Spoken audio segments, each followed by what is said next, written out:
Chapter 576, Vice Admiral Iceberg's Collector's Room. Is she suspecting something? Klein looked straight into Edwina's eyes without moving them away. Nor did his eyes blink or dodge. After knowing that Danitz had divulged his sacrificial ritual to Calvetua before it died, Klein had the necessary preparations. If he wasn't standing on the shipboard and was instead sitting on a soda, then he definitely would have crossed his right leg and leaned back to give a calm and composed answer. He smiled as he raised his left hand. He introduced with a calm tone, "This glove of mine is called Creeping Hunger."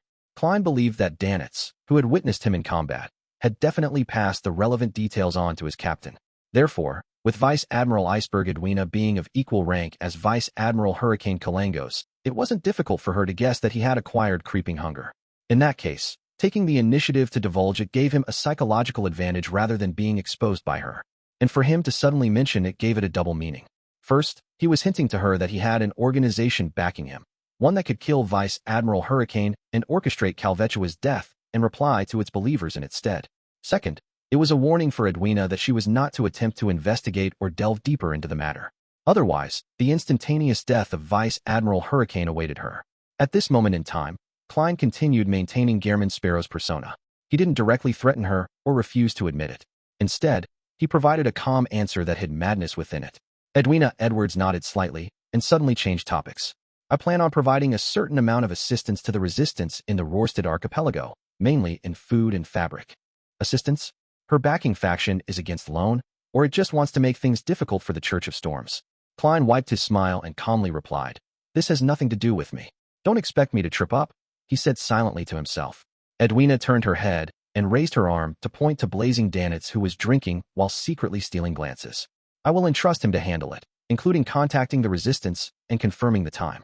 We'll arrange for a private harbor, and I wish you can provide sufficient help." Uft. Danitz spewed out a golden waterfall from his mouth. "Haha. Uft. Bam. Bam. Bam."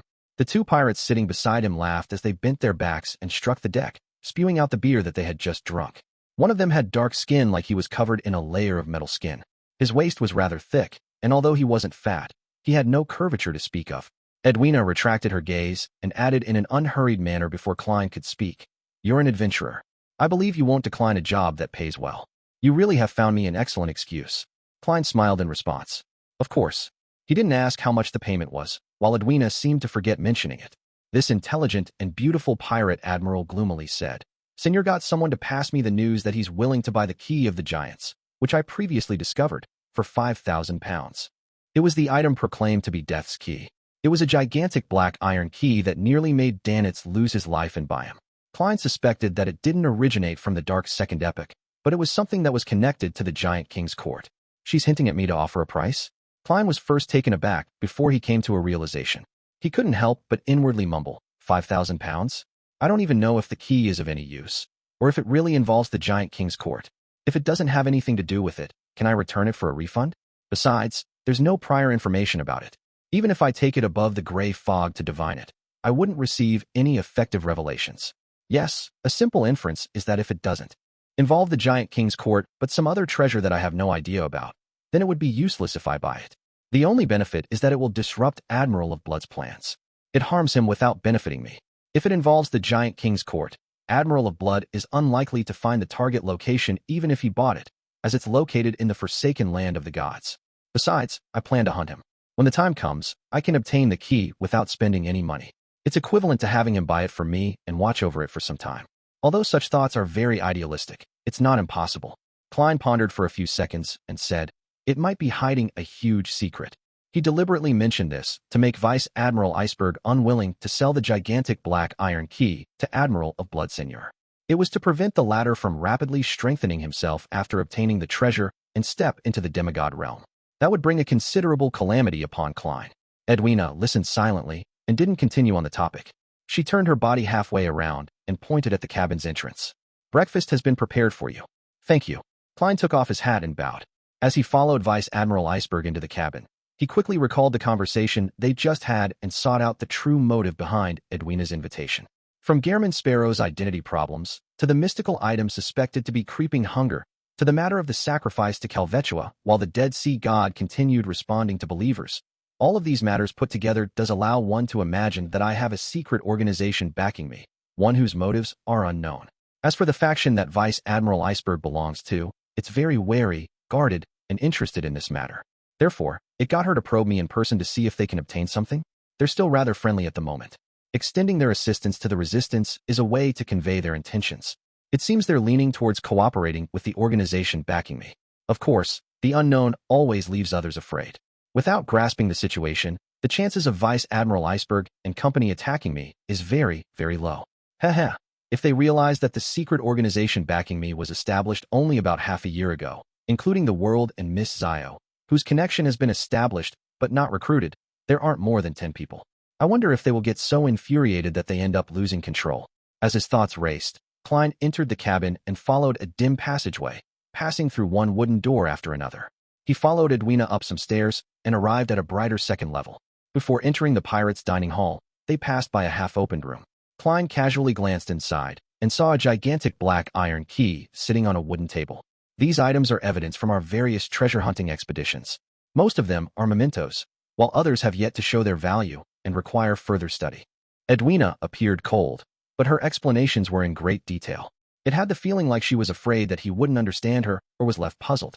And when she mentioned the word study, her aqueous blue eyes clearly lit up a little. Evidence of the various treasure-hunting expeditions? Klein couldn't help but look inside carefully. At this point, Edwina pushed open the door and walked in. She then introduced in passing, "This is a gold coin from the 4th epoch's Solomon Empire." Klein's gaze shifted over and saw a coin placed inside a frame. It was entirely dark gold in color, as though it was combined from two semicircles of different dimensions. It looked extremely asymmetrical, and there was a sharp crown engraved on its surface. It looked very similar to the crown worn on the King of the Five Seas, Nast. Edwina was like an owner who liked to flaunt her collection. She began introducing the items in the room, making Klein recall a familiar person, old Mr. Eye of Wisdom, the great detective, Isengard Stanton. In regards to the trait of flaunting collections, they're very similar. Is this a tendency of people with huge collections? Wait, Mr. Stanton had studied in Limburg for 4 years. Vice Admiral Iceberg's description includes information that Edwina Edwards that hails from Limburg. Limburg's capital is the headquarters of the Church of the God of Knowledge and Wisdom. Mr. Stanton also admitted that he converted his faith to the God of Knowledge and Wisdom while studying abroad. Could the faction backing Vice Admiral Iceberg be them? Klein listened in thought until Edwina stopped in front of the huge iron black key. Just like he had seen in the dream, the key was about the size of a 7-string zither. An ordinary human would have to wrap their arms around it to move it. It was dull and ancient-looking. The patterns on it are similar to the City of Silver's style. It clearly has giant traits. Klein nodded and was just about to retract his gaze when he heard Edwina say, "You can study it. You are letting me study it? You probably have no idea how many latent problems I've triggered in the past. Aren't you afraid that the golden dream will disappear once you let me study it?" Klein criticized himself in a self-deprecatory manner before reaching out his right hand to touch the black iron key that seemed to belong to a giant's. He found it ice-cold to the touch, and regardless of how much spirituality he injected into it, it was useless. "Unfortunately, I cannot bring it above the gray fog to study it." Klein retracted his right hand and shook his head indiscernibly. He shifted his gaze onto a book in goatskin placed on the same table. On the brown cover were words written in ancient Fasak, Grozel's Travels. It originates from a sunken ship. It had been soaked at the bottom of the sea for 165 years without suffering any damage, Edwina introduced. It records a story about a giant named Grozel. He had decided to head to the nation of Frost to hunt the King of the North, a powerful frost dragon. Along the way, he encounters companions, a female elf, a devout ascetic, an aristocrat of the Solomon Empire, and a lone soldier. The story develops until they encounter the King of the North before it suddenly comes to a halt. It's not the end, but the later pages cannot be opened no matter what methods are used. You can give it a try. This isn't a notebook in a journal style, but rather a novel. This novel sure is odd. It puts together characters from different epochs and eras. It should be something that was recently produced. Klein flipped through the book and allowed the yellowish-brown pages to slide past one after another. The content was roughly what Edwina said, but the story appeared rather abrupt and fractured. It kept making Klein suspect if he had missed a paragraph. For example, the protagonists would become familiar with one another moments after encountering each other as strangers. Soon, he browsed to the last few pages and found that they were stuck together. There was no way he could pry them apart. Such effects probably can be dealt with above the gray fog. I wonder what sort of accidents might happen. Klein turned his head to look at Vice Admiral Iceberg. Edwina fell silent for a moment before saying, "If you wish to have it, I can sell it to you. I've studied it for years without gleaning anything from it. However, I have a condition. What is it? Klein returned with a question. Edwina pursed her lips and said, if you figure out something, you have to tell me the result, so that I won't have to be puzzled over it. As long as you agree to this condition, I can sell it to you for cheap. Klein's interest was suddenly piqued. How much? 8,000 pounds, Edwina said calmly. Klein deliberately pondered as he nodded indifferently. I'll consider it. I'll consider how to pretend that this never happened, he thought silently to himself. Chapter 577, book from more than 3,000 years ago. Vice Admiral Iceberg Edwina didn't show any changes in her expression when she heard Gairman Sparrow say that he needed to consider it. She nodded calmly. No hurry.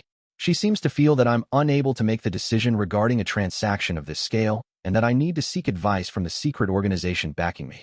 Is this a problem of me not being able to make the decision? This is a problem of not having the money. Klein lampooned and closed Grozel's travels. He asked in a deep voice, do you know who the author is? What happened to the people who last possessed this book? Edwina walked in front of him and reached out her right hand. She rubbed the cover with her fingertip and said, the owners from before cannot be identified, as the sinking of the ship has resulted in the relevant information being lost to history. Similarly, we are unable to confirm who the author is. Oh, the book doesn't include the author's name. I've used some mystical arts to study it and discovered that the goat skin was created at least 3,000 years ago, before the cataclysm. This is why I believe it's worth at least 8,000 pounds.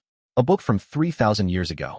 There's a dragon, an elf, and a human ascetic, a Solomon Empire noble, and a lone soldier. These are all concepts from years later. A magical book that contains the power of prophecy? Or did someone specially use an ancient goatskin to create it? But it's meaningless to do so. It's purely a hoax? Klein deliberately curled the corners of his mouth without any intent of smiling. The giant's name is Grozel. Could the author be Roselle? No, Roselle's name originated from a root word in Jotun. When ancient Fasak evolved into Intis, there was a second change, making it have a different meaning. Edwina explained in detail the origins of Roselle's name. It left Klein stunned as he felt like he was back in school. He nodded gently and said in an unperturbed tone, if it's an ancient piece of work, I'm very curious as to why a frost dragon would be named the King of the North. What sequence and pathway does it correspond to? Edwina raised her gaze from Grozel's travels and looked at Klein. Before the appearance of the first blasphemy slate, there was no concept of sequences and pathways. Furthermore, many creatures didn't abide by such arrangements. In that epoch, chaos and mania was the basic attitude to everything. Some dragons might gather many beyonder characteristics related to frost, just like a demoness frost, a zombie's frost, and a weather warlock's frost. As such, it would possess rather powerful strength and a relatively high level. Of course, such a gathering would definitely lead to death and a loss of control. This means that if it doesn't die, it would definitely lose control and become a monster. However, a dragon is a monster in and of itself.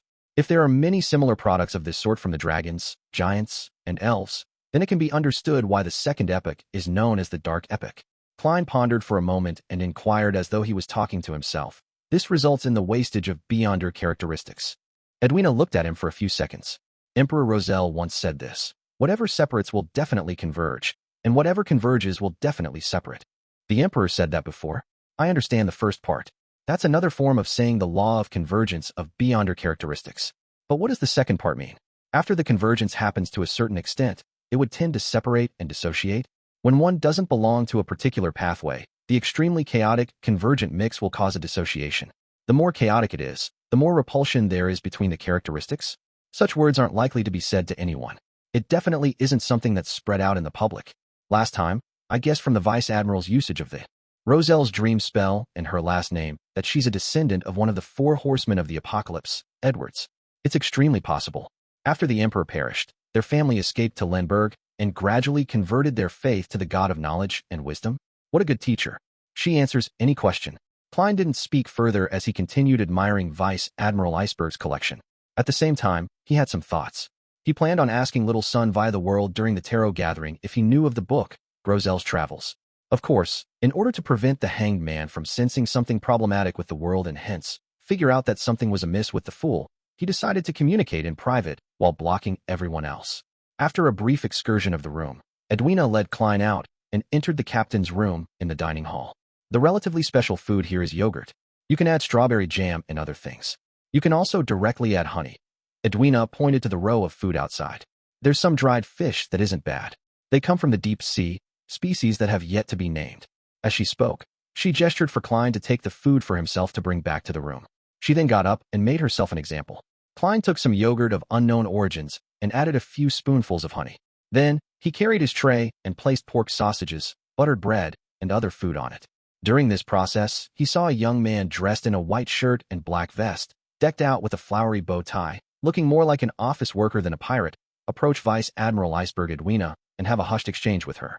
The man had pretty good looks with almost blonde hair other than his slightly black hair roots. His hair was neatly combed to the sides. His eyes were a very light lake green color, and his nose was sharp. He had thin lips, and that made him exude a trustworthy vibe. Don't be fooled by that guy's appearance. He's a wolf-fish can. He stinks deep down. Danitz whispered in contempt, having entered the pirates' dining hall and arriving beside Klein at some point in time. Klein turned his head and glanced at him without saying a word. This was because he knew Danitz would offer to explain without him egging him on.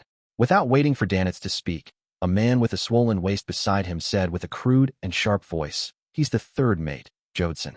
He used to be a Casanova and part-time pirate, saying that he would steal our captain's heart, but he ended up getting a beating.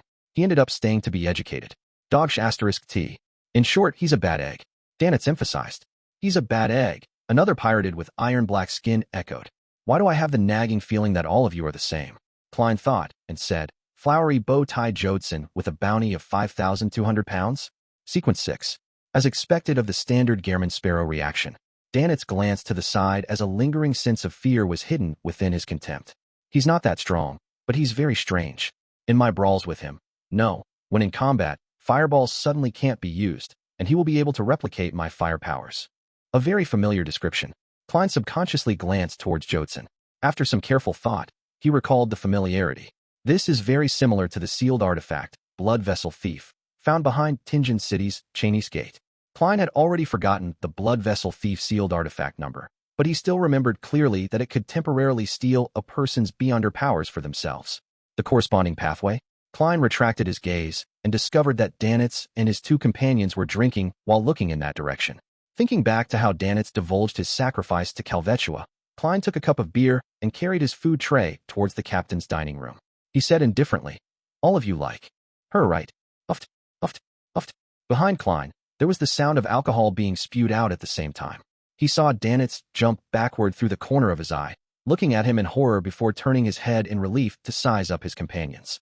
They had unknowingly opened up a gap between themselves as the look in their eyes turned complicated. They looked like they had the fury of being fooled. Klein didn't stop. He returned to the captain's dining room and enjoyed breakfast. After a while, Edwina carried a meal tray back. She drank a mouthful of milk and paused before saying, "Danitz showed me the summoning ritual of your messenger. It mentions that 1 gold coin is a necessary component. I'm somewhat perplexed. Does it refer to lone gold coins, or those from Intis, Fasak, or somewhere else?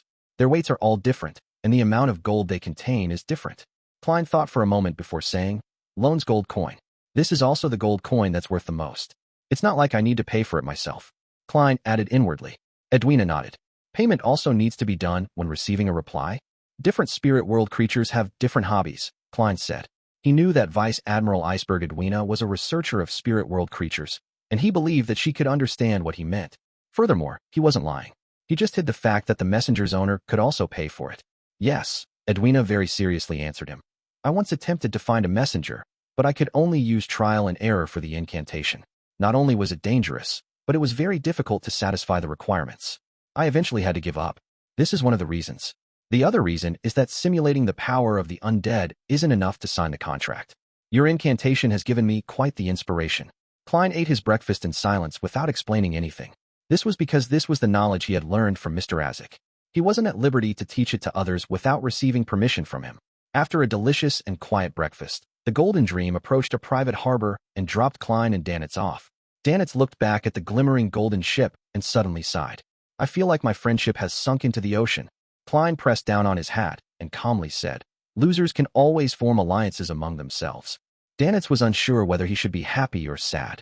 After changing their identities and creating fake identification, they successfully bought tickets back to Byam and boarded the ship. Klein finally had a private space for himself. He entered the washroom and went above the gray fog and began scanning through the believers' prayers. This time, the first thing that appeared before him was the bald member of the resistance, Kalat. "Honorable God, we have discovered the whereabouts of red-haired Helene. She's currently hiding in the Intis embassy. This has been confirmed by a laundry maid and gardener." Chapter 578, Abduction.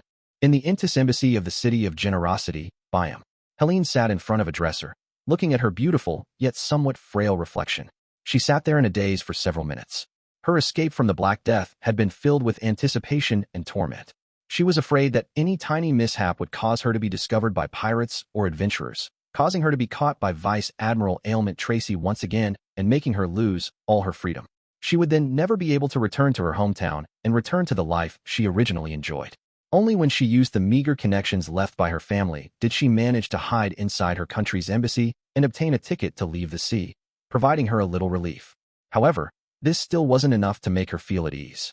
She believed that everything would only be truly over when she stepped onto the northern continent. With this in mind, Helene couldn't help but raise her right hand and touch her cheeks, which weren't considered fair but was sufficiently healthy. She realized that her exquisiteness had improved significantly since her time as a sea merchant. She felt like time had reversed, making her mistake herself as returning to her days as a young lady. In fact, after entering the Intis embassy, she had an additional choice other than escaping the sea: cooperate with the Church of Storms, Loan's military, or the embassy. By using herself as bait, they could capture Vice Admiral Ailment Tracy. But after considerable thought, she finally gave up on this plan. She even begged her family elder, who was an officer in the embassy, to keep the information of her hiding in there from others. Regardless, she ultimately didn't cause me any actual harm. Many a time, she indulged and satisfied me. Apart from every night. But that's only on the surface. Amid her recollections, Helene quickly blushed red. Those intoxicating nights, the fiery passion from having limbs intertwined with each other, and the unimaginable pleasure flashed past her mind, leaving her unable to compose herself. Helene slowly took a deep breath before exhaling. She shook her head and made her pining for freedom, her homeland, and her family occupy her heart again. She once again looked at her reflection and coiled up her drooping red hair. Then, she thickened her eyebrows with makeup and darkened the contours, making her facial features sharper and pronounced. After this round of makeup, Helene looked more androgynous, with a masculine air to her. Finally, she took off her clothes and used a cloth to flatten her chest. She then wore a white shirt, a black vest, men's trousers, and a double-breasted frock coat. Finally, she took a silk hat and wore it on her head, hiding the coiled red hair inside. At this moment, her reflection appeared more like a handsome young man than a lady. Her emerald-like eyes specifically seemed to suit her getup, giving her an alluring level of profundity. Helene patiently waited until someone knocked on her door. She picked up her luggage and walked out the door. She followed the good friend of her senior family member all the way to the side door in the embassy's garden. A carriage was there waiting for her. It was to send her to the harbor, where she would board a liner and head for the Lone Kingdom's Pritz Harbor. There, she would make a detour to return to Intis. Helene had anti-tracking beyond her powers. She carefully observed the surroundings, including the carriage driver. A thin and virile local. Doesn't like wearing hats. His looks are identical to the one I met before. He looks a little nervous, but that's normal. After Helene did her final checks, she thanked her family senior's friend, carried her luggage, and boarded the carriage. As the wheels started to roll, she pursed her lips and looked out the window, watching one Intis parasol tree after another being quickly left behind. This gave her an inexplicable feeling, as though she was back in Trier. It was a huge city filled with sunshine, located in the region of the Rhine River and Strenzo River. It was a radiant and enchanting scene with all sorts of roses. It was a place with bustling arts and humanities, a sacred land for artists, musicians, and novelists. That was Intis's capital. After Emperor Roselle rebuilt it, it was in the true sense of the word, a world-class metropolis. It was also Helene's hometown. She grew up there and often cried when she saw it in her dreams. After an unknown period of time, Helene suddenly felt something was amiss. The surrounding streets were turning more deserted and remote. As a sea merchant, although she spent most of her time in the Fog Sea and wasn't too familiar with Byam and the Sonia Sea, being a Sequence 9 hunter made her sufficiently alert. Is this route correct? Helene moved from her seat and carefully asked the carriage driver. She was prepared to jump off the carriage and produce a fireball at any moment. The carriage driver didn't look back as he continued looking forward. He said with a sycophant smile, "Honorable lady, this route is closer, and it's not that easy to get into jams. As you know, Byam was built years ago. Back then, there weren't that many people or carriages. Many streets are narrow. Around noon and in the evening, it's very easy to encounter jams. Walking would be even faster than taking a carriage." Is that so? Helene thought about it and believed his explanation. This was because she had encountered such situations in several cities. Trier is still the best. When Emperor Roselle reformed the old city districts, he had the foresight to widen the roads. There's sufficient space even today. Helene had this thought flash through her mind when she heard the horse pulling the carriage neigh, seemingly in pain. Wait a moment. It seems to have stepped on something. The carriage driver stopped the carriage to the side and jumped off. Helene originally didn't think much of it, but sweeping the area with the corner of her eye, she realized that they were in an uninhabited quiet alley. Her heartstrings tightened as she didn't hesitate to attempt breaking through the carriage walls and escape. Regardless of whether it was an overreaction or not, she believed that it was necessary. At that moment, an intense horror surged out from the bottom of her heart. It felt like she had been locked onto by an extremely hungry monster. The pressure she felt at a spiritual level left her hesitant. She didn't dare to rashly take action. Following that, she heard a deep voice. I won't harm you. I have some questions for you. Helene's mind raced as she quickly considered the options placed before her. Ultimately, she didn't rashly escape. She sat back in her spot under the tremendously terrifying pressure. She planned on assessing the situation first before adjusting her plans. The door to the carriage opened, and the thin and virile local carriage driver walked in.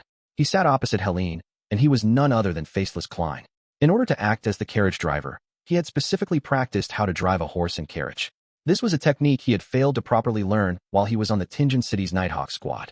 Due to the little amount of time he had, he didn't master it sufficiently and could only use Creeping Hunger's aura to successfully make the horse obedient. At the same time, Danitz, who was hidden nearby, quickly ran over and took the carriage driver's seat and began driving the carriage. His round felt hat was pressed low, and he was dressed like a real carriage driver. Helene bent her back in a guarded manner, like a leopard who was ready to pounce at any time. She felt that the gaze of the man opposite her was sweeping through her forehead, her eyebrows, her eyes, nose, mouth, neck, chest, waist, and legs. It left her extremely uneasy. She had encountered such gazes and methods of sizing her up back in Intis, in Trier, and during the days when she was out at sea. It was something that disgusting perverts filled with sexual desires possessed. But this time, she strangely didn't feel insulted. She didn't have the feeling that the man would rip off her clothes or was fantasizing about something abnormal. Instead, he looks like he's studying food. He's like an icy cold snake that's slithering across my skin. Helene finally couldn't bear it as she asked, "What questions do you have?" After fully grasping her looks and features, Klein leaned forward and placed his arms on his thighs in a natural manner. He slightly clasped his palms and said, "Have you heard of a person named Jimmy Necker?" Helene took a few seconds to recall before firmly shaking her head. She slightly frowned and asked in a daze, "Have you gotten the wrong person? He's a tycoon, someone who likes to collect things. Have you heard of such a person from Tracy?" Klein asked again. "Tracy?" Helene sighed secretly and replied seriously, "No. She never mentioned a tycoon who likes collecting." Klein looked at the red-haired lady's eyes and said with an unhurried tone, "Then, does her room have any ancient documents regarding the southern continent's Balam Empire?" "No. She's not someone who enjoys reading documents. She hates reading. She even gets me to read novels to her." With that said, Helene revealed a bitter smile. "What novels does she read?" Klein asked without a change in tone. "Those classics by Roselle, as well as any contemporary romance stories," Helene answered frankly. Klein nodded. "Does she have a collector's room?" "Yes, but apart from her and a few mysterious visitors, no one is allowed entry, including me," Helene said as she recalled. Klein fell silent for a few seconds as he maintained an unchanging posture. "Tell me your story." "Mine?" Helene pointed at herself in surprise. Klein nodded gently without repeating himself. Helene said after momentarily being dazed, "My story is very simple. My father is a member of the former Sauron royal family of Intis. He received quite a bit of wealth, but he lost himself to alcohol, mistresses, marijuana, and gambling, causing him to eventually go bankrupt. In order to repay the debts, I chose to accept some conditions raised by the family and became a beyonder. I then went out to sea to become a sea merchant." Chapter 579, Academic Question. As she spoke, Helene's eyes moved up slightly as though she was immersed in her memories. "Early on, I transported iron and coal from mid-seashore to Fainapotter. Then I shipped back tobacco, coffee, cocoa, and other native specialties back to Intis. This is a sea route that borders the shore, so it was rather safe. The competition was intense as well. In order to quickly get out of my predicament and save up money, I worked hard to raise my sequence, hoping that I could trade in the colonies. Unfortunately, just as I familiarized myself with the sea route and made some money, I chanced upon Ailment Maiden Tracy, who wasn't Vice Admiral Ailment at the time, in one of her raids during my second trip to West Balam. She only had one ship back then, but she was very powerful. My partner and I resisted with our lives, but all of that was in vain. She doesn't have the habit of killing mindlessly. All she did was snatch the goods, as well as myself, as expected of an oddity among demonesses." Klein listened in silence and used his clown powers to suppress his embarrassed emotions to expressionlessly ask, How far did the relationship between the two of you go? We didn't. Helene instinctively denied. She forced me. I didn't want to die. I could only choose to accept it. Besides, she's a woman. Lady, there's no need to get so worked up. If I had asked if the two of you had a relationship that went beyond friendship, would you have jumped out? It's only because I'm kind enough and had considered your shame which had prevented me from being so direct. Sigh. Under the facade of the crazy Gairman Sparrow is a gentlemanly me. That's the true me. Klein switched to asking without a change in expression. What kind of food do you like? Are there any dishes you especially like? Do you prefer sweet or salty food, or somewhere in between? What food do you dislike? What food are you allergic to? Do you have any dietary restrictions? If you do, what are they? These questions made Helene feel like she was in a dream, as though everything was surreal. She never imagined that the man would ask her such questions. It was like a pursuer was asking his crush what hobbies she had. No pursuer would ask such questions. These are all indirectly obtained from numerous chats, or are obtained by other means. No woman would like to be questioned like that. This is like a survey which Emperor Roselle created. What does he want? He's asking these questions without any expression. I'm so afraid. Helene fell silent for a few seconds before answering them one after another under Klein's cold, unmoving gaze. Klein maintained his seating posture of leaning forward and continued asking, how do you usually sit? Do you have any habitual motions? The more Helene answered, the more panicked she became. She had the inexplicable feeling that answering these questions would make her disappear. By the time the perplexing and terrifying survey was done, she felt heavy deep down, constantly suspecting that a terrible outcome awaited her. Why don't I risk it and jump off the carriage while he isn't paying attention? Helene seriously considered the possibility. However, the man didn't seem to have any indication of attacking her, and this made her indecisive. She felt that there was hope to resolve the matter amicably. After grasping Helene's personality, habits, and preferences, Klein turned the topic towards Vice Admiral Ailment. What do you know of Tracy? Helene fell silent as her mouth quivered a few times. She couldn't bring herself to speak. After the carriage continued on for quite a while, it was only then that she finally smiled ruefully. She possesses excellent combat abilities. She's good at infiltration and curses, with her being capable of turning invisible and becoming light. She grasps the means of swapping bodies with a mirror or magic staff, as well as black flames and frost. She can make enemies in a certain range suddenly fall sick, including colds, pneumonia, gastroenteritis, and other illnesses. The longer the fight lasts with her, the worse the ailments inflicted.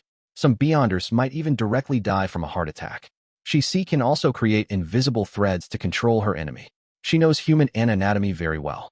She can easily give people pleasure through contact, that kind of pleasure. She has an active charming ability that would make many pirates give up putting up a resistance once they're near her. She's often friendly, but she's cruel to her enemies. She enjoys destroying the perfection that others would wish to protect, making them suffer immense pain and torment. Helene didn't go into detail on how Tracy destroyed the state of perfection of others. There were many cruel stories and hilarious matters. This ailment maiden had once made her enemies, a father and son duo, kill each other, as well as instigate an enemy's wife to betray him and let him come across the scene. As expected of a demoness. She's a sequence 5 demoness who's one sequence higher than demoness of pleasure. Klein gained a basic grasp of Tracy's combat style, and he calmly asked again, does she have any mystical items? Yes, a bangle that's inlaid with diamonds. As long as she wears it, it's very difficult for Tracy to be injured. Helene hesitated before revealing Vice Admiral Ailment's secret. Klein asked a few other detailed questions as he straightened his body a little. Tracy is helping the demoness sect perform human trafficking? This was something he took great notice of when he heard Vice Admiral Iceberg Edwina mention it. The demoness sect cooperated with in Zangwill, and it was related to the royal family. It involved an underground ruin whose location was unknown. Tracy helped them in the human trafficking.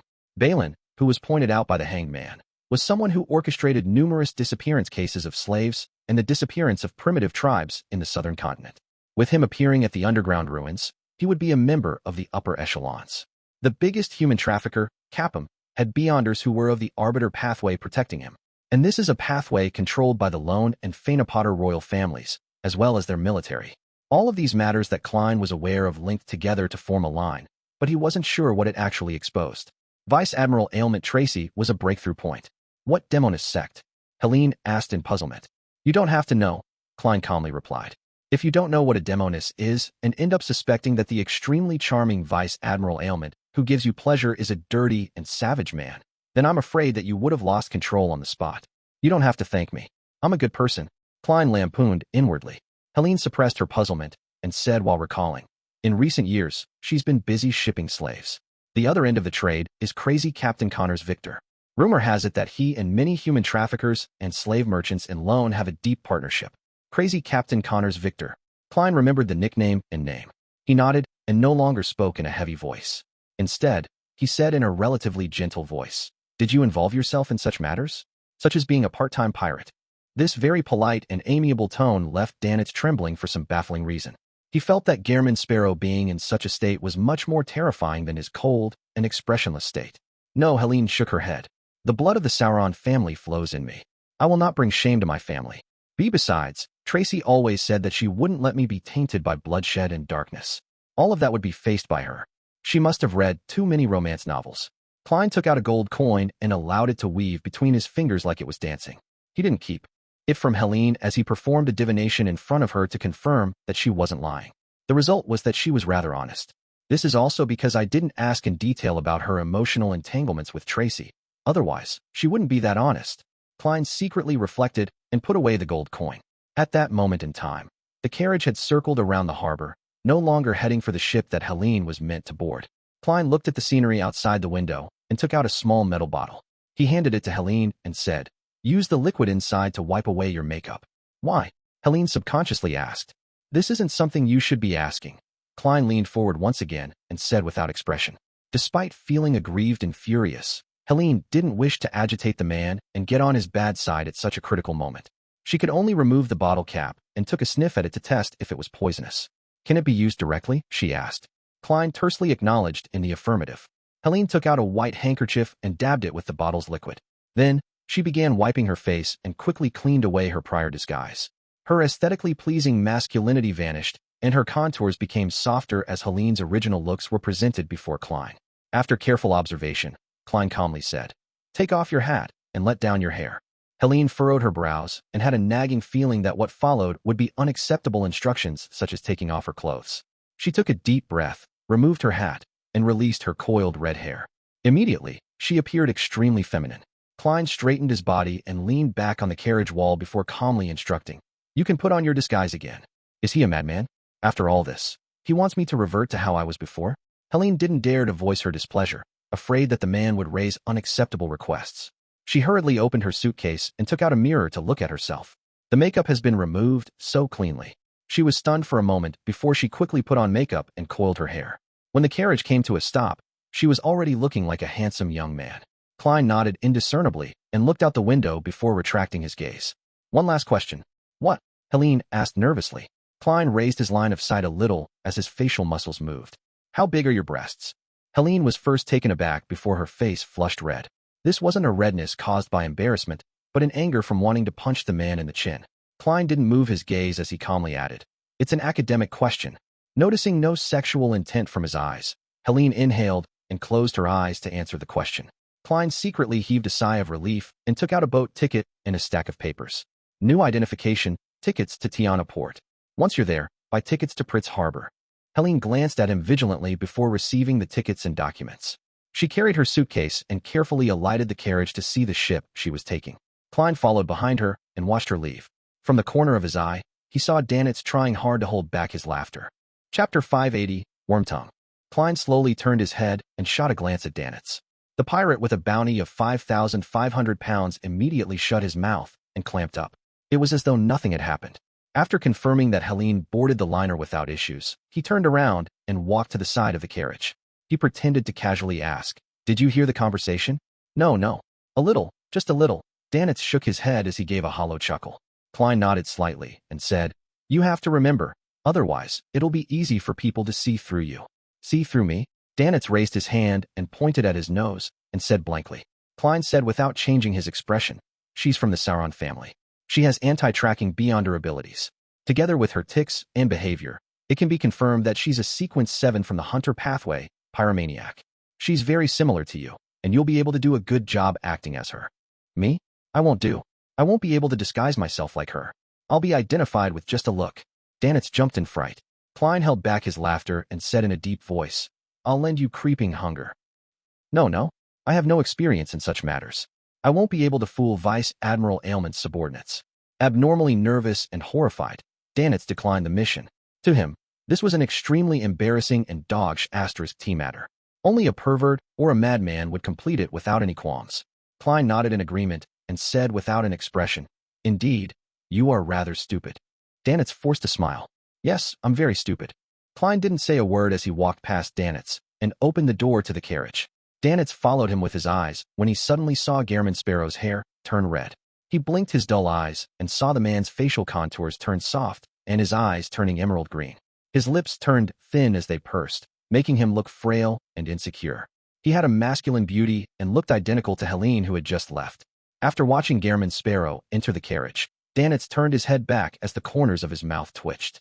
He was silent for a few seconds before he muttered silently, "What a madman." He changed into a woman without any hesitation. "I have to say that Helene looks pretty good when disguised as a man. This beyond her power sure is useful. If I can receive an item like that and figure out what Captain's ideal type is, then I can make the corresponding changes and make her fall in love with me. But in that case, would the person that she falls in love with still be me?" Danitz found himself pondering over philosophical questions until he heard a cough from the carriage behind him. He snapped to his senses and drove the carriage away from the harbor. He planned on making a huge detour before circling back. Inside the carriage, Klein wasn't as calm as he appeared, although Helene was in male clothes, allowing him to temporarily not bother about the most embarrassing parts. He still felt quite embarrassed to have his face change into a woman's while squeezing out breasts. This left him feeling down and awkward. Sigh, a faceless change in appearance is very easy. The difficult part is apparently the mind. To act as a good faceless, I'll have to cross many mental blocks. If I don't, then I'll have to spend a great deal of time to act as a real person for many years. My identity has to be recognized by everyone as I fully immerse myself into that character until I almost treat it like it's real. This is more challenging on my bottom line. It's crazy and warped. To speed up my progress, I have to overcome a certain number of obstacles. Klein pulled out a suitcase from under the carriage's seat. He rummaged for some cloth and clothes before replicating Helene's disguise. He could have gotten Danitz to act as Helene and borrow the mystical item with the faceless beyonder characteristic from Justice for a few days, without a problem. However, that meant that there was a high chance of Danitz facing Vice Admiral Ailment Tracy directly. Without the clown's powers, it was almost impossible for him to hide it from her, putting his life in extreme danger. It was impossible for Klein to make others bear such huge risks for his own matters. Therefore, he could only challenge himself and do it himself. Soon, he looked identical to Helene. Under the black top hat was a handsome androgynous face with soft and pronounced contours. His emerald green eyes looked as beautiful as gems. He adjusted his build, making himself shorter by a few centimeters and narrowing his shoulder width. His frame shrank, and he looked like he had lightened significantly. His current appearance quickly surfaced in Klein's mind with his clown powers. It's still not bad. There's not much to it. Perhaps it's because I'm not in female clothes, so it doesn't feel much different from turning into Gehrman Sparrow, Danitz, or someone else. I just look prettier and have some discomfort in my chest. If I look like that on Earth, I wouldn't have needed to worry about not having a girlfriend. He mocked and consoled himself as he curled the corners of his mouth. What looked like a normal action on Gehrman Sparrow now looked pitiful and sorry. F***K. Klein cursed silently as he quickly adjusted his state of mind. Bit by bit, he immersed himself into the state of true acting. With the passage of time, he discovered that the resistance he had lessened significantly. Following that, he felt relaxed and calm as though the potion had harmonized itself further. And that meant that the speed of his digestion would speed up. It really is useful, Klein said silently as he got up and took 4 steps counterclockwise. He went above the gray fog and once again confirmed the danger level of his upcoming operation. After returning to the real world, he switched to using Helene's voice and deliberately suppressed it. Head to Pier 6 at the harbor. Danitz didn't find anything amiss, but he suddenly came to a realization after changing directions. He couldn't help but tremble. It's like the real person. I wouldn't be able to distinguish him if the day comes where he transforms into Captain to fool me. After a while, the carriage re-entered the harbor and went to the liner which Helene was originally meant to board. But it didn't truly approach it and had instead circled around to a nearby warehouse. Danitz jumped off the carriage and knocked on the warehouse's door, according to a prior agreed pattern. Out came a group of dock workers who were clearly of native blood. Following that, they made way. After confirming that there wasn't anything amiss, the bald member of the resistance, Kalat, came out on a wheelchair. Where is she? He looked at Danitz as he asked. Through Helene's matter, Danitz had successfully established communications with the resistance. Danitz laughed mischievously. In the carriage, she's been drugged with medicine that makes her lose her strength. Its effects will last another 10 hours. Remember, I want 70% of the 1,000-pound reward. Kalat raised his right arm and waved it. Immediately, 2 thin members of the resistance got onto the carriage. Boss, it's that woman. They soon poked their heads out and said in the tone of a local gang, "Take her down. Our mission is to protect her," Claude emphasized again. Helene, who was disguised as a male, was helped down from the carriage with 2 soldiers supporting her on either side of her with his control as a clown. Klein pretended to be weak in the knees as he staggered. He was soon moved to a room among the Biome populace. At the same time, Claude instructed a local gang member, who believed in Sea God, to find strongman Ozil and tell him that they had found the target. He was to bring £1,000 in exchange for the woman. As for Danitz, he had returned to the inn to await the news. At noon, Ozil replied saying that he couldn't be sure if the person was the real deal and had planned on sending a person over to confirm things. Claude agreed to his request. Closer to the evening, a figure appeared outside the house. He was a man wearing pantaloons and a jacket. He was Loanese and was dressed in the style of a native. He had short brows, about half of the average person's. His brown eyes were recessed, and his face looked cut. Claude pushed himself on a wheelchair and appeared by the door. After seeing the man, he said in a heavy voice, "Mr. King? Should I be honored that you actually know me?" The man laughed. He was originally a captain of one of the pirate ships under Vice Admiral Hurricane Kalangos. After Vice Admiral Ailment Tracy took over the crew, he took on the role as third mate of her flagship, the Black Death. His nickname was Wormtongue, with a bounty of £5,400. Claude didn't reply as he wheeled himself to make way. Mither entered a nearby room after being led by a gang member. Inside, he saw Helene sitting by the bedside in a gentleman's outfit. Her eyes were darting about and glaring at him. Her teeth bit down on her lip as she looked furious and fearful while having feelings of despair and obstinacy. "It's her all right. However, I can't be certain because she's wearing thick makeup. It's hard to tell what a woman really looks like once they don thick makeup. Wipe her face clean for me. Hey, why didn't you cuff her? Don't you know she's dangerous?" Mither surveyed the area and took 2 steps back in a guarded manner. "She's been drugged. She doesn't have much strength and hasn't resisted. But since you asked," Claude lifted his chin to a resistant soldier. The soldier found a pair of cuffs and walked over. After pulling Klein's hands back, he cuffed him. Klein continued wearing mixed emotions like before, trying hard to act like he was struggling despite having a lack of strength. Then, another gang member got some water and wiped his face with a rough towel. Thankfully, most of the makeup in this era isn't waterproof.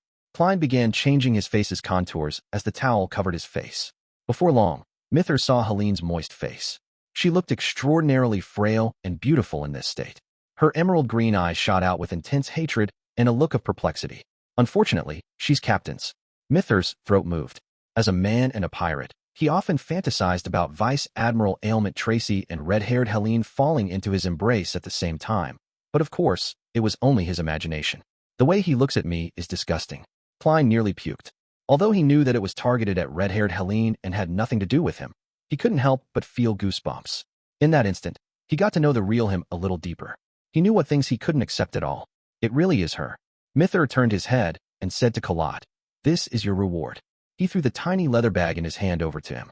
Claude did a brief inspection and threw it to his subordinate. He pondered for a second and said, "We still need your help." "No problem. Seek out Ozil when needed." Mither pointed to red-haired Helene in the room and asked, "I'll take her away, right?" "Yes." Claude made way once again. Klein didn't wish to be helped by Mither as he pretended to have regained some of his mobility while stumbling out. Mither was afraid of Vice Admiral Ailment Tracy, so he could only hold her by her shoulder and lead her to the carriage parked outside. The carriage left the city and came to a private harbor. Mither led Klein, who was disguised as red-haired Helene, onto a fishing boat which had been long prepared. Under the cover of the night, they left by him. After about an hour, they saw a ship docked under the shadow of an island's cliff. Fluttering in the wind was a huge flag with white bones drawn on it. Black Death. Chapter 581.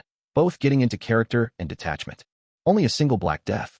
The other ships are anchored beyond the Rorstad Archipelago's confines because they're afraid of being discovered?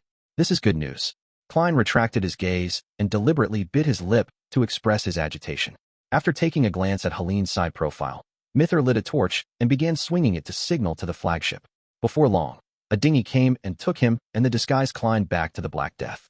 As the dinghy was being hoisted up, Klein boarded another pirate admiral's flagship. Under Mither's lead, he entered the cabin.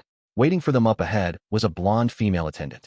She glanced at Helene with a cold stare before pointing sideways to the room. "Go in." This attitude. It's like meeting a love rival in the flesh.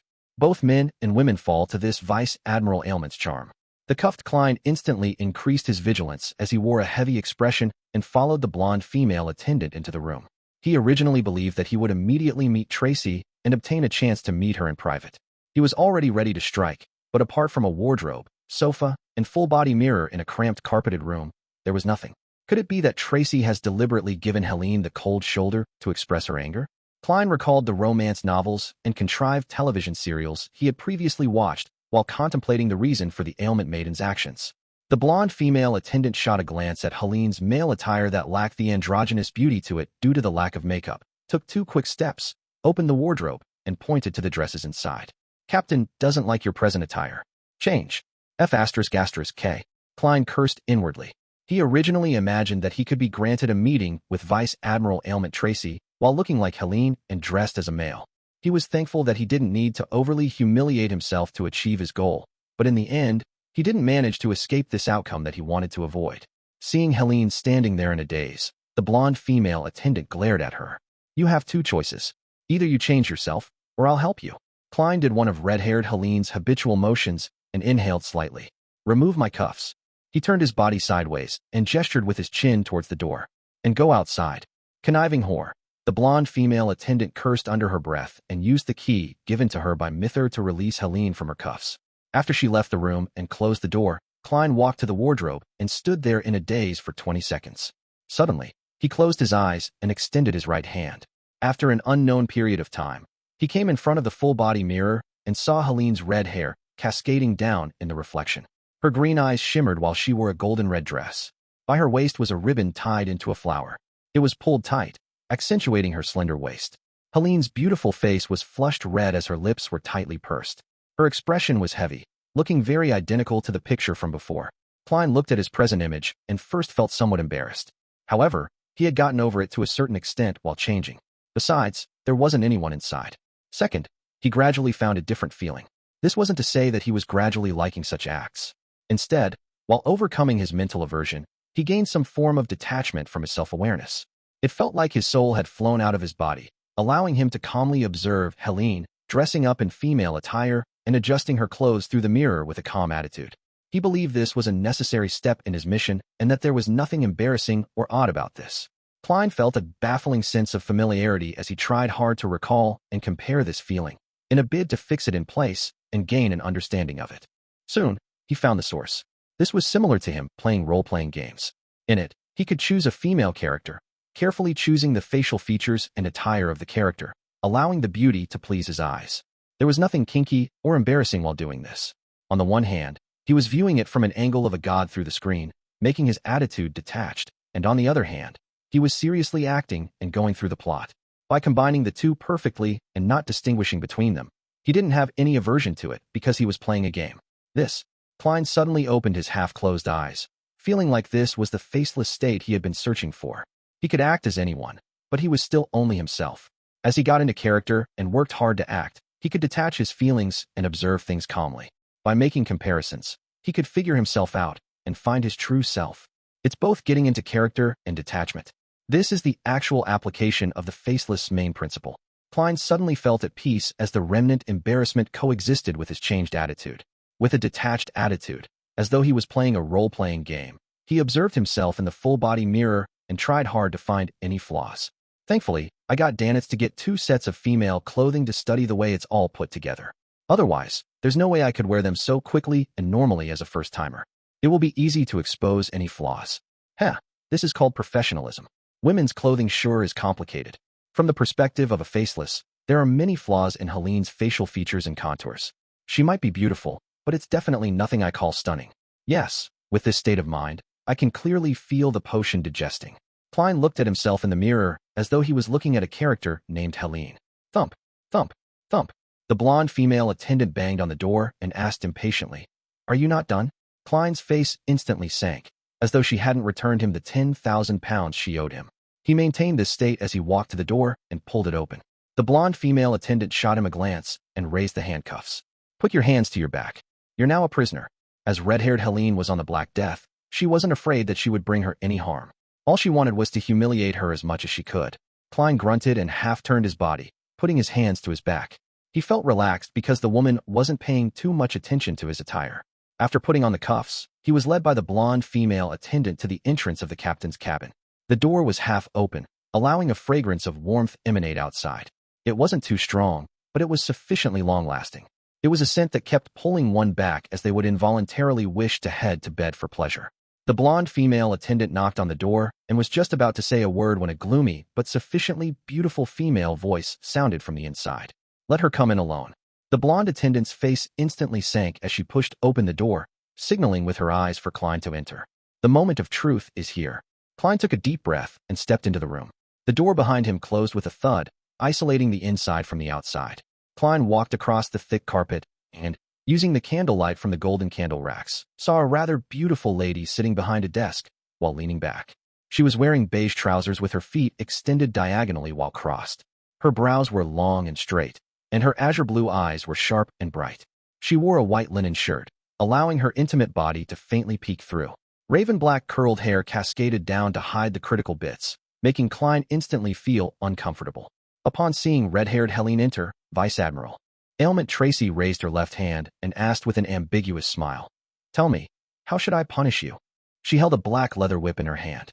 "Ma'am, there's always room for discussion." Klein lampooned to resist his discomfort. His eyes first moved upwards before leveling towards her. He said without a hint of emotion, "Returning to this place is already the greatest punishment. Anything else is just a bonus. You're as stubborn as usual, yet always so indecisive." Tracy stood up. She was tall and slender, and under the illumination of the candlelight, her figure's shadows danced with extreme charm. She held back her smile and walked towards red-haired Helene with the leather whip in her left hand. She didn't have an ounce of doubt. During this process, Klein noticed that she wore a bangle with inlaid diamonds on her right wrist. The mystical item described by Helene, it can reduce most forms of damage. Klein, who had originally planned to take action the moment the gap between them narrowed, held back his urge. "Oh, they cuffed you. That's nice. We haven't played such a game before," Tracy said with a smile, but her azure blue eyes seemed to be a stormy ocean that was gathering strength. "Ma'am, your lines are quite terrible." Klein pursed his lips tightly and didn't say a word. Tracy came in front of him and raised her right hand to slide down his cheek. "Returning is the greatest punishment." As she spoke, her eyes turned misty, looking extremely alluring. "You usually don't seem to think so. Although you always resist in the beginning, you're often more passionate than me towards the end." Before she finished her sentence, Klein pulled out his left hand from the handcuff, and he grabbed the bangle on her wrist in a manner that was as fast as lightning. He then violently swiped it down. At the same time, that hand turned a shade of gold. Klein's green and deep eyes suddenly lit up with two bolts of lightning. This was creeping hunger. This was psychic piercing. And the ability to pull his hand out of the cuffs was a magician power. It was the bone-softening power which Klein very seldom used. He had long made plans in preparation for what he would do after infiltrating. It was to find a chance to be alone with Vice Admiral Ailment Tracy and assassinate her without holding back. Only by doing so did he have a chance of defeating a pirate admiral. Only by doing so could he severely injure and capture her. And even if it couldn't be done, he didn't mind killing her. He was already very accustomed to channeling spirits above the gray fog. He wasn't afraid of not being able to obtain the intelligence he needed. A human trafficker didn't deserve any pity. In addition, in order to prevent himself from tripping himself up, he only brought the most difficult-to-detect creeping hunger, which was good at disguising itself. The other mystical items were placed in the mysterious space above the gray fog. Furthermore, he was on the Black Death with several opposing Beyonders on board. He had to finish the battle as quickly as possible. This was also to avoid being taken down by Tracy's ailment powers. The longer he fought her, the worse the ailments inflicted on him would be. In that instant, the bangle with inlaid diamonds was removed from Tracy's wrist. Klein's green eyes flashed with lightning, while the beautiful and charming Vice Admiral Ailment remained in a daze. All she did was instinctively dodge. She couldn't believe that Helene would attack her, or dare believe that she possessed such reactions and abilities. Chapter 582, Provocation. Tracy saw two bolts of lightning light up in Helene's beautiful emerald-like eyes as the blinding silver occupied her entire vision. Her beautifully contoured chin was suddenly lifted as though she was about to let out a tragic scream. However, she stiffened on the spot, shattering like a mirage. The full-body mirror placed in the room cracked and quickly crumbled, scattering to the floor. Mirror substitution spell. Tracy's figure, in her pure white shirt, beige trousers, and black leather boots, appeared in the corner where the full-body mirror was located. Before she could catch her breath, she heard heavy footsteps and saw red-haired Helene's dress fluttering to the back as she charged forward like a chariot. The glove she wore on her left hand was pale and gloomy green. Klein had already switched to a zombie state. His muscles were taut, and his strength had increased substantially. His sleeves fluttered as he clenched his fist tightly before throwing it at Vice Admiral Ailment Tracy like an iron hammer. Bang! Bang! Bang! Although he continued maintaining Helene's appearance, his actions were like a ferocious beast's. He was fierce and formidable. As he bombarded Tracy with his punches and kicks, all she could do was desperately parry his attacks without having the time to use other beyond her powers. If a demoness of affliction's corresponding sequence 9 was an assassin, allowing her to have extraordinary combat skills and dodging capabilities, this barrage of attacks would have left her heavily injured. Bang, bang, bang. Klein's fist emanated a white, frosty air, causing Tracy to tremble with every time she made contact. Gradually, ice began to form on the surface of her body. This was a zombie's mastery of frost powers. Seeing her blood gradually stiffen, Tracy didn't hesitate and took the blow. Her lips turned pale as her mouth opened slightly as she let out a formless scream. Accompanied by this scream, a blue illusory halo surged out from her body. It left stacked layers of frost in its wake. In just 1 or 2 seconds, both of them found themselves in a frozen world. They were surrounded by thick and transparent ice, and there was loose frost blanketing the exterior. The two looked very close to one another, but they needed to break through the various obstructions to fight each other. A smile appeared on Tracy's gallant and brilliant face as a silent black flame ignited within her body. It quickly melted the surrounding ice as it began to launch a counterattack, allowing Ailment Maiden to grasp the advantage. At this moment in time, she saw Helene, who was often frail and indecisive, snap her fingers without an expression. A matchstick she hadn't noticed lit up as scarlet flames leaped. Instantly, it enveloped the red-haired figure's dress. Tracy's pupils constricted as her spiritual intuition gave her an extreme sense of foreboding. In the silent black flames behind her, Klein leaped out in the form of Helene. He extended both his arms and hugged Tracy, locking her arms in the process. At the same time, he opened his mouth and shouted, "Bang!" A formless air bullet shot out with might that exceeded that of a revolver. It was comparable to the latest rifle models. It passed through the void and accurately hit the back of Tracy's head. Oof! The bullet drilled through her skull, but Vice Admiral Ailment's figure suddenly contracted, turning into a broken black staff. Magic staff substitution spell. Tracy rapidly appeared diagonally across him. The buttons on her shirt dropped as she revealed a mesmerizing view of fair skin. However, what caught Klein's attention wasn't that, but the blood on her palm. While Klein restrained Tracy, she had clawed behind her, ripping off a piece of fabric and injuring his thigh. At this moment, Tracy quickly opened and closed her mouth twice as illusory black flames appeared from her palms to burn the blood. This was black magic, a witch's curse. Klein couldn't help but tremble. A black flame ignited from within, from his soles to the top of his head. He was rapidly reduced to paper shreds. Just as he appeared in another corner, he felt countless invisible spider webs swirl towards him. Some were hard and attempted to bind him, while others were soft, in a bid to stimulate different parts of his body. Klein, who was a beyonder who acted extremely calm during combat, felt his heart race as his ears heated up. His body turned numb and sore, having the discomfort of a cold while having the urge to have his blood surge downwards. Compared to Madame Sharon from Contingency, Tracy's spiderweb was far more terrifying. Klein didn't dare to underestimate it as he immediately snapped his fingers. The snap ignited all the surrounding spiderwebs as scarlet flames extended from where they came from and surged towards Tracy like a tidal wave. Back in Tingen, Klein already knew that the spiderwebs from a demoness of pleasure were weak against fire. Instantly, the middle of the room became a huge, ignited web. Tracy was caught by surprise as the flames swept towards her. Humph! She exhaled as an eerie blue illusory light surged outwards and froze her within a transparent but gigantic crystal. The scarlet flames surged over and kept melting the ice, but it gradually weakened.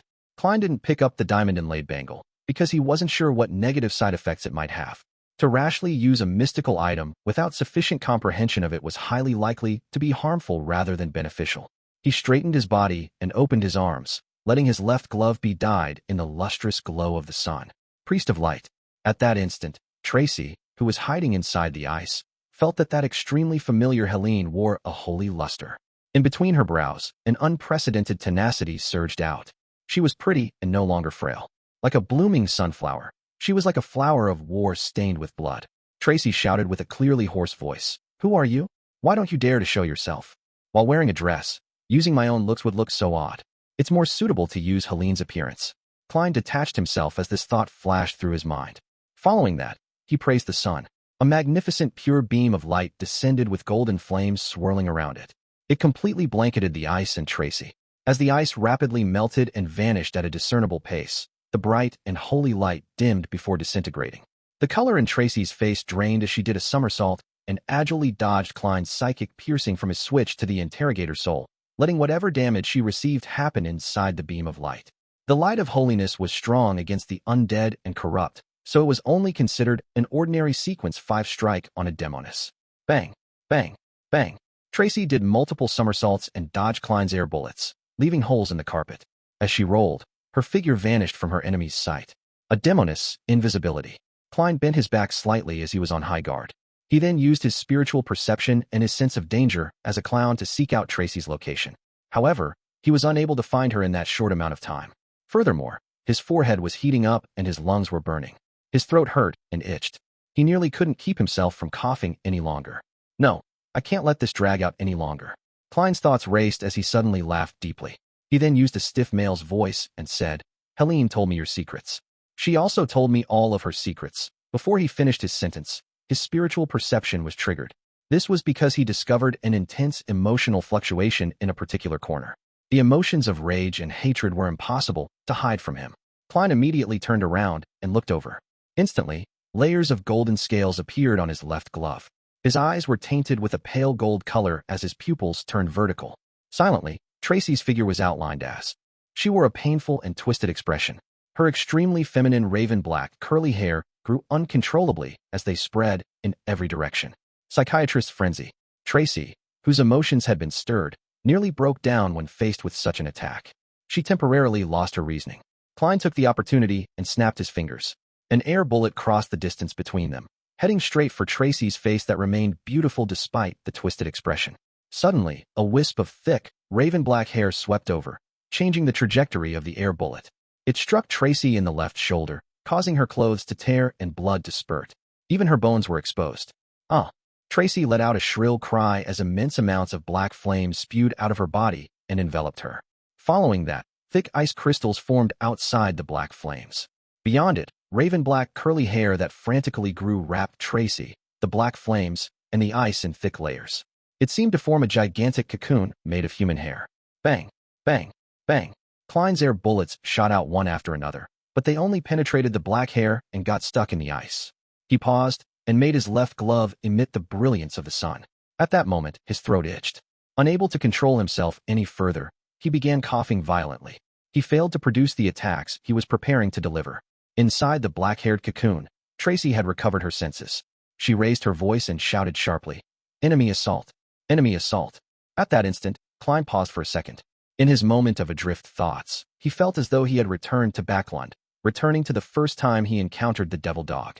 He knew he wasn't its match and could only shout, "Murder," and "Save me," before successfully escaping from the danger. At that moment in time, Tracy's cries had the same effect. Even if there weren't a dozen Beyonders on the Black Death, the number was close to that. Furthermore, there were relatively many Beyonders of relatively high sequences. Indeed, killing a pirate admiral in a short period of time is too difficult, even if it's an assassination. Klein coughed twice and snapped his fingers. He stopped attacking and hesitating. He turned and ran for the window in the captain's cabin. The last thing he noticed was the diamond-inlaid bangle, but he didn't dare to retrieve it. Firstly, he was afraid that the severe negative effects would affect his escape, and secondly, he was afraid that Tracy would be able to lead a bunch of Beyonders to pursue him with the help of the item's location after she recovered. A pursuit at sea would then unfold. I can't be greedy. Klein turned his head and smashed through the window and fell onto the deck. 2 pirates happened to come over as they thrust their cutlasses forward. Oof, oof. Their cutlasses pierced through a paper figurine. Klein's figure instantly appeared behind one of the pirates, as he extended his left hand, opening up a ferocious and creepy mouth on his palm. Creeping hunger bit down on its food, while Klein lifted the pirate up before other Beyonders rushed over. He took wide steps and ran to the shipboard. Under gunfire, he plunged into the dark sea under the night sky. Chapter 583, Contingency Plan. The ice-cold water instantly inundated Klein, drenching his golden-red dress and making him sink like a rock. At the same time, creeping hunger had already finished eating the pirate, lightening his load. Klein didn't attempt to float up and had instead continued sinking downwards. He could faintly hear splashing sounds across the distant waves. Apparently, pirates from the sailor pathway had engaged in pursuit. This was their home ground. They could act like fish in such environments for a very long period of time. Klein wasn't alarmed. As a magician who never performed unprepared, he had obviously thought of his escape plans if he met with failure. After all, there was nothing guaranteed about such matters. To do his best acting as Helene and not be discovered by Vice Admiral Ailment Tracy, he had not only left the other mystical items and cache above the gray fog, but he had even done so for the charms that came under the water and wind domain that he recently made. However, this didn't affect him. As a god, a blessed, and a believer trinity, he had many miraculous methods to deal with the corresponding situation. He quickly made creeping hunger turn pale and be dyed in a gloomy green. The surrounding seawater froze, forming layers of frost. Before the frost completely turned into ice, Klein spread his wing muscles and spread out his arms. With the strength of a zombie, he shattered the frost, sending them slightly further away. This way, he temporarily produced a narrow space that didn't have any seawater around him. The water instantly surged backwards to fill the space. Klein extended his left palm and released the terrifying cold and spread it out, creating layers of ice walls. For a brief moment, he seemed to be encased in an ice prison. He could stand in it and produce sound, but he was only limited to that tiny space. Klein immediately took tiny steps in a counterclockwise fashion while murmuring, "Blessings stem from the celestial worthy of heaven and earth," before rapidly letting his spirit body go above the gray fog. Just as his body appeared at the fool's high-back chair, he immediately picked up the sea god's scepter which he had placed on the table. Without needing to identify anything, he selected the point of light, representing Gehrman Sparrow, who had recently been promoted to a believer of sea god. Through a previously established connection, he raised the short milky white scepter and made the blue gems on it emit a blurry luster.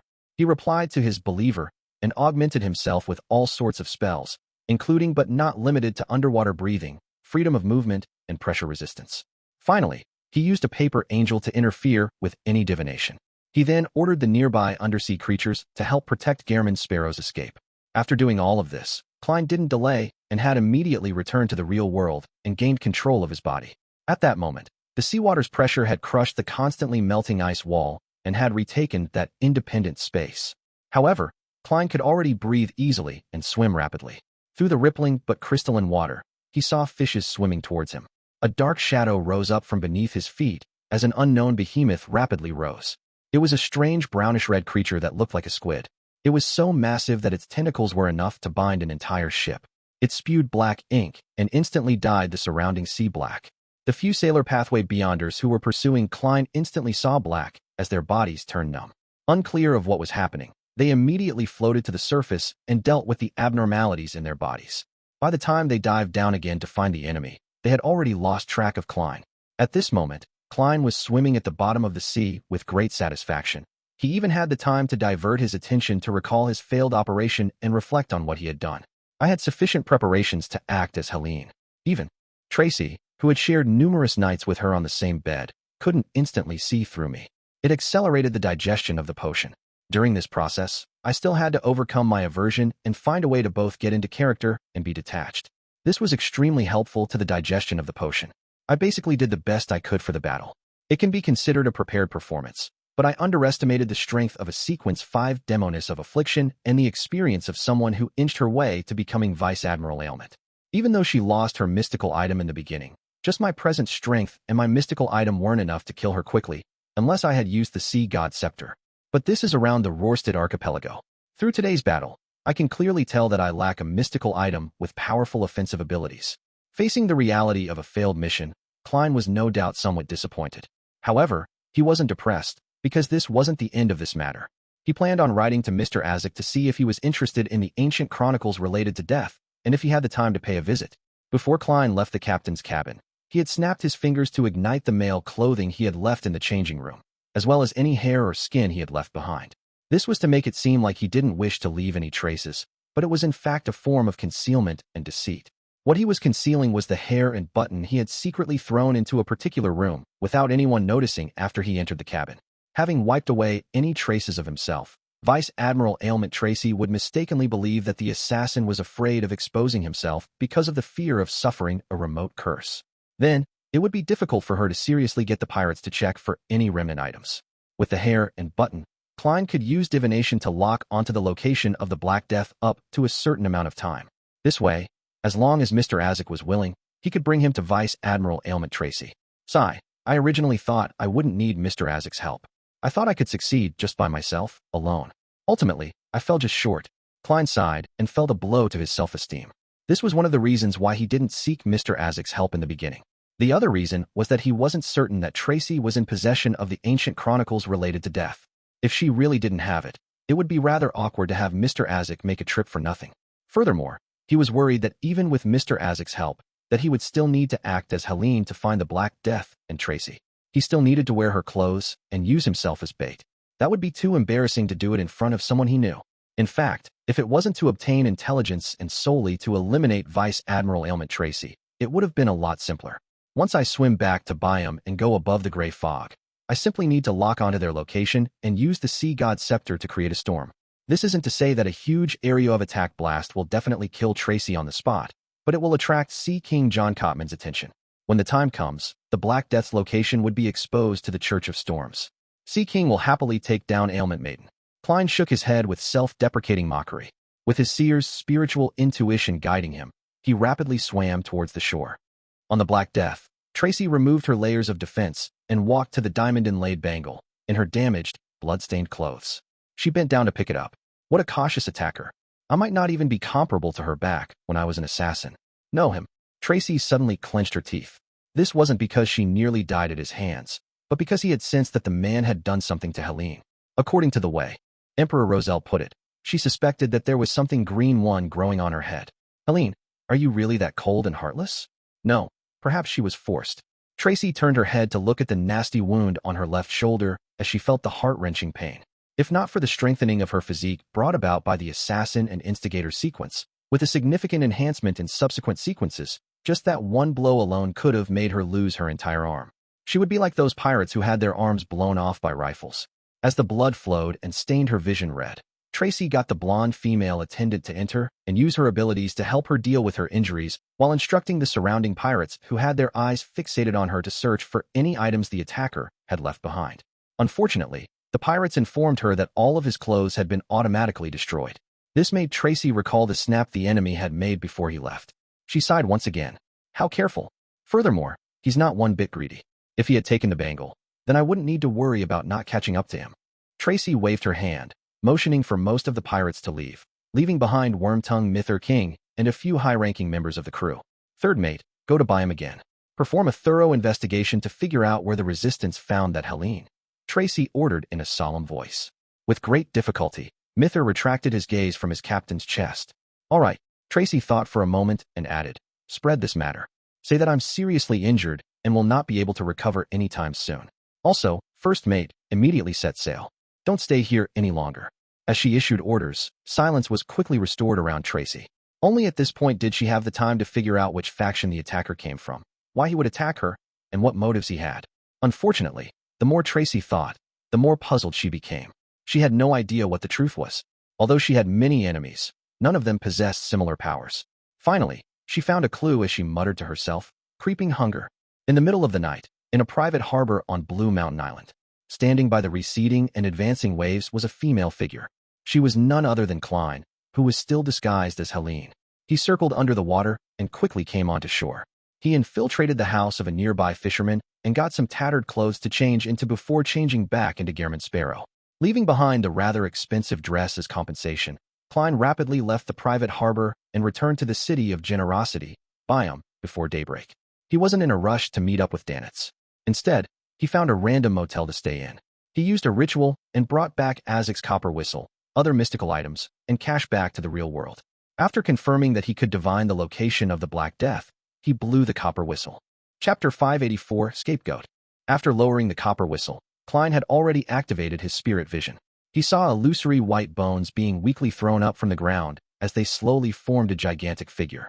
If the past scenes were like a fountain in a fantasy setting, then this was more like the flow from an ordinary reverse tap.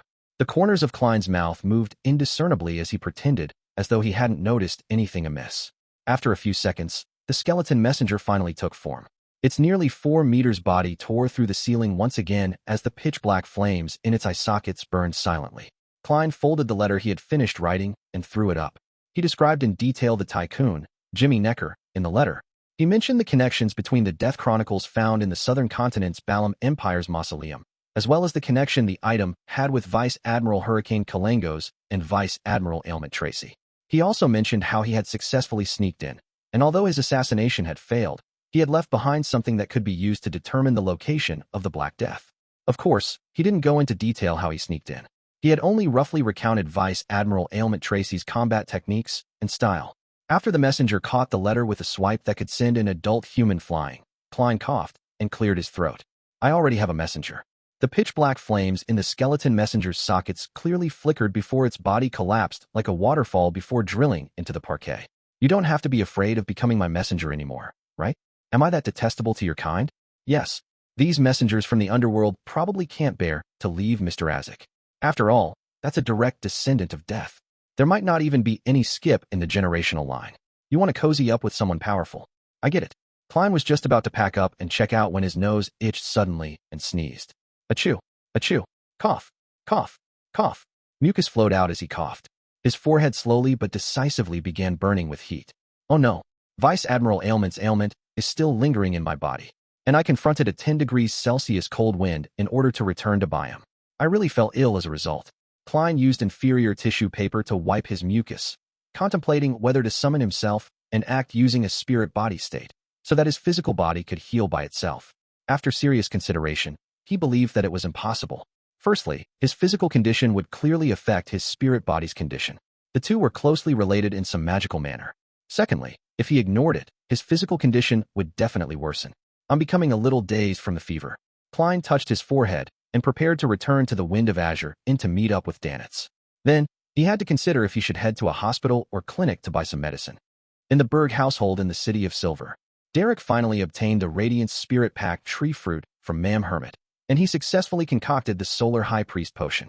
It was golden in color and had a scorching hot temperature. When Derek drank it, he felt the burning sensation in his throat. His eyes lit up suddenly, as they grew brighter like there were two miniature suns hidden in them. His body radiated concentric ripples of pure light as his exposed skin protruded to form black patterns that were visible to the naked eye. At the same time, his body hair grew longer, as though they were changing into feathers that were swirling with golden flames. Derek knew that there would be similar changes when consuming a potion at Sequence 7. He didn't panic or become flustered. He clenched his teeth and repeatedly recalled that pain of him personally killing his parents and the hope that arose from the depths of his heart after meeting Mr. Fool. Despite being on the brink of losing control, he managed to persevere through it. After a while, everything abnormal about him was restored back to normal. However, the air he exhaled was mixed with the warmth of the sun.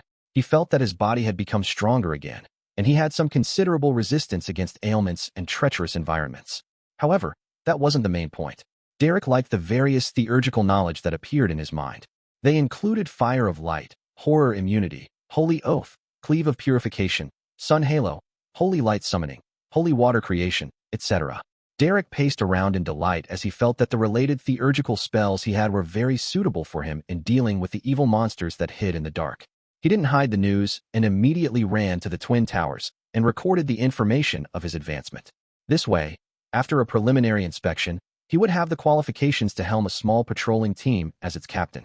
He could come into contact with more of the City of Silver's information. This includes the method to removing the mental corruption of a Beyonder characteristic, which Mr. World wants.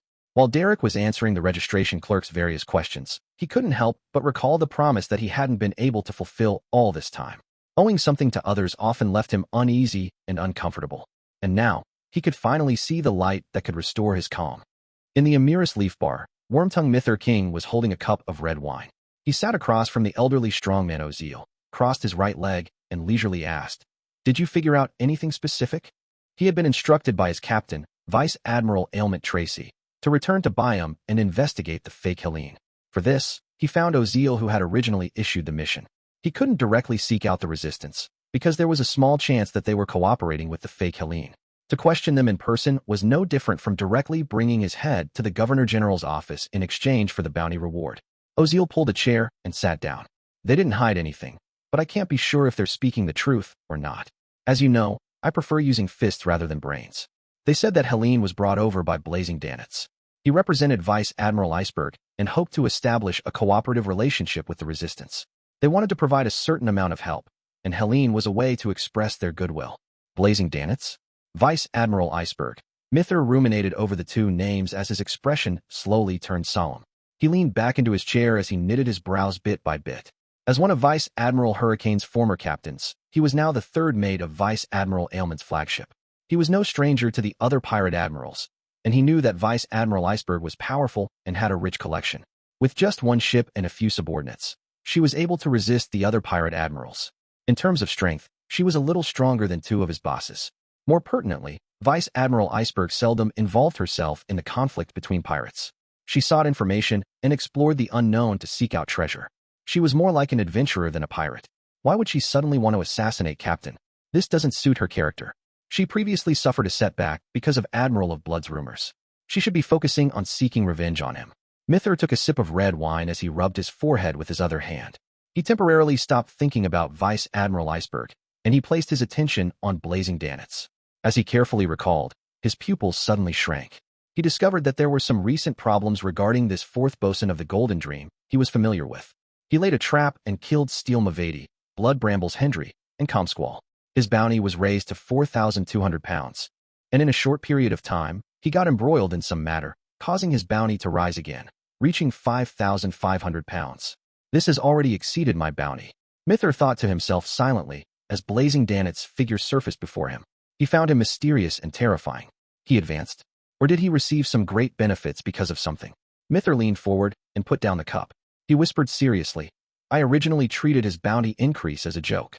But reality has informed me that Blazing Danitz is a great pirate worthy of a 5,500-pound bounty. Mither looked up and said to Strongman Ozeal, help me seek out intel on Blazing. The recent ones. In the luxurious suite in the Wind of Azure Inn. When Danitz opened the door and saw Gehrman Sparrow, he glanced around warily before making way. How was it? Did the hunt succeed? He asked in excitement and curiosity after closing the door. Vice Admiral Ailment is a famous beauty. Back when I saw her, she was even more charming than I imagined. What a pity if she were to just die like that. She should be locked up forever without parole. Pooey. How can she be prettier than Captain? Those with looks like her are plenty in the Red Theater. Contradictory thoughts ran through Danitz's head. Klein clenched his fist and placed it to his mouth before coughing violently. After calming down, he answered coldly. Almost. What a pity, Danitz sighed. But deep down, he was thinking, this madman, Gehrman Sparrow, is really strong. He infiltrated the Black Death to assassinate Vice Admiral Ailment, but was only just fell short of success. Even though he failed, he successfully returned almost without any injuries. One had to know that the reason why every pirate admiral was famous throughout the Five Seas, being second only to the Four Kings, wasn't only because they themselves were strong, it was also because they represented a crew, a force to be reckoned with. They had many Beyonders under them. To be able to escape from the Black Death after a failed assassination had indicated that Gehrman Sparrow was in no way weaker than any pirate admiral. Is creeping hunger really that powerful? No.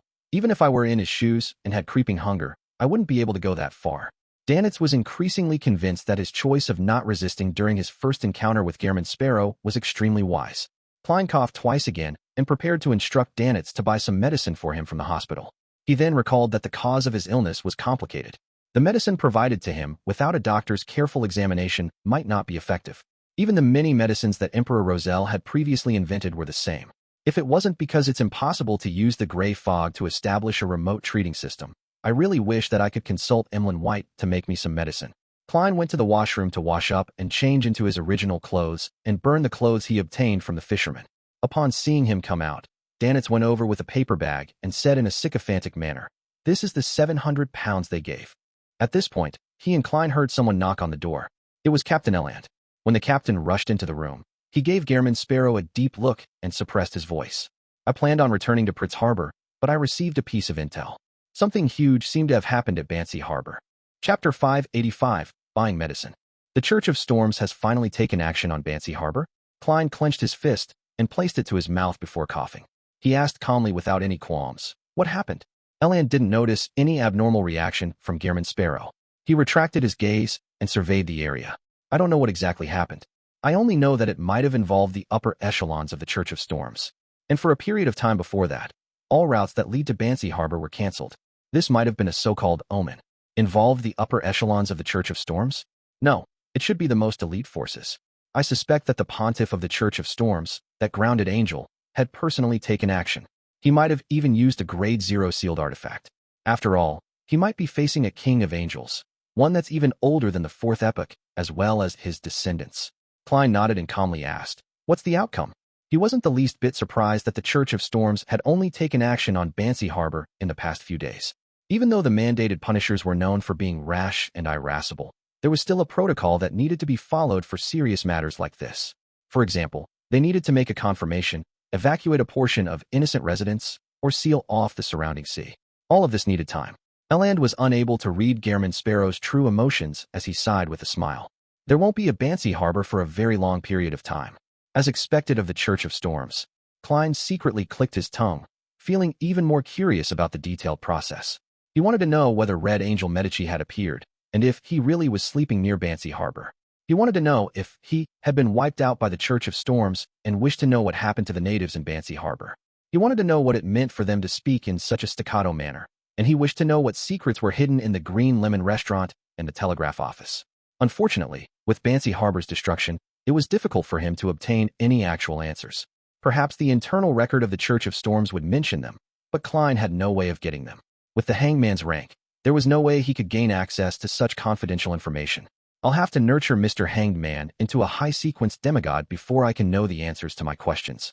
Klein sighed silently and said without a change in expression, "That place is indeed very dangerous." Before he finished his sentence, his throat itched as he coughed violently.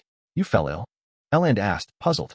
He originally imagined that Gearman Sparrow was like him, a Beyonder whose physique had been considerably enhanced. It was unlikely for Beyonders like them to fall ill before they grew weak from age. But from the looks of it, his previous guess might have been wrong. Klein answered tersely without giving an explanation. A question of no value or meaning. It would be odd if he isn't ill after an intense battle with Ailment Maiden. Danitz grumbled in contempt from the side. Eland chuckled and said, "I can recommend you an apothecary that's better than a hospital or clinic. That's his Beyonder job. He has a tiny herb store in the alley diagonally across Red Theater. He's known for selling male enhancements, but that's not what he's best at. Does every apothecary develop such medicine? That's right. It's absolutely one of the most profitable medicine-based businesses. It's only odd not to do it if they're capable of doing it." Klein nodded slightly in response. "Why haven't I heard of him?" Danitz asked, surprised. "He only came to buy him in the past few months." "When was your last visit here in the City of Generosity?" Eland asked with a chuckle. "When I took your crappy boat." Danitz answered silently in his mind. He carefully recalled and discovered that in the past few months, apart from this period of time, he had passed by Byam once during the early days of his vacation. At other times, he was drifting out at sea in search of treasure. Otherwise, he was at other places or harbors enjoying himself, so it was true that he wasn't aware of any minor changes in the City of Generosity. "I've already spent quite a few days in Byam. I've been to the Red Theater several times, but I've not heard anything about this apothecary. This can only serve to imply that his male enhancement medicines are limited in effect." Danitz bragged as he said stubbornly. Eland smiled and didn't debate with the great pirate. Instead, he said to Gearman Sparrow, "If it's only an ordinary ailment, the apothecary will only charge a slight premium. And for you, it doesn't matter if it's expensive.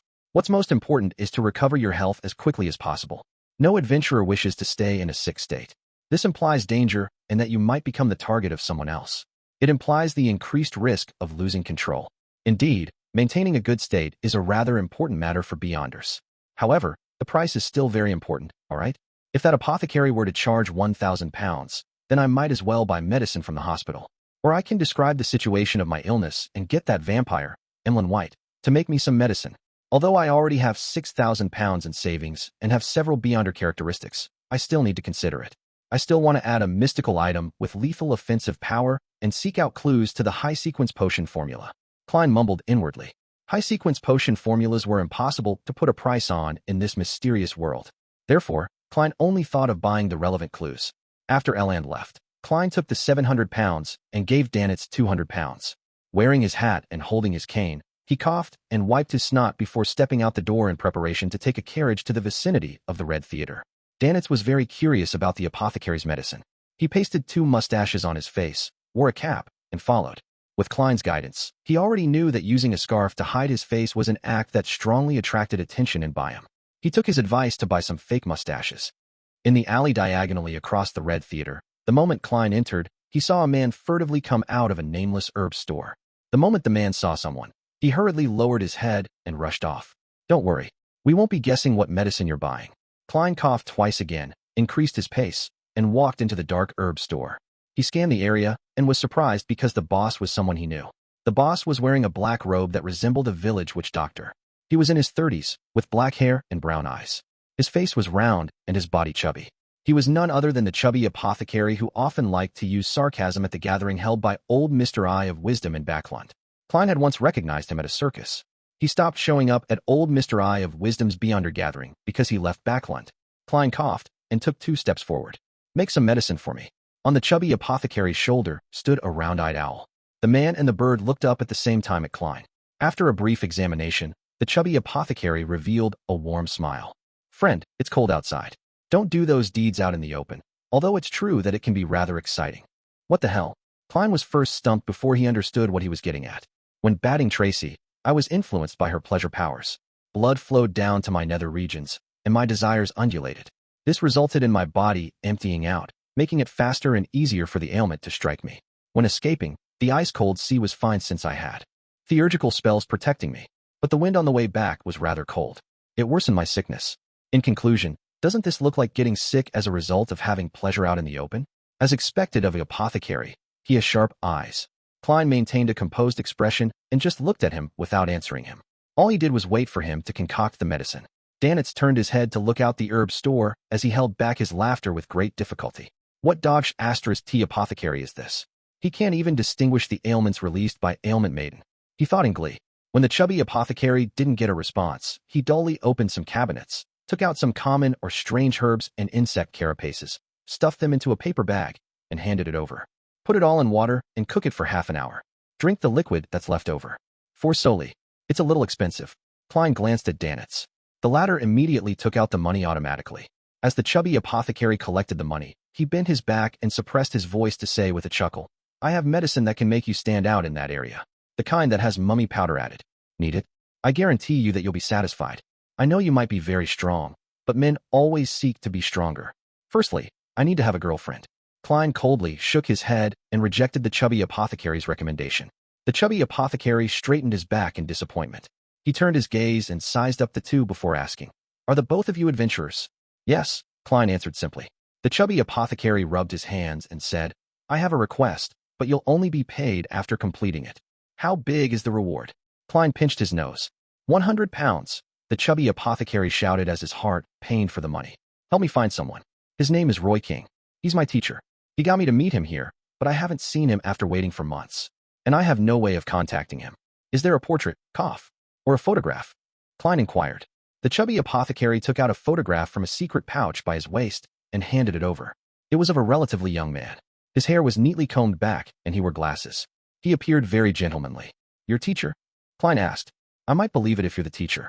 The chubby apothecary coughed dryly and said, "He's at least 60, but he looks young. A beyonder power or a mystical item?" Klein nodded in thought and began asking about the specifics. After confirming that there weren't any items he could use to divine, he took the paper bag and left the store. After he disappeared from the alley, the owl standing on the chubby apothecary's shoulder suddenly said, "Dark Will, that guy might know you." Chapter 586, Farewell and Goodbye. "What? He knows me?" The chubby apothecary, Dark Will, was alarmed as he whispered back.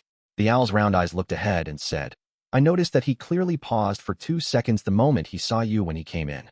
Perhaps he thinks someone like me doesn't match his image of an apothecary?" The chubby apothecary retorted. The owl spread its wings and landed. "Suit yourself if you wish to think so. What books have you been reading recently?"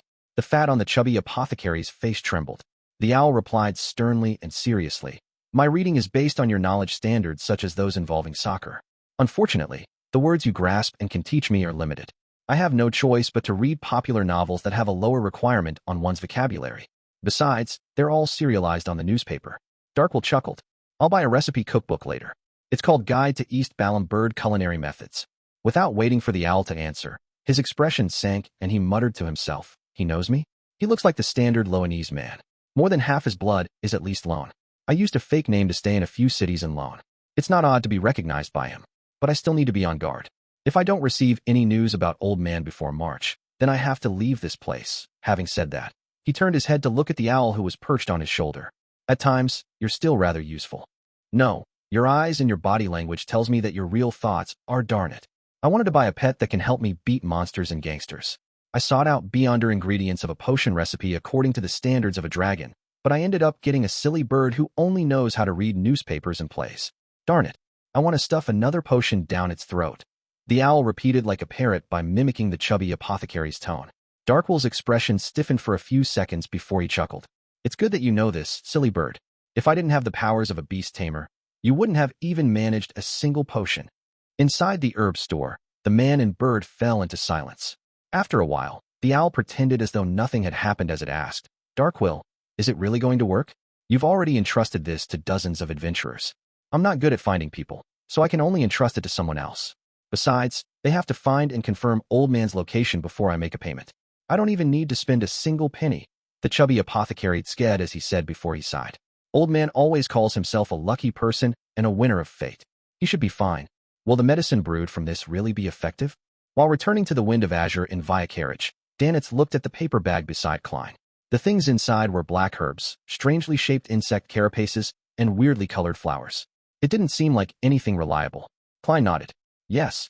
You haven't drunk it, Danitz subconsciously retorted. I trust him. Although his mouth stinks and is rather vile, he has a rather kind heart. Besides, Captain Elan believes that his medicine is sufficiently effective. As Gehrman Sparrow, Klein didn't respond to Danitz's doubts. He directly picked up the paper bag and threw it over. Without needing any spoken words, Danitz knew what he meant. He was in charge of brewing the medicine. Furthermore, he was accustomed to doing similar matters recently, so he didn't have any urges to resist. After returning to the Wind of Azure Inn, Klein got a chair to sit in while he watched Danitz light up the fireplace and prop up a pot. He then added water and the herbs into it. Leaning back, Klein felt his head feel groggy. He was very exhausted and felt like he could fall asleep at any moment. In order to wait for the medicine to finish brewing and for him to quickly resolve his illness, he forced himself to consider various problems to combat the fatigue. On careful consideration, during the battle with Vice Admiral Ailment, if I hadn't succeeded in sneaking in an attack on her and suppressing her from the very beginning, preventing her from getting into her rhythm until she eventually found a chance to force open a gap between us by turning invisible, then I might have not been her match. The two powers of invisibility and ailments are really like a bug in a game. Matched with an assassin's lethal strike and the interference of pleasure, it really makes one unable to find and hit her or escape. One can only watch their body gradually weaken and become inflicted with all sorts of ailments. One can even get mesmerized and give up resisting.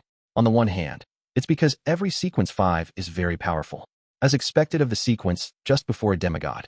On the other hand, it's because Creeping Hunger's various powers aren't a good match. It cannot be considered to be multifaceted without any weaknesses. Yes, the powers of a sequence 5 Nimblewright Master of the Seer pathway is highly effective against invisibility. I can try to help the chubby apothecary find his teacher in the meantime, but without any information, with just a picture, I can only try my luck. I'll have to see when I can directly find a clue. After all, I'm not a god, and I can't find people remotely. Wait, in a certain way, I am a god. I can get god believers to help find him. As long as that old gentleman named Roy King once visited Byam, he would have definitely encountered others and be seen by them. Most native residents secretly believe in god. This is what it means by a sea of people. Also, before Captain Elan leaves Byam, I should get him to introduce me to a point of contact for the military. In the future, I can get him to reimburse me for any intel. They can also check if there were any travelers named Roy King who registered on any liners in recent months. There's another method. I've placed the radio transceiver above the gray fog for some time. I should be able to contact the magic mirror, Arrodes, if I take it down. I was originally planning on asking for Helene's location, but I no longer need to find the red-haired lady anymore. I can switch to Roy King. For a matter which many adventurers have no clue on how to begin, I have 3 solutions. Amidst his thoughts, Klein finally held on until the medicine was successfully brewed. Looking at the bottle of blackish-green liquid that Danitz brought over, he hesitated for 2 seconds before extending his hand to receive it and placed it to his mouth. Gulp! Klein immediately felt his throat burn as his face flushed red. This made him recall his attempt at eating crazy spicy food in his previous life. Suddenly, his entire person awakened as his stuffy nose quickly cleared. Gulp! Gulp! He barely finished drinking it and felt as though he had nearly recovered from his sickness. By night time, he had fully recovered. He no longer showed any doubt towards an apothecary's abilities. No wonder the potion's name is Apothecary. Klein wore his hat and left the inn with Danitz. Under the cloak of night, they left Byam and came to a secret harbor hidden on the other end of the jungle. Tonight, the Golden Dream was providing aid to the resistance. After some coordination and hassle, Danitz used the Soulfall ritual to contact Vice Admiral Iceberg Edwina. After some time, the ship, that was often scrubbed clean and had a strange main cannon, docked by the private harbor. Its gigantic sails drew 5 types of gold coins. They were the gold pound of Lone, the gold horn of Fasak, the Vril gold of Intis, the the gold rizet of Fainapotter, and the Sasson gold of Limburg. This was the flag of the Golden Dream. It was also the symbol of this pirate crew. It's still not professional enough. If it were me, I would add Porter gold from Mason, Zloty from Seeger, motif gold coins from Balam Empire, etc. Klein stood by the side with his hands in his pocket as he watched Edwina Edwards appear at the bow. At that moment, she was wearing a hunter's hat, a rider's shirt, and a black coat. She matched the image of a female pirate admiral in the minds of the resistance. She often dresses like she's a private tutor. Klein mumbled and took a few steps back, allowing Danitz to run around and busy himself. This pirate worth 5,500 pounds did the liaison, sending a batch of food and fabric to Kalat and the resistance before the transaction came to a close. Danitz secretly inhaled and came to Klein's side and forced a smile. There's nothing else, right? I can now return to the Golden Dream, right? Also, how do you plan on settling the hiring fee? That's only an excuse your captain and I used. In a particular sense, this batch of food and fabric is my payment. Klein nodded. Your captain has already paid. You can return. For real. Danitz found it unbelievable. Although Vice Admiral Iceberg, Edwina wasn't far behind him. He was still afraid that Gehrman Sparrow would suddenly have a crazy fit. Klein didn't reply and turned around, walking straight towards the path that led out of the private harbor. Danitz exhaled silently and held back his excited feelings before briskly running back to the Golden Dream. Only when the Golden Dream steered far away into the night, with the private harbor that belonged to the resistance slowly shrinking in size, did he really believe that he was back on the Golden Dream. At that instant, he felt that he had experienced just too many things over the past half a month or so. It was an unprecedented level of exhilaration, as though it was an interesting dream. At this moment, a sailor came close and asked out of curiosity, "Boss, was Steele Mavady really killed by you?" Danitz immediately laughed out loud and secretly stole a glance at Captain Edwina before saying to his subordinate, "I contributed greatly to this deed. Let's talk over drinks." Above the dark sea, the Golden Dream drifted off into the distance. After returning to the Wind of Azurin, Klein was just about to sleep when he saw the surrounding colors turn abnormally bright. The white bedsheets turned whiter, and the brown floorboards turned more brownish yellow. The dark red curtains appeared like fresh blood. In the scene with all sorts of colors stacked upon each other, Isaac Eggers suddenly walked out from a rippling aqueous void. He was dressed in his usual shirt, bow tie, tailcoat, and a top hat. His skin was bronze in color, and he had soft facial features. How enviable. I also wish to have such powers of traveling through the spirit world. Klein silently sighed as he smiled in greeting while maintaining his appearance. Good evening, Mr. Isaac. Isaac took off his top hat and looked at the rather unfamiliar face. Without finding it strange, he chuckled. Apologies. I came in a hurry. I should have knocked on the door. What's the exact situation with those death chronicles? Klein invited him to have a seat. He then described in detail things he couldn't explain in the letter. Towards the end, he mentioned in passing about the matter regarding Banksy Harbor, saying how it involved King of Angels Medici and his descendants. Isaac leaned back into the chair and said with a frown, "There's such a name in my memories. He should have the two titles of Red Angel and War Angel. However, he had perished long ago." Perished long ago? Klein asked in surprise. Isaac nodded and thought over it. I remember that he was killed by Blood Emperor Alistitutor. Killed by Blood Emperor Alistitutor? Klein's pupils shrank as he recalled the evil spirit that loitered in the underground ruins beneath Backlund. It had claimed to be an innocent killed by the Blood Emperor. Chapter 587. Confusing. Could it be that that evil spirit is Red Angel Medici, the king of angels who once served that creator and was one of the founders of Rose Redemption? Klein instantly generated such a thought and began utilizing backward inference to seek out any traces or clues. The former holder of the Red Priest card was attracted to the underground palace because of a certain level of attraction and had died beside the Tudor descendants. The evil spirit I saw in my dream could easily kill a powerful dragon back when it was alive. It knows the potion formula of the mutant pathway sequence 4 and even more. It's very aware of matters regarding Rose Redemption. The Orthodox churches that have existed ever since the Cataclysm don't know that the former Binzi and that the present Bansi has a descendant of the Medici family residing there. But the evil spirit was able to provide the corresponding information. There's a very high chance of deriving this from the death of Red Angel Medici. And this king of angels was actually killed by Blood Emperor Alistitutor. Does this mean that the latter had already exceeded Sequence 1 and had reached the rank of true God as a Sequence 0 and could no longer be witnessed directly? That evil spirit said so itself that in the late stages of the Fourth Epoch, Solomon Empire's Dark Emperor, Tudor Empire's Blood Emperor, and Trunsoist Empire's Night Emperor were fighting for the position of Sequence 0 until Alistitutor went crazy. Does this mean that from that point onwards, Blood Emperor was a half-crazy true god? Right. Mr. Azek mentioned in the letter that he lost his senses from merely being glanced at by Blood Emperor Alista Tudor. Back then, he was at least a sequence 4 demigod. To have such might, it can only be explained that Blood Emperor was at the true god level. Mr. Azek also described the revival of the true Dark Emperor in his letter. He described him as sitting on a gigantic throne as he overlooked the land. For the Dark Emperor to revive and return, there is a high chance that he was a true god at the sequence 0 rank. If that were the case, the War of the Four Emperors was of a higher order than I previously imagined. It's no longer a battle of 3 sequence 1s fighting for the position of sequence 0. Klein connected all the dots from the past, gaining a brand new understanding of 4th epoch history. But as a result, many questions arose. If that ancient evil spirit really is king of angels Medici, then the underground palace might very well belong to Blood Emperor Alista Tudor. Then, why would there be 2 thrones of equal standing? Why would there be 6 humanoid statues of the true gods? Why would the half-crazy Blood Emperor kill Red Angel Medici? After he became sequence 0, which spot did he occupy? Firstly, Dark Emperor can be eliminated. It can't be Red Priest, right? Red Angel Medici was killed for its Beyonder characteristic, but Red Priest and Dark Emperor do not seem like neighboring pathways that allow exchanging. I can basically confirm that the former is paired with the Demonist pathway. Yes, Captain mentioned before that consuming the potions of other pathways might not mean death, but there's a high probability of going mad and obtaining warped but terrifying powers. This matches Blood Emperor's half-crazy trait. In his final step, as there was no hope for Dark Emperor and any neighboring pathways, he took the craziest choice and switched to another pathway that's completely unrelated, becoming half-crazy as the price. But the same problem arises. Advancing to Red Priest requires King of Angels Medici to be killed, but before advancing, Alista Tudor wouldn't have been able to complete it by himself. Unless he had more sequence 1s helping him or other sequence 0 true gods. Upon realizing this, the statues in the underground palace suddenly flashed past Klein's mind.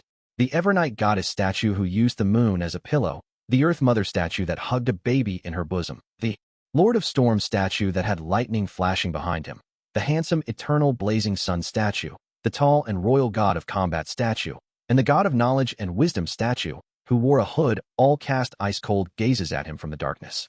At that instant, Klein couldn't help but tremble. However, he remembered that the 6 gods supported the Trunsoist Empire, not the Tudor Empire. The history of the 4th epoch becomes more harrowing and confusing the more you delve into it. Klein sighed secretly. What are you thinking about? Azek Eggers noticed his pause. Klein said in passing, I was only thinking that since Red Angel Medici had long perished at the hands of Alista Tudor, then who is the god of weather who has a following in Banshee Harbor during the recent centuries? And what's the reason for their odd behavior? With this in mind, Klein came to a pause. This was because the matter regarding Banshee Harbor was unlike what he imagined. He originally believed that Red Angel Medici was asleep there, but to his surprise, he had long perished. In that case, the secrets underlying the Green Lemon restaurant and the telegraph office became even more indecipherable. He had no way of deducing anything without any further information. The more he thought about it, the more horrified he became. Could that evil spirit have expected such an outcome when he indicated Binzi Town? That might have been a required step for him to escape the seal. Should I tell this matter to Mr. Azek and gain his opinion? Yes, I'll let Miss Magician, who's in Backlund, to monitor the area and see if there's any abnormalities. If there's none, it can wait till I return to Backlund and contact Miss Sharon. After seeking her opinion, I can inform Mr. Azek. After all, it's a ruin we explored together. I have to respect her opinion. If there are any abnormalities, then the matter can only be expedited due to the seriousness of the issue. Klein quickly made a decision. When Azek heard his question, he laughed. Don't think about such matters. They've definitely been buried by the Church of Storms. To forcibly seek out the reasons will only bring about extreme danger. Even at the level of an angel, there's still a chance of perishing. In the mysterious world, curiosity is often the leading cause of death. Klein recalled the matters he had experienced and heard of in the past. He switched to saying, Mr. Azek, I already have a messenger that I can call my own. Much faster than I imagined, Azek said with a smile. Klein simply explained how he changed the incantation and how he completed the summoning and ended up encountering an oddity in the spirit world. When summoning spirit world creatures, there's indeed a chance of such things happening when it's not done by someone of the corresponding job. It requires repeated trial and error before obtaining the desired result. But repeated attempts make it easy to encounter danger. Even if you add descriptions like friendly, it isn't absolutely safe. The spirit world creature which is summoned might not have any malicious intent towards you and wouldn't wish to harm you, but it doesn't mean that its very existence won't hurt you. Perhaps just the aura it has can reduce you to a pile of blood. After Azek heard about the creature whose speed surpassed imagination, the being who was easily neglected, and the creature with extremely high survivability, he laughed and warned him. After that, he asked, "How did you succeed in the end?" Klein said in embarrassment, "I changed the final sentence to a unique being that is willing to be my messenger." Azek was taken aback for a second as he curiously looked at Klein. "This description is too generic. Typically, it wouldn't succeed. Perhaps I was rather lucky." Klein cautiously described his messenger's appearance and even hid the matter of her request for a gold coin. Azek thought over it carefully and said, "I do not have an impression of this spirit world creature, but since you've already signed a contract and have had it witnessed by the underworld, she likely wouldn't cause you any harm. However, before you fully understand her, try not to get her to do anything apart from sending letters." All right. Klein originally wanted to say that he had nothing he needed her for other than sending letters when he recalled his battle with Mr. A. The room fell into a brief moment of silence before Klein pulled the conversation back on track. "Mr. Azek, when can we head for the Black Death?" The longer the delay, the higher the chances of whatever he left on the Black Death to be cleaned up during the daily cleaning jobs. Now, Azek stood up and put on his hat. Klein was dressed properly, and just as he was trying to find an excuse to head to the washroom to divine if there would be any danger taking action tonight, Azek grabbed his shoulder and pulled him into the spirit world.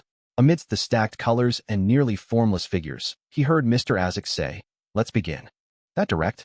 Don't you need to confirm things?" Perhaps a big shot has his own way of determining the level of danger. Klein silently mumbled and held up his cane and began divining the location of the items he left behind. The cane flew automatically as it tumbled ahead. Azek followed closely behind with Klein in tow as they smoothly passed through the spirit world. Before long, the black hardwood cane paused with thick black and stacked shadows ahead of it. Through this abstract scene, Klein could vaguely identify it as something resembling the Black Death. At this moment, Azek's body came to a pause as he solemnly said, "The spirits here tell me that there is danger." "There is danger? Something that can make even Mr. Azek find it dangerous?" Vice Admiral Ailment got help? A high-ranking member of the Demonist sect? Klein frowned suddenly. He fully believed the judgment of the big shot, since Sequence 7 of the Death Pathway was spirit medium. After advancing to the realm of demigod, being able to notice this was considered very normal. Azek half closed his eyes for 2 seconds before opening them. "But the problem isn't serious." "Let's enter." "Problem isn't serious." "That's probably the case when it's directed at you." The corners of Klein's mouth twitched as he decided to change his looks. This way, even if he was no match and had to flee pathetically, he didn't have to be afraid of someone coming to knock on his door. In an instant, Klein possessed a distinctive broad chin and cold blackish-green eyes. His hair turned brown and was tied into a bun at the back of his head like an ancient warrior. He had disguised himself as the former owner of Creeping Hunger, Vice Admiral Hurricane Kalangos. Azek gave him a glance as the surroundings suddenly seemed to plummet as all sorts of bright colors flew by. In a blink of an eye, Klein found himself in Ailment Maiden Tracy's captain's cabin again. This gallant and brilliant female pirate was wearing a different white shirt. On her left shoulder was a clear bandage while her black hair was coiled up instead of cascading down amorously. Faced with this sudden visitor, she didn't show any panic but smiled. At this moment, a gentle female's voice from a difficult-to-identify location sounded. "It's you." Chapter 588, Old Acquaintance. "It's you." Upon hearing this surprised and curious female voice, Klein jumped in fright, imagining that he had been recognized by someone. He immediately composed himself because he had already changed his appearance to that of the deceased Vice Admiral Hurricane Kalangos. And inside Kalangos was the crazy adventurer, Gairman Sherlock. And inside Gairman Sparrow was the identity of the great detective, Sherlock Moriarty. And inside Sherlock Moriarty was the identity of Klein Moretti. This wasn't the end. Deep within Klein Moretti was Mr. Fool, Zhou Mingrui. There's no reason that she can directly see my true essence. Besides, how can she know of a trivial character like Klein Moretti? Even Vice Admiral Hurricane Kalangos wouldn't have left the Vice Admiral Ailment Tracy's helper surprised. To be specially invited by a Sequence 5 pirate admiral to protect herself and deal with her enemy, the person must be at least a Sequence 4 demigod. Therefore, that sentence was directed at Mr. Azek? That high-ranking demonist recognizes Mr. Azek, who had destroyed their cooperation with the royal family and in Zangwill and Backlund, or does she recognizes him from one of his former lives? Klein quickly cleared his train of thoughts and remained guarded against Tracy and her helper's sudden attacks. He also looked through the corner of his eye to observe Mr. Azek's reaction. He wasn't too surprised that a mysterious powerhouse would appear. Firstly, this was because Mr. Azek had already given a warning, and secondly, it was because he believed that Vice Admiral Ailment Tracy wasn't a self-conceited person. To almost be assassinated without knowing the assassin's backing faction and motive, There was a high probability that she would leave the sea around the Rörsted archipelago to seek help from the upper echelons of the demonist sect. The only thing hadn't expected was that her helper would arrive so quickly. It was as though she was nearby or had a mystical item like that of a traveler. Combining the female characteristics of the voice and the gentleness within it, Klein suspected that it was a demoness at the demigod level. Azek stood on the thick carpet and said after 2 seconds of hesitation, "You know me?" This tone sounds uncertain. Could it be that my big shot had once spent a period of time with a demoness? No, I can't think of it that way. Klein began to imagine things before he seriously felt penitent for having those thoughts. He noticed that Vice Admiral Ailment Tracy wore an aghast look. Her certainty and calm had turned into puzzlement. The gentle female voice sounded out from an unknown location again. "I obviously know you. You should also know me." Azek turned his ears to the side to listen before he shook his head and gave a rueful smile. "I'm sorry. I've repeatedly lost my memories and am in the midst of recovering them. If you can remind me and invoke more of my memories, I'll be very grateful to you." Upon hearing their conversation, Tracy's puzzled and confused look settled. She cautiously swept her gaze at Klein, but frowned when she saw Vice Admiral Hurricane Kalangos' face. The gentle female voice sighed. "The last time we met was 1,300 years ago. Back then, Primordial and Death were working together, instigating the Pale Disaster in the northern continent. You might have already forgotten that we once fought the saints and angels of the Church of the Evernight Goddess. I know this piece of history. It was recorded in Emperor Rosel's diary. Mr. Dorr said that it resulted in the primordial demoness being heavily injured, and she had only managed to descend only in recent times. As for Death, he directly perished and created the Berserk Sea that separated the northern and southern continents. The demonist sect and the forces of Death had previously cooperated, so it's no wonder that a demigod-ranked demonist knows Mr. Azek. Man, she's also a monster that has lived for at least 1,400 years, Klein thought with a creative mind. Following that, he felt puzzled again. He originally imagined that Mr. Azek had suffered heavy injuries from being glanced at Blood Emperor Alistair during the War of the Four Emperors, which resulted in him constantly losing his memory and forgetting his past. However, what the demigod-ranked demoness indicated was that not only did Azek survive the War of the Four Emperors, but he had even participated in the Pale Disaster many years later. He didn't seem to have any problems in between. Azek closed his eyes as though he was trying to squeeze out his memories. After a few seconds, he asked hesitantly, "Katerina Pell, you are already a demoness of unaging? I'm very happy that you can still remember me. I could only be considered a weakling compared to you back then." A figure outlined itself beside Vice Admiral Ailment Tracy. She wore a simple and pure white gown, which had high slits that revealed her flawless legs. Her skin was as white as snow and as tender as a young maiden's. The woman had black hair and blue eyes, and she looked elegant and pretty. She had an indescribable charm. She looked towards Azek Eggers as a faint smile curled at the corner of her lips. "More than 1,000 years have passed. It's a cause for celebration for us to meet, alive." Balam Empire's Mr. Death Consul. Mr. Azek was Balam Empire's Death Consul. This is the name of a later potion in the Death Pathway. This demoness of unaging Katerina Pell looks like she's in her 30s. She's elegant and pure, yet she exudes a mature charm. Wait, why am I thinking of this? Her pleasure charms are already that potent? Katerina hurriedly moved his gaze away and nearly had to use cogitation to calm his emotions. Without waiting for Azek to say a word, Katerina Pell said with a melodic voice, "I'm curious over why you would still be constantly losing your memories. I remember that it only happens for your pathway during the undying stage, dying once every 60 years to revive again and forget the past. However, you have long advanced past that and escaped from that curse. What happened to you at the end of the Pale Disaster? Haha. The 7 gods had fractured back then and treated each other as enemies. We both believed that Primordial and Death would succeed, but who knew that the proudest son and the most arrogant tyrant would bow their heads? They quickly joined forces again. If I hadn't managed to advance by chance, then I might have already perished at the end of that divine battle. I believe you should have suffered some damage which resulted in your present state. Death's perishing is itself the greatest injury for you." Azek fell silent as he wore an indistinct, painful expression. "I can't remember." At this moment, Klein realized that Katerina Pell looked somewhat familiar, and he suspected her of being the white-robed lady who had led Madame Sharon onto the path of a demoness. Suddenly, Katerina's eyes turned to sweep a glance at Klein. She chuckled at Azek and said, "I believe you haven't forgotten the reason for visiting today? I'm very curious why he would assassinate Tracy. Could it be for justice?" The glance the demoness of unaging swept over was filled with hidden amorousness and sweet playfulness. She resembled an underage young maiden, and her facial features and bearing had magically accentuated that feeling. She didn't have the jarring feeling of a mature lady acting young at all. At that moment, Klein viewed her as a maiden who was 16 or 17. She can already perfectly present every charm a woman can bring. She has the skin, facial features, and bearing to match it. As expected of a demoness of unaging, Klein had already attempted to use cogitation to resist this indescribable charm. He took the initiative to look at ailment maiden Tracy. Do you know the tycoon named Jimmy Necker? Tracy gaped her mouth before closing it again. She replied blankly and aggrieved. Who is he? You might not know him. He once collected a batch of ancient chronicles related to death. He died at the hands of Vice Admiral Hurricane Kalangos, Klein said while bearing the appearance of Vice Admiral Hurricane Kalangos. Tracy narrowed her eyes. She wore a dazed look before turning angry. You came for those documents? It really is in your hands. Klein determined based on her tone. He answered indifferently. That's right. Tracy inhaled slightly and said, Where's Helene? Did you do anything to her? I know she's still alive. If something happens to her, my spiritual intuition will tell me.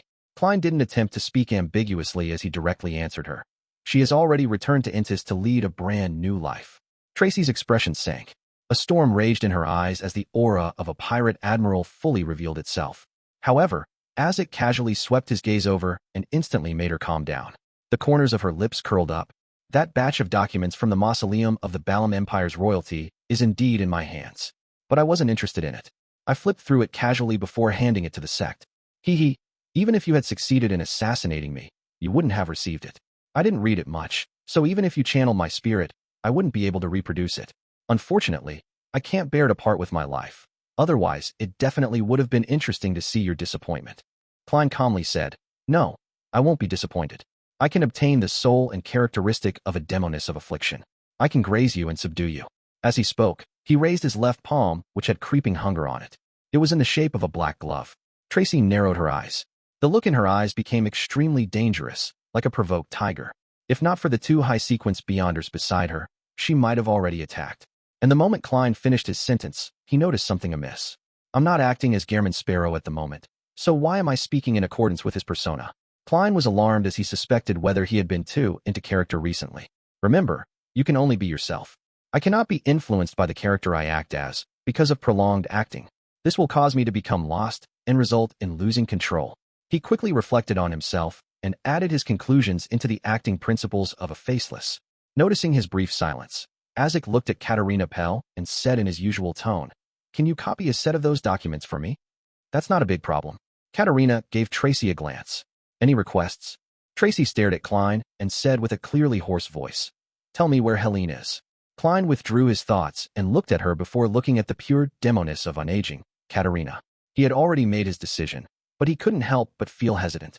He turned to look at Mr. Azek and discovered his warm smile. He wasn't urging him or forcing him. Klein retracted his gaze and simply said, I refuse. Chapter 589, Sowing Discord. For an instant, Klein imagined that Tracy would directly attack him, as her face was already flushing red with anger. Her blue eyes had turned dark like the surface of a sea before an impending storm. But eventually, Tracy didn't act rashly. She looked towards Katerina Pell and awaited the decision of the demoness of unaging. She knew very well that, although Sequence 5 and Sequence 4 were just separated by one level, there was a qualitative difference between them. There was no way to bridge the gap with one's battle skills or execution. One was a normal human with special powers, while the other was already a demigod, a legendary creature possessing godhood. Furthermore, the two present were clearly not Sequence 4. Placed before them, Tracy felt like she was a low sequence beyonder. Katerina Pell didn't seem furious. She looked at Klein, who wore the face of Kalangos, and chuckled as her eyes moved across him. What an interesting lad. If not for Mr. Death Consul being here, I might have not revealed the upheavals within my heart and have an unexpected encounter with you which would lead into having a pure and romantic story with you. No, you don't want to. This sounds really terrifying. Klein didn't dare look at her as he continued looking at Tracy. Seeing no response from Azek Eggers, Katerina retracted her gaze and said to Tracy with her melodious voice, Embrace the afflicted pain. This might be something beneficial for you. She then looked towards Azek. I remember that batch of documents. It records the various attempts used by the Balam royalty to revive death, but unfortunately, they seem to fail miserably. Towards the end, they seem to consider creating an artificial death. Are you still interested? An artificial death? How can death be artificial? Apart from the uniqueness and beyonder characteristics, how can there be other methods? It's not like it's something you can find on the street. Was the former Balam Empire and the present numinous episcopate all crazy? Klein mumbled silently and didn't interrupt the conversation between the demigods. Azek pondered for 2 seconds before asking, "What price do I need to pay?" Katerina smiled youthfully. "No, there's no need. I thought it over. Helping you regain your memories and find your past in order to become the death consul from before should be a rather interesting matter. This can bring more changes and fun to this world." Those words sound like a rebellious teenage girl. A demoness of unaging not only doesn't age in body, but in mind as well. Klein felt it somewhat impossible to grasp her thought process. Perhaps only a sequence 6 or 5, or even sequence 4 of the spectator pathway can tell. He subconsciously guessed. Azek nodded and extended his right hand. A piece of paper and a fountain pen in the room automatically flew over as though invisible spirits were at his service. After scribbling, he threw the paper over. "You can summon my messenger. So there's only one copper whistle. For it to remain effective for more than 1,000 years, that copper whistle is definitely no simple item." Klein instinctively wished to reach out to touch Azek's copper whistle inside his pocket, but he held back. Katerina caught the piece of paper and scanned it before pursing her lips into a smile. "I thought you would have directly told me where in the underworld." She looked up as her blue eyes effused an indescribable warmth as she smiled faintly. "I still remember how Mr. Death Consul from before was such a powerful but cold man. He left a deep impression on me. I'm also curious as to why you would become so soft." Azek held his fist to his mouth and shook his head with a bitter smile. "I'm immortal, but that doesn't mean I don't age. Once a person ages, they will often become placid." "No," Katerina's eyes flickered deep down as she said, without concealing anything. "I look forward to the day you recover all your memories. I wish to see how you would evaluate the present you." Upon saying that, she curled her lips slightly and winked at Klein. "Perhaps we will release an existence more evil than a devil." This is her trying to sow discord, right? Klein muttered inwardly, but he couldn't help but recall the pale disaster recorded in many historical books and church tomes. It had caused a large number of casualties and had turned the northern continent into a living hell. And this disaster was mainly led by Death and the primordial demoness, with Death's entourage and the demoness sect from the southern continent. In this entire matter, Mr. Azek, who was known as Death Consul, definitely played a rather important role. Azek fell silent for a few seconds as he grabbed Klein's shoulder and pulled him into the spirit world and traversed it. Instantly, there was only demoness of unaging Katerina Pell and Vice Admiral Ailment Tracy left in the Black Death's captain's cabin. The latter looked at the spot where the two had disappeared, and after taking a while to calm herself, she clenched her teeth and said, "I'll never forget this matter." Katerina resumed her pure demeanor and smiled faintly. "Feel the afflicted pain. The more pain you feel, the more you will realize how weak you are. When the pain reaches a threshold, the desire to change yourself will reach a certain intensity, allowing you to withstand the potion and obtain godhood during the ritual to become a demigod." When Tracy heard this, she suddenly thought of something. Her expression froze as she blurted out, "Helene was able to escape the Black Death because of—" Katerina smiled mildly. "You are my youngest child, but you are the one who's most promising at becoming a demigod. As a mother, I will naturally want to help you." Tracy's facial muscles twitched as she said with a warped expression, "That's right. I have a mother like you, and a mom. Why didn't you tell me the truth in the beginning? You clearly knew the mid and low sequences of several other pathways." Katerina turned her body as her white gown fluttered. She said ethereally, "We all need to approach the primordial. We are all her children." As she spoke, surging but silent black flames soared over the huge sailboat, which was dozens of meters long. The flames covered every corner as they burned silently without injuring any of the pirates on the Black Death, as though they were clearing up any accumulated dust. The stacked colors quickly receded, and the indescribable transparent figure went far into the distance. Klein's spirituality suddenly stirred as he felt that the items he had left on the Black Death had all vanished. As expected of a demoness of unaging, Klein sighed. Just as he was about to say something, he felt himself plummet. He had left the spirit world with Azek. He found themselves in a mountain valley with a river flowing. There were fertile fields with a manor and town that was built in a Loanese style. Klein looked around him and discovered that he was standing in a dark cemetery that had long been abandoned. "Mr. Azek," he shouted in puzzlement. Azek walked to a grave with a broken tombstone that was covered in weeds. He said solemnly, "After meeting Katerina Pell, I recalled some matters again.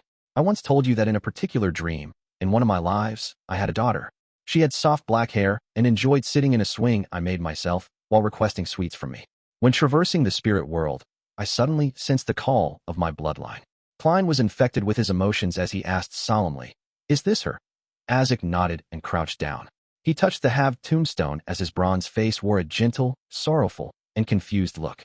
"This is her grave. If I recall correctly, she's been dead for 926 years. 926 years. Klein wanted to say something, but he was stopped by that extended period of time. If it wasn't for the churches compelling people to be buried in cemeteries and providing a certain degree of surveillance, it would have been hard to find this grave and tombstone, since there hadn't been any all-out wars since the Fifth Epoch. A human's life was on the order of decades, but this was 926 years. After a long moment of silence in the cemetery, Isaac got up again and grabbed Klein's shoulder. I'll send you back first. After a few minutes of traversing the spirit world, Klein saw the white bedsheets and yellowish-brown floorboards. Isaac pressed down on his hat and said in a deep voice, I'll continue my journey while you continue on your adventures. Klein nodded. Just as he was about to say something, he saw Mr. Isaac curl his lips and smile. Were you afraid that I would become an evil person like a demoness after fully recovering my memories? Before Klein could reply, Isaac sighed. I'm also very worried. But I have a greater desire for discovering myself. After saying that, the surrounding aqueous void around him rippled as he vanished from the room. For a long period of time, Klein stood in his spot, silent. He shook his head and laughed silently as he consoled himself. Perhaps when the time comes, I'll already be a powerhouse at the level of angel. I can establish a treatment facility that treats antisocial personalities and have Miss Justice be the head doctor. Retracting his thoughts, Klein sat down and habitually reflected over his operation. I originally thought that I could graze a demoness of affliction and obtain death's chronicles, while making further progress in the human disappearances. Who knew that the development and outcome were completely out of my expectations? I only managed to complete the initial goals. Sigh. I cannot incite Mr. Isaac to take action since he hasn't completely recovered. Furthermore, the person we were facing was a demoness of unaging. What's most important is to be strong myself. Relying on myself is better than asking for help from others. Haha. On careful consideration, I do rely on myself most of the time. I can attack the human disappearance cases from the angle of the buyer, that crazy Captain Connor's Victor. Klein changed his sitting posture and nodded to himself as he murmured inwardly, the greatest gain that I received was to establish the preliminary acting principles of a faceless. It's to get into character and be detached, overcome any aversions, and to be careful about being too immersed in the role. This way, by relying only on simple, ordinary, real acting, perhaps it will take a year or two to digest the potion. But for me, I should be able to fully digest it in about 4 to 6 months. After reflecting on the matter, Klein prepared to sleep. He planned on taking down the radio transceiver from above the gray fog once it was daybreak, so as to establish communications with the magic mirror, Arrodes. Of course, he had to first divine the level of danger above the gray fog. Chapter 590, Arrodes's Bottom Line. Early in the morning, above the gray fog, Klein conjured a pen and paper as he deliberated over the divination statement. Using the radio transceiver is dangerous. After carefully checking the statement twice, he took out the spirit pendulum under his left sleeve and began divining. During this process, he was on high alert and was somewhat afraid. He was like a child covering his ears while lighting firecrackers. If the outcome would involve the true creator or the primordial demoness, then he would encounter danger simply from divining it. If it were any other person, they would only end up losing control or dying. However, Klein had the gray fog to shield him and prevent him from having such a tragic outcome. Hence, it was obvious that anything that happened above the gray fog was better than courting death in the real world. He was afraid that the using it repeatedly would allow the evil gods to lock onto him and personally pay him a visit. He quickly entered the state of cogitation and silently recited the divination. After chanting 7 times, he knew the answer without opening his eyes, since he was completely fine sitting there in his seat and wasn't suffering from any extreme pain. When Klein looked at the dangling topaz, he discovered that it was indeed spinning counterclockwise. Phew! Klein heaved a sigh of relief and immediately returned to the real world and began preparing a ritual to bring the radio transceiver from above the gray fog to the real world. After about half an hour, he finally heard the radio transceiver produce its clickety-clack. An illusory piece of white paper was spat out with lines of Loanese words written on it. I'm here. Great Master, is that you? Why does it feel like it's craning its neck? Klein suddenly recalled the emoticons from his previous life. It was an adorable alpaca that craned its neck out. He took 2 steps forward and tersely answered in a reserved manner. Amidst clicking sounds, more illusory paper was spat out. Your loyal and humble servant, Arrodes, at your service. Klein hid his discomfort in the depths of his heart and asked, Arrodes, tell me, where's Roy King from the Life School of Thought? Due to the chubby apothecary's description, he knew that the organization developed itself based on a master and apprentice system. He inferred that they grasped the 2 beyonder pathways of monster and apothecary. This matched the characteristics of the Life School of Thought. Meanwhile, Klein prepared Roy King's picture with the intention of relying on himself rather than on others. The tapping sounds intensified as Arrodes produced a portrait with the radio transceiver. It was none other than Roy King with his hair neatly combed back while wearing a framed pair of glasses. Is this him? A line of Loanese appeared behind the portrait. Klein nodded. Yes. Arrodes made the radio transceiver's tapping sound turn abnormally brisk. Great Master, the person you wish to find is imprisoned in the Governor-General's office of the City of Generosity, Byam. Locked in the Governor-General's office? Klein frowned slightly and wasn't in a rush to continue asking. He said with confidence and frankness, All right, according to your rules, it's your turn to ask. Tap, tap, tap. Arrodes used the radio transceiver to produce a smiley face and a line of text. I've already asked, and you have already answered. When did that happen?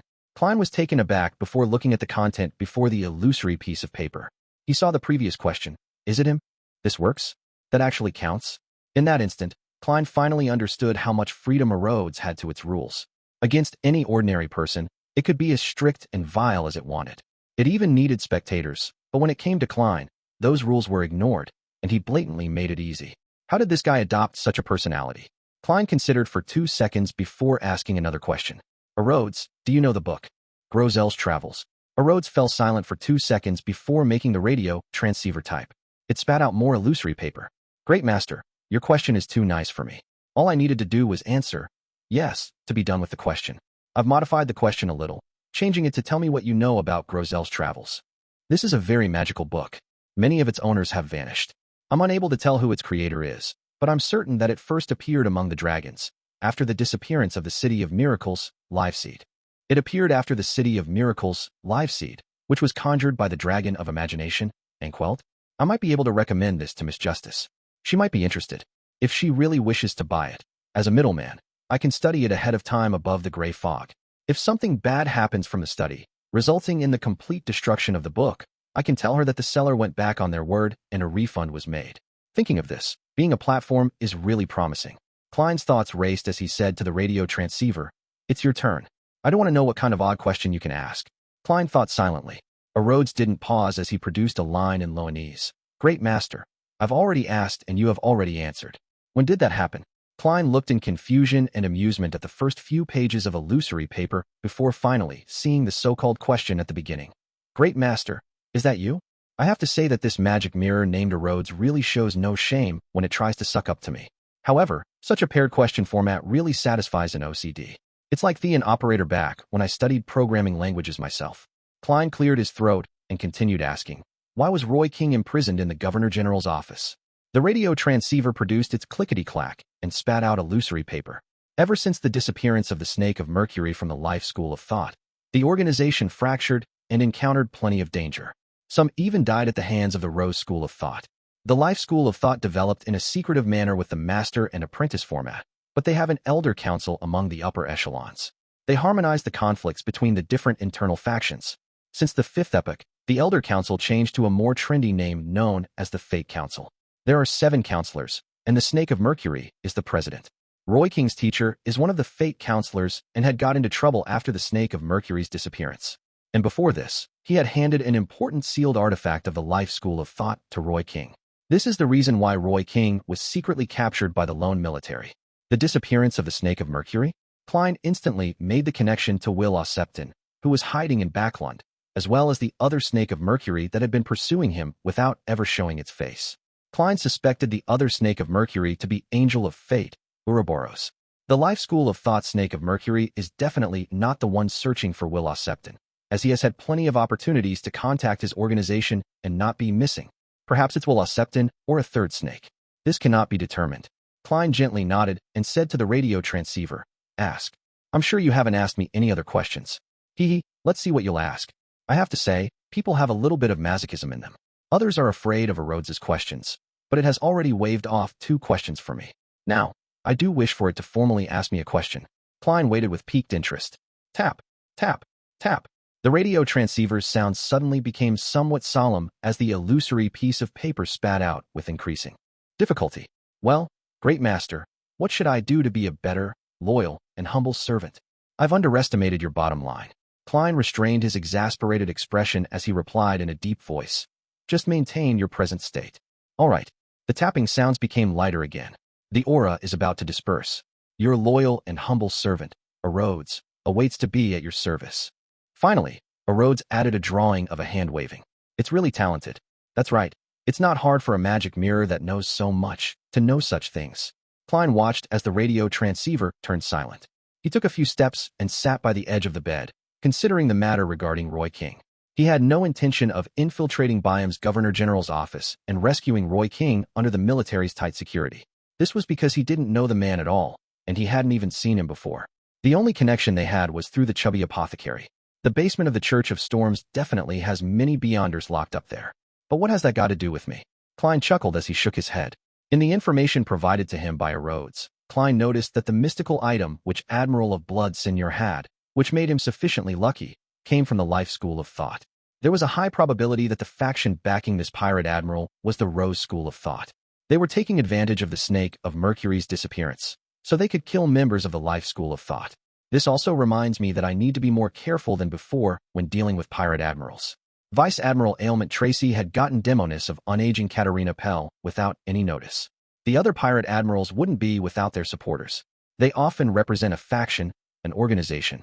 Admiral of Blood is backed by the Rose School of Thought, while Admiral of Stars is backed by the Moses Ascetic Order, as well as for our Tarot Club. The backer of Admiral Hell is likely the Numinous Episcopate and the King of the Five Seas. As for Vice Admiral Iceberg, she's likely backed by the Church of the God of Knowledge and Wisdom. The backers for Vice Admiral Deep Sea and Vice Admiral Dusk are currently unknown, but it's definitely impossible that they relied solely on themselves to reign supreme over the seas for so many years. Now on second thought, which faction was backing Vice Admiral Hurricane Kalangos? The one that gave him creeping hunger, or the unspeakable organization that instigated him to assassinate Duke Negan? Yes, I must be careful not to expose my intention of hunting pirate admirals in the future. Furthermore, I can only make one attempt and immediately distance myself if I fail. As Klein's thoughts varied, he suddenly thought of something. The paper crane that was personally folded by that snake of Mercury, Willa Septon, was still with him. Chapter 591, Making Good Use of Things. Klein's memories of the paper crane were still fresh on his mind. Back then, Willa Septon had used this item to locate Dr. Aaron's astral projection and injected information into him while he was dreaming of the spirit world in his dreams. It created a revelation that evolved into a specific dream. Klein later exchanged a paper crane. He had folded himself for Willa Septon's and had gone above the gray fog to make a divination. He failed to gain any effective conclusions until Dr. Aaron's wife got pregnant. By calculating the time, and from his understanding of the situation between a sequence 1 and sequence 0, he guessed that Willa Septon was performing a cyclic restart, and he guessed that Will was in an intense battle with another snake of fate for the position of sequence 0. And the nightmare that came with the paper crane was only an auxiliary outcome. Its true purpose was to help Willa Septon secretly become a fetus. What was most humorous about this matter was that the paper crane that Klein had folded had ended up being treated as the original from Willa Septon, and the Nighthawks had used even cruder means to replicate one to swap them. Willa Septon's paper crane had always been above the gray fog after I had thrown it up there. I nearly forgot about it.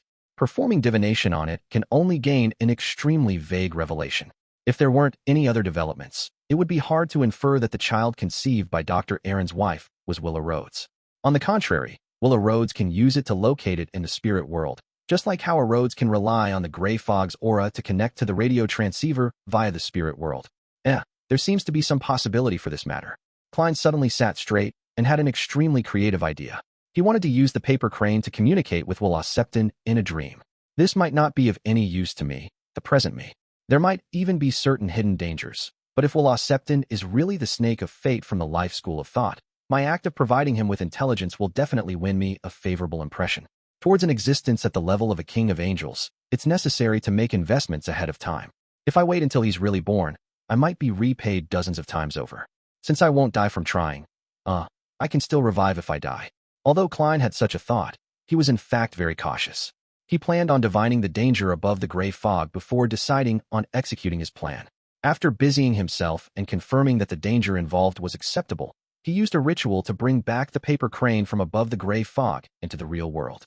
Perhaps it was because it came from a sequence 1 snake of fate. The paper crane didn't exhibit any peculiarities from its prolonged stay above the gray fog. It remained ordinary. I hope the aura above the gray fog didn't neutralize its uniqueness. Otherwise, Willa Septon won't be able to locate it. The sequence before Snake of Fate is Soothsayer. Would this matter already be within Willa Septon's expectations? The reason why he chose Dr. Aaron is because he's my friend, and by doing so, he can establish a connection with me? Am I being too narcissistic? However, This question is worth suspecting. After Will Septon used the paper crane to locate Dr. Aaron, he could have directly reincarnated. So why did he repeatedly make him have nightmares? Furthermore, the dream also indicated the struggle between the snakes of fate. To an ordinary person, they would neither understand it or play a meaningful role in this matter. Isn't this like using a gaze to entice a blind person? Will Septon created the dream for me? Klein frowned slightly and had certain guesses. He suppressed his puzzlement and picked up a fountain pen. As he filled it with ink, he considered a sentence to leave on the paper crane to garner Will Septon's attention. What should I write? Klein recalled what Arrodes had informed him about the situation with the life school of thought, and he felt that there was one line that could encompass everything while feeling extremely fresh and filled with emotions. That line was, "Your home blew up." This sentence is overly crude and direct while lacking manners. Besides, Will Septon might not be the president of the life school of thought. Klein deliberated and slightly spread open the paper crane. On the different surfaces, he wrote different words that formed a very short sentence. Roy King has been captured. After doing all of this, Klein put down the fountain pen and placed the paper crane into his wallet, just like Dr. Aaron had done before. In the periphery of the Rorsted Sea, on a gigantic fog-covered island far from the main sea routes, amidst a shrill cry, a blue bird of prey that resembled a shadow had plummeted from the sky and crashed heavily into the ground. It sent soil scattering as its blood splattered. Alger Wilson remained cautious. He stood far away and raised his left hand, which had an iron-black ring on his thumb. He pointed it at the terrifying beyonder creature known as a blue shadow falcon. On the tip of the ring was a spike-like protrusion. It was tainted with old blood, looking ancient and sinister. This was the mystical item he had bought from an artisan, using Steel Mavadi's bounty. He publicly claimed that it cost him £5,200 despite it actually only costing £3,100. The ring's name was Whip of Mind. It could deliver irresistible, intense mental damage to an enemy. Apart from that, it could strengthen Alger's mastery of various weapons. Therefore, it wasn't actually very expensive. Back then, the artisan and his friend had two mystical items. One was the Whip of Mind, and the other was the Ring of Witchcraft. The latter had more abilities and high adaptability, while costing almost the same as the former. It was a better choice, but after serious consideration, Alger still chose the Whip of Mind. He believed that without such an item, his hunting of the blue shadow falcon would be several times more difficult. This was because it was a beyonder creature that could fly, and reality had proven that his judgment was right. For this, Alger was willing to experience a constant headache, a nagging feeling that made him want to slam his head into a wall. After waiting for several minutes, he saw points of light float up from the blue shadow falcon. 6 crystalline feathers condensed around its wing as Alger heaved a sigh of relief and walked over. He had a flaxen cloth tied around his forehead, and embedded inside it was a blood-red gem that emitted a light that resembled the moonlight. This was meant to be the vampire baron inheritance for Emlyn White, but Alger wasn't in a hurry to complete the transaction after obtaining it.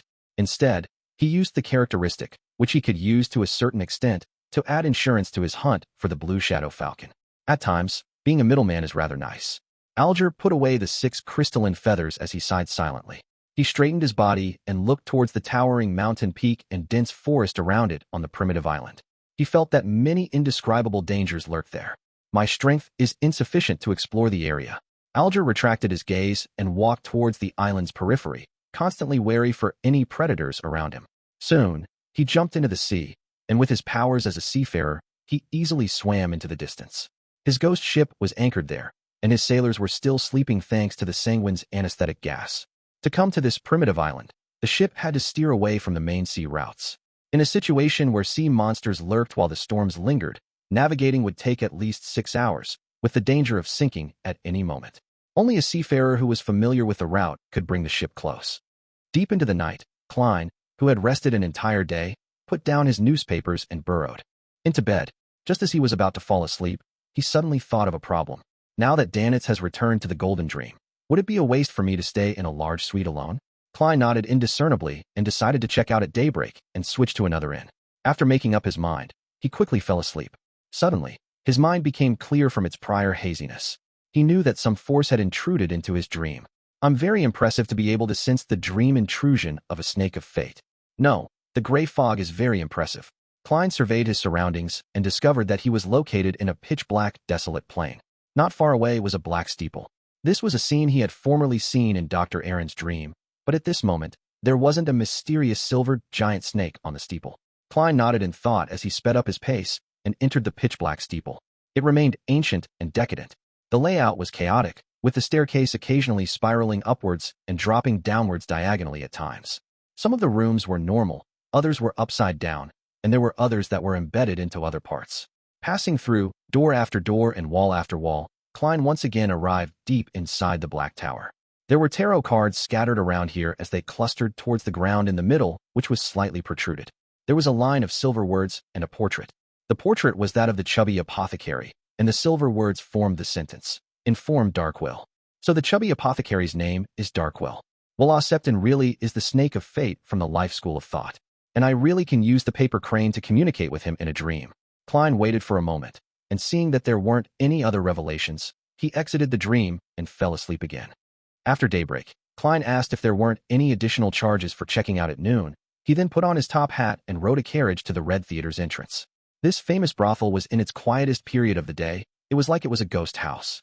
Klein glanced at it before walking diagonally across to the alley and arriving outside Darkwill's folk herb store. He suddenly sensed something as he looked up at the roof, and he saw a fat owl perched there, looking at him. The chubby apothecary was apparently attempting to tame a beyonder animal before. Klein retracted his gaze in thought as he knocked on the door. Thump, thump, thump, thump, thump, thump. After waiting for a while, he saw Darkwill open the door with his eyes hardly open.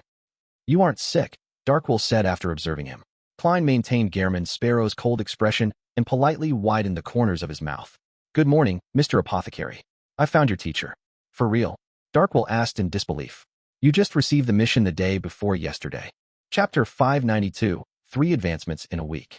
What has me receiving the mission the day before yesterday have to do with when I find him? If I didn't need to spend a day waiting for the snake of fate, Septon, to locate me, I could have done so 24 hours earlier. That's what professionalism is. Klein answered calmly. "You can choose not to hear what I have to say." Darkwill choked back the words he had prepared as his facial muscles twitched. "Go ahead and say it." Klein described flatly. "I received intel that Roy King has been captured by the military and is presently imprisoned in the Governor General's office. News I received from Arrodes," he added inwardly. "For real?" Darkwill couldn't hold back again as he widened his eyes and blurted out a retort. Klein nodded indiscernibly and said, "My information source is sufficiently reliable, but I have no way of confirming it," Darkwill said in hesitation. "This is because it involves an important sealed artifact of the life school of thought," Klein said directly.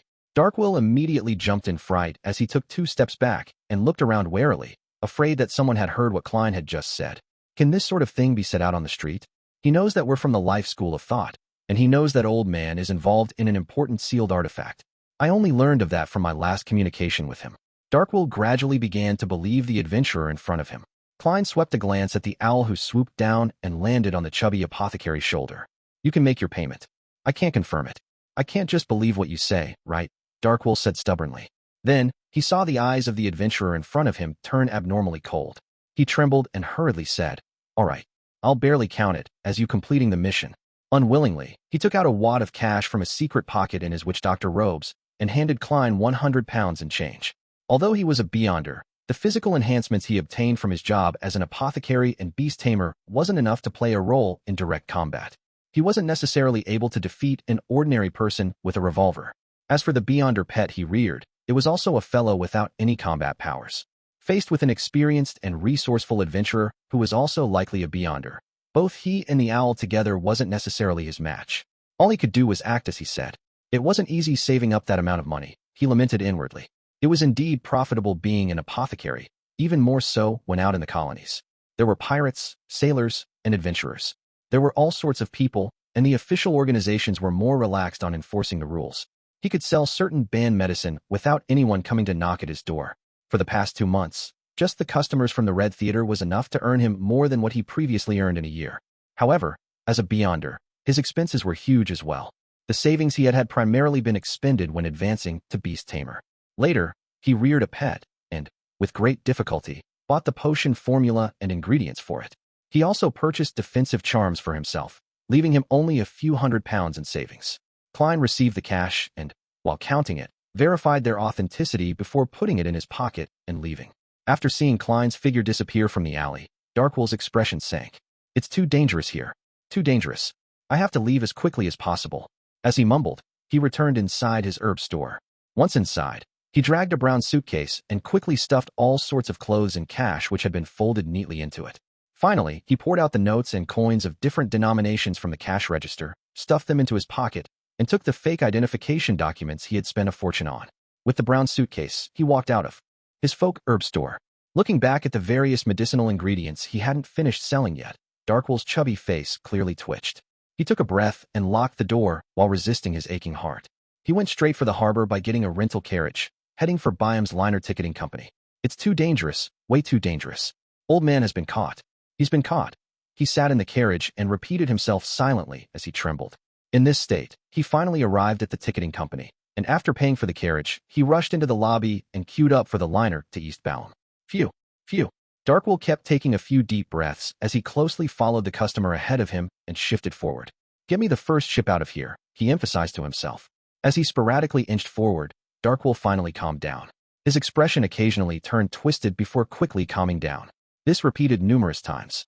When there was only one customer left in front of him, Darkwell paused on the spot. Dumbass. You dumbass. He cursed himself and immediately turned around, carried his suitcase, and walked out the ticketing lobby with his identification documents. Klein didn't care how Darkwell was saving his teacher, Roy King. He believed that it wasn't something that needed his concern. They have the life school of thought backing them. Even if they recently fractured, they're an ancient organization that was born in the early 5th epoch, making it have hundreds of years of history. It has a considerable heritage. Chubby Apothecary will naturally be able to find someone to help. If even the life school of thought can't do it, it will be useless even if I get the entire tarot club to help. So there's no need for me to worry for him. The military in Byam has a demigod. Of course, he might not be in the Governor General's office and might be in the military base. Inside the carriage, Klein took out his wallet and looked at the paper crane in it, wondering if he should immediately throw it above the gray fog. I'll wait longer. Perhaps that snake of fate, Willa Septon, might want to give me some perks. I should prepare a pencil next time. I neglected a problem. A paper crane is only this big. Using a fountain pen will quickly leave it without space to write. That will make me unable to contact Willa Septon and end up just waiting passively. And I can't keep the paper crane on me all day. In a few days, I'll send it back to the junk pile above the gray fog. After all, I cannot always have Willa Septon tracking me. I have to be careful. Klein quickly made a decision and returned to the Wind of Azure Inn, packed his suitcase, and checked out of the luxurious suite. To his delight, on Dannett's second time here, he had made a prepayment, making him responsible for the 5 soldi in fees. Soon, Klein switched to a different district and came to Odom Street, which was close to a Mirror's Leaf bar. He stayed in an inn called Tiana. He got a clean and simple room, which cost him 2 soldi 2 pence every day. There was also a complimentary cup of fruit juice squeezed from the gigantic fruit named Tiana. As he drank the slightly sweet milky fruit juice, Klein no longer cared about his image. He slumped into a reclining chair and decided to daze off and take a nap for the next 2 hours before going above the gray fog to browse through the prayers of his believers to experience the different facades people have. Backlund, the White family. Emlyn looked at the blood-red gem that appeared in front of him at the altar, and he seemed to be able to hear it resonating with his blood. After thanking Mr. Fool, he picked up the gem and felt the uniqueness flowing within it, so as to confirm that it was the inheritance from a sanguine baron. As long as I prepare the corresponding inheritance ritual and supplementary ingredients, I'll become a baron. And this isn't difficult at this stage, Emlyn thought with anticipation and glee. According to the human system, I would be a sequence 6 beyonder. The corresponding name is Potions Professor. In the blink of an eye, it was Monday again. Above the fog sea, a fleet was tearing through the thin fog and blue sea. Their flagship was a gigantic sailboat, which hung a unique flag on it. It depicted an eyelashless eye with 10 stars surrounding it. Admiral of Stars Catlia stood by the window of the captain's cabin as she quietly looked at the sunlight that shone through the thin fog until the wall clock produced its cuckoo. She glanced at the time and quickly converted the time to lone time. She then pulled the curtains and sat behind her desk. Placed on the red wooden table were a brass sextant and a light blue celestial globe. The latter's surface had a large swath of blankness, regions that hadn't been explored or were impossible to explore. Catlia reached out her fingers and played with the celestial globe before closing her eyes as she awaited the fool's summoning. Before long, a crimson light flooded her eyes, drowning the prepared her completely. By the time she got used to the changes, she found herself in the holy palace propped up with stone columns. She was before a long, modeled bronze table. While Miss Justice was greeting everyone energetically, Catlia also expressed her respects to Mr. Fool, who was still covered in the grayish-white fog. She did a simple sweep, and her black eyes with a slight tinge of purple suddenly constricted. She realized that the Hanged Man, the moon, and the sun who were sitting opposite her had slight changes in their outward spirituality. It was different from before. This indicated that they had advanced. This meant that they had advanced in the past few days. In just a week, 3 Tarot Club members have advanced. It's likely that the Hanged Man and the Moon have already reached sequence 6. Is this a coincidence? They happened to consume the potion this week. In terms of probability, there's a possibility. The Moon and the Sun were purchasing ingredients last week, but this also serves to show that the Tarot Club members advance very quickly. Otherwise, there wouldn't be such a coincidence. Of course, it's not strange to advance quickly below sequence 5 once a Beyonder masters the acting method and isn't lacking in resources.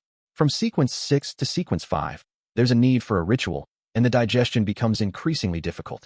It's difficult for such matters to happen again. Katlia retracted her gaze. Following that, Audrey apologized to Mr. Fool, saying that she hadn't been in contact with the psychology alchemist recently and wasn't able to provide any Roselle diary pages. Furs was in a similar situation. Her teacher was slow in replying to her, and the cold weather outside left her resistant against the idea of heading out. Having just advanced and having many things to settle, Derek wasn't able to produce new ancient myths. Klein could only calmly nod. Upon seeing this, Derek heaved a sigh of relief and turned his head to the other end of the long bronze table. Mr. World, I've obtained the method for separating a Beyonder characteristic from the mental corruption left by a rampager. Don't say it so directly. At the other end of the bronze table, Klein's expression nearly froze. Little son, although you have promised several times in the past, making Miss Justice and Mr. Hangman know of this matter, can't you see that Ma'am Hermit just joined? Klein resisted the urge to facepalm. Chapter 593, Solution. The method for separating a rampager's mental corruption from a Beyonder characteristic. The hermit Katlia shot a glance at the world and guessed that he might have obtained 1 to 2 Beyonder characteristics that a rampager left behind. In addition, one of them likely involved the advancement characteristic for the world or someone close to him. This was a very easy inference since if one didn't use a Beyonder characteristic as the main ingredient of a potion, the mental corruption of a rampager and it didn't matter if it was made into a mystical item. At worst, the negative side effects would be extremely strong, making it equivalent to a sealed artifact, but that didn't mean that there was no way of using it. After adjusting his emotions, Klein controlled the world to answer hoarsely. Write it on a piece of paper and pass it to me. With that said, Klein originally wished to encourage Little Son for being a trustworthy person, but upon considering how the world's image was that of a gloomy and reserved person who didn't say anything else unless he had ulterior motives, he instantly fell into a slight dilemma. No, there's an ulterior motive. By letting Little Son maintain his principles, it will make things a lot easier in the future. To put it simply, it will be easier to fleece him. Of course, I'll have to suffer the damage from his honesty and uprightness as a result. The world is an experienced and shrewd Beyonder in the eyes of Miss Justice, Mr. Hangman, and the others. They likely wouldn't notice any problems. Klein's mind raced as he made the world let out a deep laugh. You're really a trustworthy person. Your character is worthy of praise. The Hanged Man pricked up his brows and took the initiative to say to Derek, I'm also interested in the knowledge regarding this. What can I use to trade for this information? He planned to do the transaction if it wasn't too expensive, and he would give up if it exceeded his expectations. After all, he didn't have any use for it at the moment. Having been praised, Derek was still lost in his joy. After 2 seconds of thought, he said with abnormal sincerity, Mr. Hangman, there's no need. You've often been giving me suggestions in the past when I was faced with trials. Just treat it as a way of showing my appreciation. If the world is a real person and was drinking, he definitely would have spewed out all the water in his mouth. Thankfully, he's neither drinking, nor is he real. Klein mustered all the Beyonder powers of a clown to ensure his expression remained unchanged. The Hanged Man was briefly at a loss for words. The son's reply was completely out of his expectations. He had been traveling the seas for years and had experienced numerous encounters. His outlook on things was no longer that of black and white, with it mainly shades of gray. At this moment, he felt a baffling sense of guilt. Your character is really worthy of praise. Alger quickly composed himself and praised Little Sunday. Don't copy what I said. Can't you use a different sentence? The world glanced at the Hanged Man as the fool lamented how wily old foxes were all one and the same. Dumbass. No, he's dumber than an ass. A dumb sheep. The moon Emlyn silently condemned the sun. From this morning, he had been filled with anticipation for this tarot gathering, as he had already advanced to Baron and had wished to find a chance to covertly flaunt himself. They might not be able to tell, apart from Mr. Fool. Mr. Hangman likely can guess it. I should do something later to let them know that I'm an honorable Lord Baron. Emlyn pondered as he listened. Towards Little Son's words, Justice Audrey didn't feel any guilt or anger, as she knew very well that Mr. Hangman had been the one who had been guiding him every time. The others were only occasionally giving suggestions. This is the natural result of being a good person. I hope Mr. Hanged Man will become kinder in the future. She watched this scene in delight and didn't have the urge to spend money to obtain the method for separating the mental corruption from a beyonder characteristic.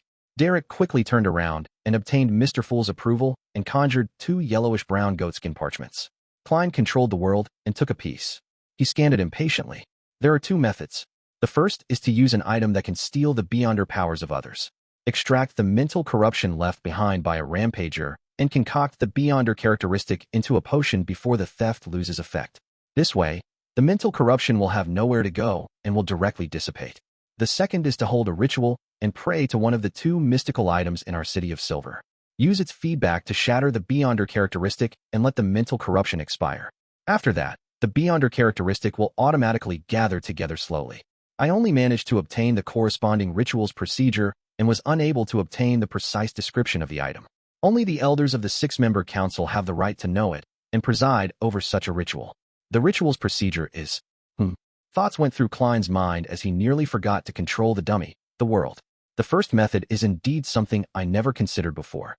The sealed artifact, Blood Vessel Thief, behind the Chinese gate in Contingency, is able to steal a target's beyonder powers. By viewing a mental corruption as one of them, there's nothing wrong with this logic. But here comes the problem. The mental corruption inside the all-black eye isn't that of an ordinary beyonder, but from the evil god, true creator. Regardless of if it's the beyonder who's stealing the power or a mystical item of a similar trait, it will not be able to withstand such mental corruption. The former has a 100% chance of losing control, while the latter will directly be corrupted. In theory, I can sacrifice a similar mystical item and use it to replace the all-black eye's corruption. However, the timing has to be done perfectly without any errors. Otherwise, the 2 items might end up corrupted. Klein quickly analyzed the viability of the first option. As for the second option, it was similar to his and Edwina's previous guess. Only the details were somewhat different. The 2 powerful mystical items in the City of Silver are, at best, grade 0. Basically, it can't be a true god sequence 0 remains. Otherwise, they wouldn't be in such a pathetic state in the forsaken land of the gods. Therefore, does it mean that in order to shatter a beyonder characteristic, one doesn't need a god's strength? It's enough to do it at the level of an angel? According to Little Sun, an angel is equivalent to a subsidiary god and can barely be considered a god. Yes, this matter can be verified.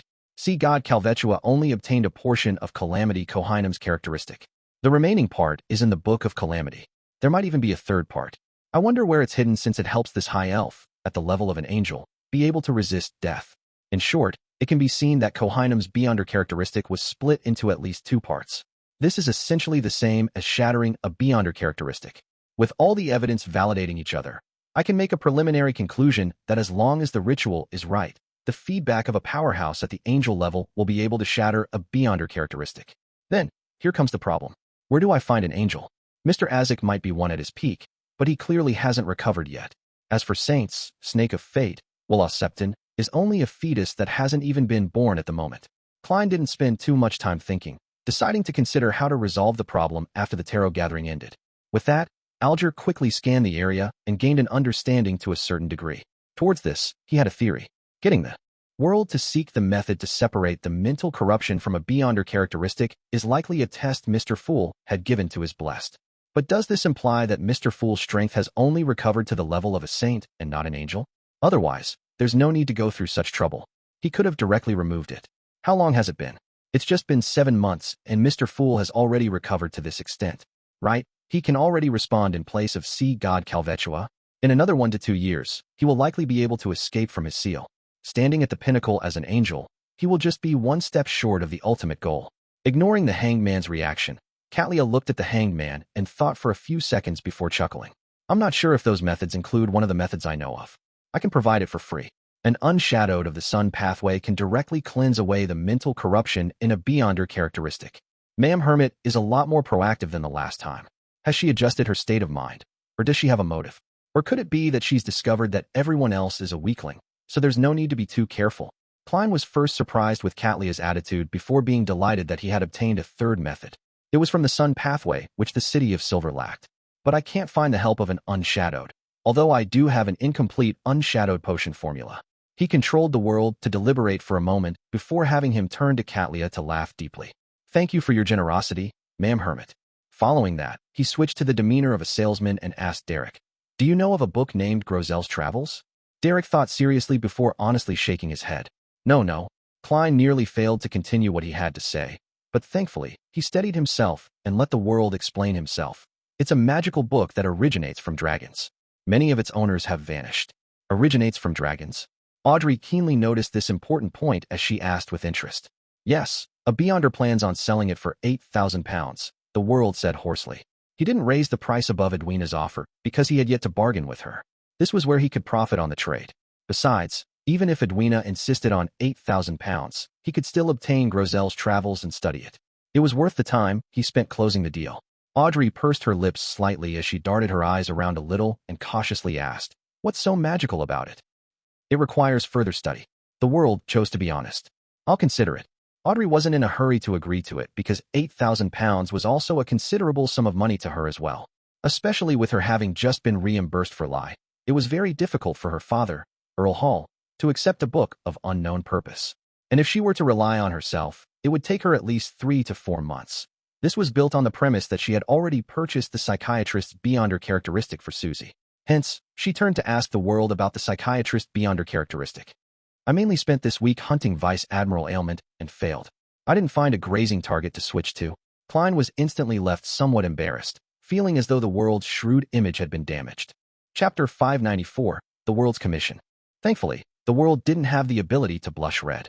As long as he wasn't controlled, there was no change to his state. He chuckled darkly. Another few more days. Audrey nodded with a reserved attitude and didn't rush him. This was because Susie didn't express any desire in advancing anytime soon. After all, she was only a dog. The Hanged Man, the Moon, and the Sun had just advanced a few days ago, so they were in the stage of converging their spirituality and practicing their new Beyonder powers. They had no desire to purchase the subsequent potion formulas or corresponding sanguine inheritance. They calmly waited until the transaction phase came to an end. Besides, they didn't have spare cash. Although Alger had lowered the price Emlyn White had to pay for the Sanguine Baron inheritance to £4,300 and £300 in commission, allowing him to earn £1,400, he had spent quite a bit on the Whip of Mind. All he had left was £1,445. After purchasing the Sanguine Baron inheritance, new dolls, and doll dresses, he still had £2,300 in savings. Although it seemed like a sizable amount, the subsequent ingredients were that of a Sanguine Viscount. It would cost at least £8,000. As for Derek, he had exchanged all his merit points that he had previously accumulated, and he was waiting to be sent out for a patrolling or exploration mission. Furs and Audrey were similarly not seeking to purchase the potion formulas of the subsequent sequences since they could obtain them from their own resource channels. Furthermore, there was no need to hide it or waste money at the Tarot Club. Audrey simply wasn't too nitpicky when it came to money. It didn't mean she was dumb. On the other hand, Katlia was still observing and wasn't in a rush to reveal what she needed. On the other hand, she didn't believe that the other Tarot Club members apart from Mr. Fool could provide anything she needed. After all, to a pirate admiral who had advanced to Sequence 5 for years, what she desired most was the level of demigod. Therefore, she only looked calmly at the sun and the others, with her slightly dark purple eyes, and without making any attempts at speaking. Klein thought for a moment and controlled the world to add, "Is anyone able to obtain a mystical item with very potent defensive strength?" The target of his question was directed at the hermit. This was because only Admiral of Stars, who had traveled the seas for so many years, could satisfy his request. Even the Hanged Man and that artisan he knew couldn't do it unless he could provide them with a corresponding Sequence 6 or even a Sequence 5 Beyonder characteristic.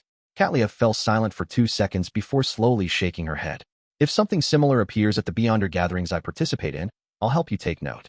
All these years, she had killed several Beyonders and had indeed obtained a certain number of Beyonder characteristics and mystical items, but they were either rewarded to her pirate subordinates, or she had exchanged them for 2 powerful items that greatly enhanced her strength and survivability. She didn't have anything to spare. Furthermore, she needed the 2 items and wouldn't sell them before she advanced to the level of demigod. From the looks of it, Admiral of Stars isn't a well-to-do person either. A huge faction implies large expenses. Klein silently sighed and made the world thank her with his hoarse voice. With the transactions quickly coming to an end, he controlled the world to look at Furs. "I wish to entrust you with a mission." "Me?" Furs was a little surprised. Could it be something like buying a radio transceiver again? She thought as the corners of her mouth twitched slightly. The world nodded. "Go to Williams Street, which borders West Borough and Empress Borough, and circle the place. Do it once every 2 to 3 days. Take note of any abnormalities. If there are any, then inform me immediately. He didn't use Mr. Fool to bring focus on the matter, as everyone was already used to it and experienced. Furthermore, beneath William Street was precisely the location of the Tudor family's ruins where the evil spirit was lingering. Abnormality? What would be considered abnormal? Furs asked, feeling puzzled and cautious. There might be something abnormal about William Street in Backland? Audrey was originally not very interested in the topic, but at that moment, she pricked up her ears and paid close attention. She trusted Mr. World's ability to gather intelligence to a great extent. The Great Smog of Backland was evidence of his ability. Westborough, Empress Borough. Sounds like it's located at Loan's capital, Backland. Miss Magician is presently in Backland? Indeed. She looks ordinary, but she isn't in any way. To a secret organization, members in a city are often more powerful in other places. Of course, she might also be like me. A coincidence of fate because she requested to be roped in. Catlia swept a glance at Furs and quickly analyzed the information revealed from the conversation. Alger was suddenly interested since he knew that the world was the representative of Mr. Fool's Blessed. Whatever he paid attention to had a high chance of involving a conflict at the upper echelons. Just what secret lies within that street named William Street? Alger couldn't help but try to guess at the deeper truth. How would I know what abnormalities there will be? Klein mumbled before getting the world to answer gloomily. I believe there will be sufficient abnormalities. I have to warn you that if you really notice anything abnormal, do not attempt to investigate it on your own or hire someone to do the investigation. It will be very dangerous. How much do you think is an adequate reward? Very dangerous. Furs instinctively wished to decline the mission. However, considering how immense the influence of the Great Smog of Backland was, one that even affected her, she wasn't sure if this abnormality wouldn't cause her harm. As such, she became hesitant. After a few seconds, she changed her languid seating posture and said, 100 pounds. Much lower than I imagined. The world chuckled. Furs spread her hands and said, it's because it's for myself as well. I'll just treat it as people observation in order to gather material for my novel. That's right, I can't stay at home all day. It's time for me to get out. I have to push forward the matter of acting as a trickmaster. Just conjuring tricks to amuse Zio isn't enough to digest it. How should I act? Join a circus to perform tricks? Or should I do individual performances at different squares? I don't have to be worried about how the people I know view me. As an author, life experience is a basic trait. Furs's thoughts gradually dispersed. After settling this matter, Klein made the world turn his head to the hanged man and chuckled darkly. I received intel that the Church of Storms has taken action. The matter at Bancy Harbor has been preliminarily resolved. Having been drifting out at sea for the past week, Alger, who hadn't had any contact with the church, immediately replied with a solemn voice. What's the final outcome? There won't be a Bancy Harbor for some time. The world replied with a concealed smile. At this moment, Audrey and company realized what they were talking about. That was the place with the ancient name Binzi, and it had the present name of Bancy. It was the place where descendants of the King of Angels Medici resided. Is Mr. World implying that the Church of Storms has leveled Bancy Harbor? That's really in their style. That's good too. There's no need to worry that the innocent there will be corrupted. I wonder if the King of Angels Medici appeared or escaped. Would the pontiff of the Church of Storms appear in person, or was a Grade 0 sealed artifact used? Audrey heaved a sigh of relief as she asked with brightened eyes, Mr. World, do you know of the specifics? No, no one knows, other than the upper echelons of the Church of Storms. The world stole a glance at the hangman. The hanged man fell silent, feeling the burning ambition in his chest once more. I want to become a member of the church's upper echelons. He emphasized to himself. The hermit Catlia, who had joined the tarot gathering a second time, basically didn't understand what they were talking about. As a pirate admiral, she was no stranger to Bancy Harbor, but she didn't know what had happened there. She also had no idea why the Church of Storms would destroy the place, and why it would require a long period of time to rebuild it. It should be a very serious matter that deals with the higher-ups. The members of the Tarot Club seems to be aware of the reason. Although their sequences aren't high, they seem to know a lot and are involved in many matters, apart from the sun. This is the reason why Mr. Fool tacitly agreed to have them establish this gathering. Through the Tarot Club, they will indirectly influence various matters of different organizations. Catlia once again reevaluated her understanding of the other members and was increasingly impressed with them. She still maintained her silence and didn't inquire. This left Audrey, who was waiting to flaunt via answering in response to the hermit's puzzlement, disappointed. Even for Ma'am Hermit, it's unlikely that she'll be involved in matters regarding a King of Angels. No, she might not even know about the existence of a King of Angels. Audrey thought spontaneously. After talking about the outcome of Bancy Harbor and waiting for a moment, Emlyn White immediately cleared his throat and said, thanks to Mr. Hangman's help, I'm already a baron. I have a question. As a sanguine, Do I need to use the acting method like you humans do in order to expedite the so-called digestion after advancing to a baron, so as to better grasp the beyonder characteristic? His back was extremely sharp as his neck was slightly elevated while his chin was slightly tipped upwards. I'm sorry, Mr. Fool isn't able to answer this question of yours. But in theory, it's required. After all, you are using the inheritance of others. Klein leaned back in his chair and sat amidst the gray fog as he leisurely looked at the other members of the Tarot Club. Katlia scanned her surroundings and said, "A sanguine baron corresponds to the sequence 6 potions, Professor?" "Yes," Emlyn replied, unable to hide his smile. He wasn't stupid. From the previous transactions and interactions, he had determined the sequences of the other members apart from the world. He believed that he was one of the strongest members of the Tarot Club. Of course, this was excluding Mr. Fool and the recently recruited Ma'am Hermit. Mr. Moon is already at sequence 6? Why does he seem more immature than the sun? Audrey pursed her lips. At that moment, Katlia said, "It requires acting because this pathway only has the name vampire at sequence 7. As for you, you were born in that state. There's no need to act, but it's required for the other sequences." "Ma'am Hermit, which pathway does that sequence 7 belong to?" Audrey blinked her eyes as she curiously asked before Emlyn White could say a word. Chapter 595, Domain. Without waiting for the hermit to answer, Audrey added, "If you believe this is an important piece of information and isn't something to be given for free, then I can provide you with some payment." "No, there's no need to. Anyone familiar with the Phainopotter's Church of Earth Mother will have some understanding of this." Katlia didn't doubt Miss Justice's sincerity when it came to the principle of equal exchange. She believed that Miss Justice was fully capable of satisfying her price in terms of wealth and resources, but she decided to provide the information for free. Firstly, it raised Miss Justice's impression on her and would build a foundation for any future transactions. Secondly, by providing the information, she could observe the reactions of the members and estimate their standing in their own organizations and factions. "I'm very familiar with the Earth Mother's blessed, Bishop Utravsky, but I didn't know anything about that. Of course, I truly am a little scared of him. His height and build are just too intimidating. Every time I'm there, I only seek out Emlyn White." Sitting at the end of the long bronze table, Klein thought in a self-deprecating manner. Katlia didn't pause as she continued. "Vampire is from the moon pathway.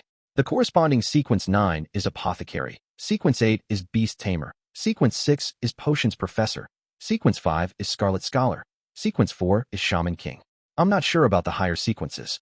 "Ahem," Emlyn White coughed. "Ma'am Hermit, I have to emphasize that it's sanguine, not vampire.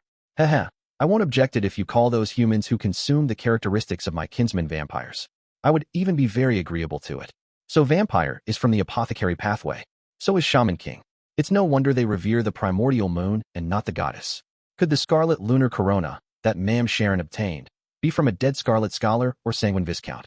Apart from being able to recreate the effects of a full moon and neutralizing the corresponding effects, it can provide terrifying speed, unimaginable recovery speed, and rather powerful darkness-related spells.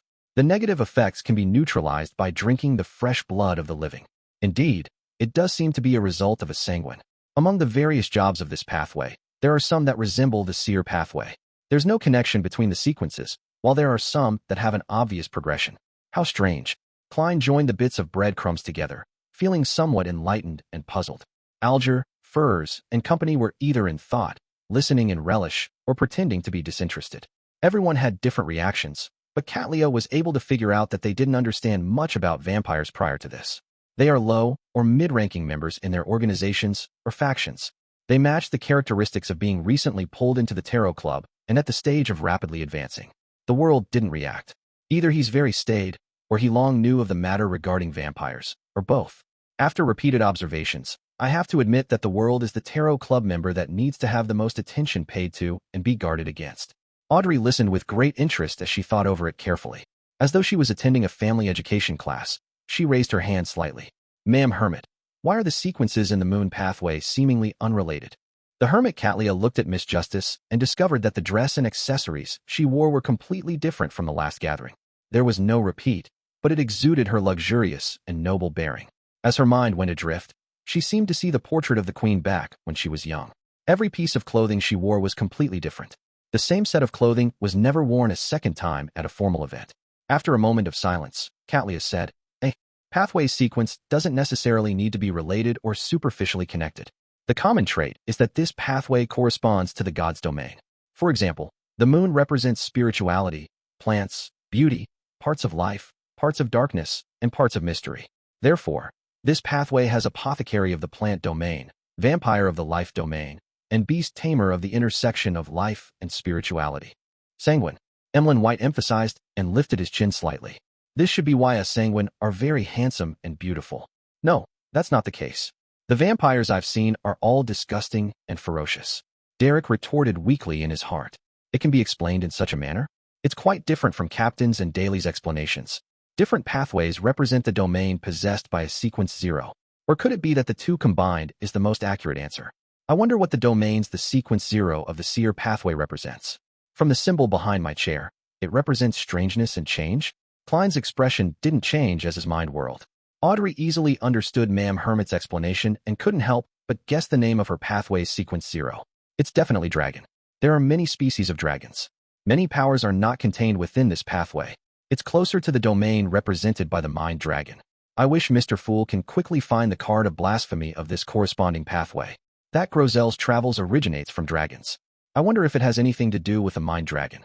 At this moment, Emlyn asked as a form of validation. That is to say that to successfully become a sanguine viscount, I similarly have to act as a potions professor, even if I'm a favorite of the moon? My dear Emlyn, I know you are trying to bring attention to the latter half of your sentence. Klein nearly reached out his right hand to pinch his chin. This was also one of the reasons why he had entrusted Miss Magician to check for abnormalities in William Street. He ultimately felt that Emlyn White, a vampire who didn't enjoy going out or socializing, was rather unreliable at present. Another reason was that he knew that he was being controlled by the sanguine's upper echelons in secret. Getting him to head to William Street made it easy to expose the matter regarding the underground ruins. Yes. Katlia nodded. The exchange continued, and as it came to a close, Audrey seemed to recall something. She turned her body and looked towards the end of the long bronze table. Mr. Fool, the second round of the Civil Servant Unified Examination officially ends today. What's left is the final interview. Her tone was brisk and with clear, delightful emotions. It was like an excellent student reporting her results to her parents. From her point of view, the Civil Servant Unified Examination was a suggestion raised by Mr. Fool in passing. She had pushed forward the idea via inconspicuous methods, the first time she had attempted to use her beyond her powers to change reality. Therefore, she had always paid great attention to it, often reporting the situation to the suggester. The second round of the examinations are over. I wonder if Benson can pass and have the opportunity of entering the final interview. Klein leaned back and suddenly felt wistful. He nodded slightly and said with a smiling tone, "Not bad." Audrey, who had been praised by Mr. Fool, became happier. She felt that she was indirectly changing the fates of many people, allowing people who were stuck in the lower and middle classes to have a chance at entering the middle and upper classes. When Katlia heard this exchange, she couldn't help but frown. She felt that this was very different from the style the Tarot Club had previously shown. Could it be that the reforms of the past half a year in the Lone Kingdom were a result of the Tarot Club's turning of the wheels? As a young noble lady, Miss Justice played an important role. If that's the case, I have to reevaluate my views. Although the members aren't of a high sequence and are low-ranking members of their organizations, they're still able to influence the situation of the world to a certain extent. Katlia retracted her gaze and considered whether she wanted to use her different resource channels to figure out the backstory of Lone Kingdom's reforms. After a few minutes of exchanges, the Fool Klein announced the end of the gathering. While Miss Justice and company got up to express their farewells, he severed the connection and leaned back into his seat. He silently watched the endless grayish-white fog around him for a very long while. Backlund, in a coffee shop next to Kings Avenue. Melissa was holding a porcelain teaspoon as she gently stirred the black tea, which had a lemon in it. From time to time, she would turn her head to look out into the faint fog. Her black veiled hat was sitting beside her. Placed in front of her was a plate of the cheapest toast, but she hadn't taken a single bite. She originally imagined that she would anger the coffee shop's owner for sitting there all this while, preventing him from earning more. But she later discovered that there were many people waiting for the end of the test opposite the road like her. As seconds turned into minutes, the water condensing on the glass windows grew thicker. Melissa couldn't help but extend her hand to clean up a relatively clear spot. Finally, she saw a bunch of people surge out of the test venue. The glass-inlaid wooden door of the coffee shop was pushed open as about 8 men and women entered. Just as Benson took off his rather old top, and before he could smooth his rather high hairline with his fingers, he discovered his sister standing as she asked nervously, "How did you do?" Were the questions tough today? It might have been considered difficult for others, but it was a piece of cake for me. Mathematics is my forte. Benson looked around and saw everyone discussing it without noticing him. Hence, he chuckled. After the test ended, I saw quite a number of people with blank sheets. Do Do they think a low-ranking civil servant will have a mathematics secretary? If that's the case, what's the difference between hiring a curly-haired baboon and them? Melissa heaved a secret sigh of relief and looked to her side before turning her head back. Benson, if you're really confident, you should consider the matter regarding the interview. You need to buy a new decent set of clothes. Let's leave that to tomorrow. We should celebrate today. I've already decided on the restaurant. Benson smiled as he pointed outside. Melissa pursed her lips and looked at her elder brother in an extremely serious manner. I've already bought the meat and vegetables. Benson locked his gaze with his sister for a few seconds before moving it away in submission. All right, let's go home. Above the gray fog, Klein gradually found his train of thought and calmed his emotions. He began considering how to separate the true creator's mental corruption of the all-black eye. Chapter 596, Clue. In the majestic palace with stone columns propping it up, Klein sat in a high-back chair as he lightly tapped the corner of the long modeled table. He first eliminated the method of seeking a sequence 4 unshadowed from the sun pathway. This was because he had almost zero contact with the Church of the Eternal Blazing Sunday. It was very difficult for him to find help from anyone. Secondly, he suspected that an unshadowed was unlikely to be capable of cleansing the mental corruption in the all-black eye. After all, the hermit Catlia's suggestion was directed at remnant influences by an ordinary rampager, and not the true creator. Seeking the help of an angel or true God's power isn't realistic either. In theory, I can use the mysterious space above the gray fog to perform a divination on the eternal blazing sun and use his help to shatter the all-black eye and evaporate the mental corruption. But the problem lies with the fact that an experienced him might be able to use this opportunity to invade this place and take over the gray fog. If that happens, it wouldn't be worth it. And when a power that exceeds my level an unknown number of times instantly comes into effect, there's no delay. It targets me, and I'll have no time to redirect it to the all-black eye. I will lack the ability to control the situation. Also, it's not like I can divine it as I wish. I need a medium. I previously used the mutated sun's sacred emblem, which had the eternal blazing sun's divine blood in it, as well as the ear that was corrupted by the true creator. Currently, the mediums I have are Mr. Door and the Hidden Sage. I can use the ravings that Miss Magician hears during the full moon, as well as knowledge's pursuit of Admiral of Stars to make an attempt. But similarly, the counterattack isn't directed at the all-black eye, and I don't have the means to divert the attack. Mr. Azek has yet to recover. Snake of Fate Willa Septon has yet to be born. From the looks of it, I can't find an angel to help me either. Sigh. I still know too few high-ranking figures. Right, there's also something akin to an angel, the evil spirit in the ruins under Backlund that's suspected to be king of Angels Medici. But that fellow is scheming with unknown plots and malicious intent. Unless there's no other method, I will not consider it. Yes, taking the risk isn't worth it at all. If that's the case, I might as well give up on the all-black eye and search for the main ingredients of a Nimblewright master. It's only the dust of ancient wraiths and the core crystal of a 6-winged gargoyle. It's even possible that the former can be found in the underworld. In that case, performing a new search is a viable choice, while finding a mystical item that's similar to the blood vessel thief is another choice. With the gray fog shielding me, I can use its theft abilities to its full extent. I'll definitely be able to separate the true creator's mental corruption from the all-black eye, and I wouldn't be afraid that it would return. The easiest method is to throw the corrupted mystical item far away once the theft is completed. Then, I'll bring the pure all-black eye back to the real world, causing the physical separation of the two items. Well, how am I to find a similar mystical item? Mr. Hangman didn't say anything after seeing the methods, which implies that he doesn't know either. However, I can ask at the next tarot gathering.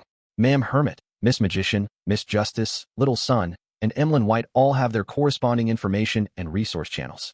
I can try searching for it myself this week. I'll start with Vice Admiral Iceberg. Her third mate, Flowery Bowtie Jodson, has beyonder powers that can steal. Perhaps he might know where there might be similar mystical items.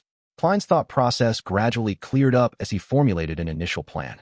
He first performed a divination before rapidly returning to the real world. He got out of the decadent state of laying slump in the reclining chair, drinking beverages and reading newspapers as he quickly set up a ritual. It was still 3 candles, but the difference was the symbol he drew. It was the sacred emblem of the god of knowledge and wisdom, an omniscient eye on an open book. The ritual's silver dagger also switched to a brass knife. In mysticism, the blue star corresponded to the god of knowledge and wisdom, and the metal that belonged to the blue star's domain was mercury and brass. Klein had long considered the problem of contacting Vice Admiral Iceberg, Edwina Edwards. Therefore, he prepared a set of soulfall ritual materials.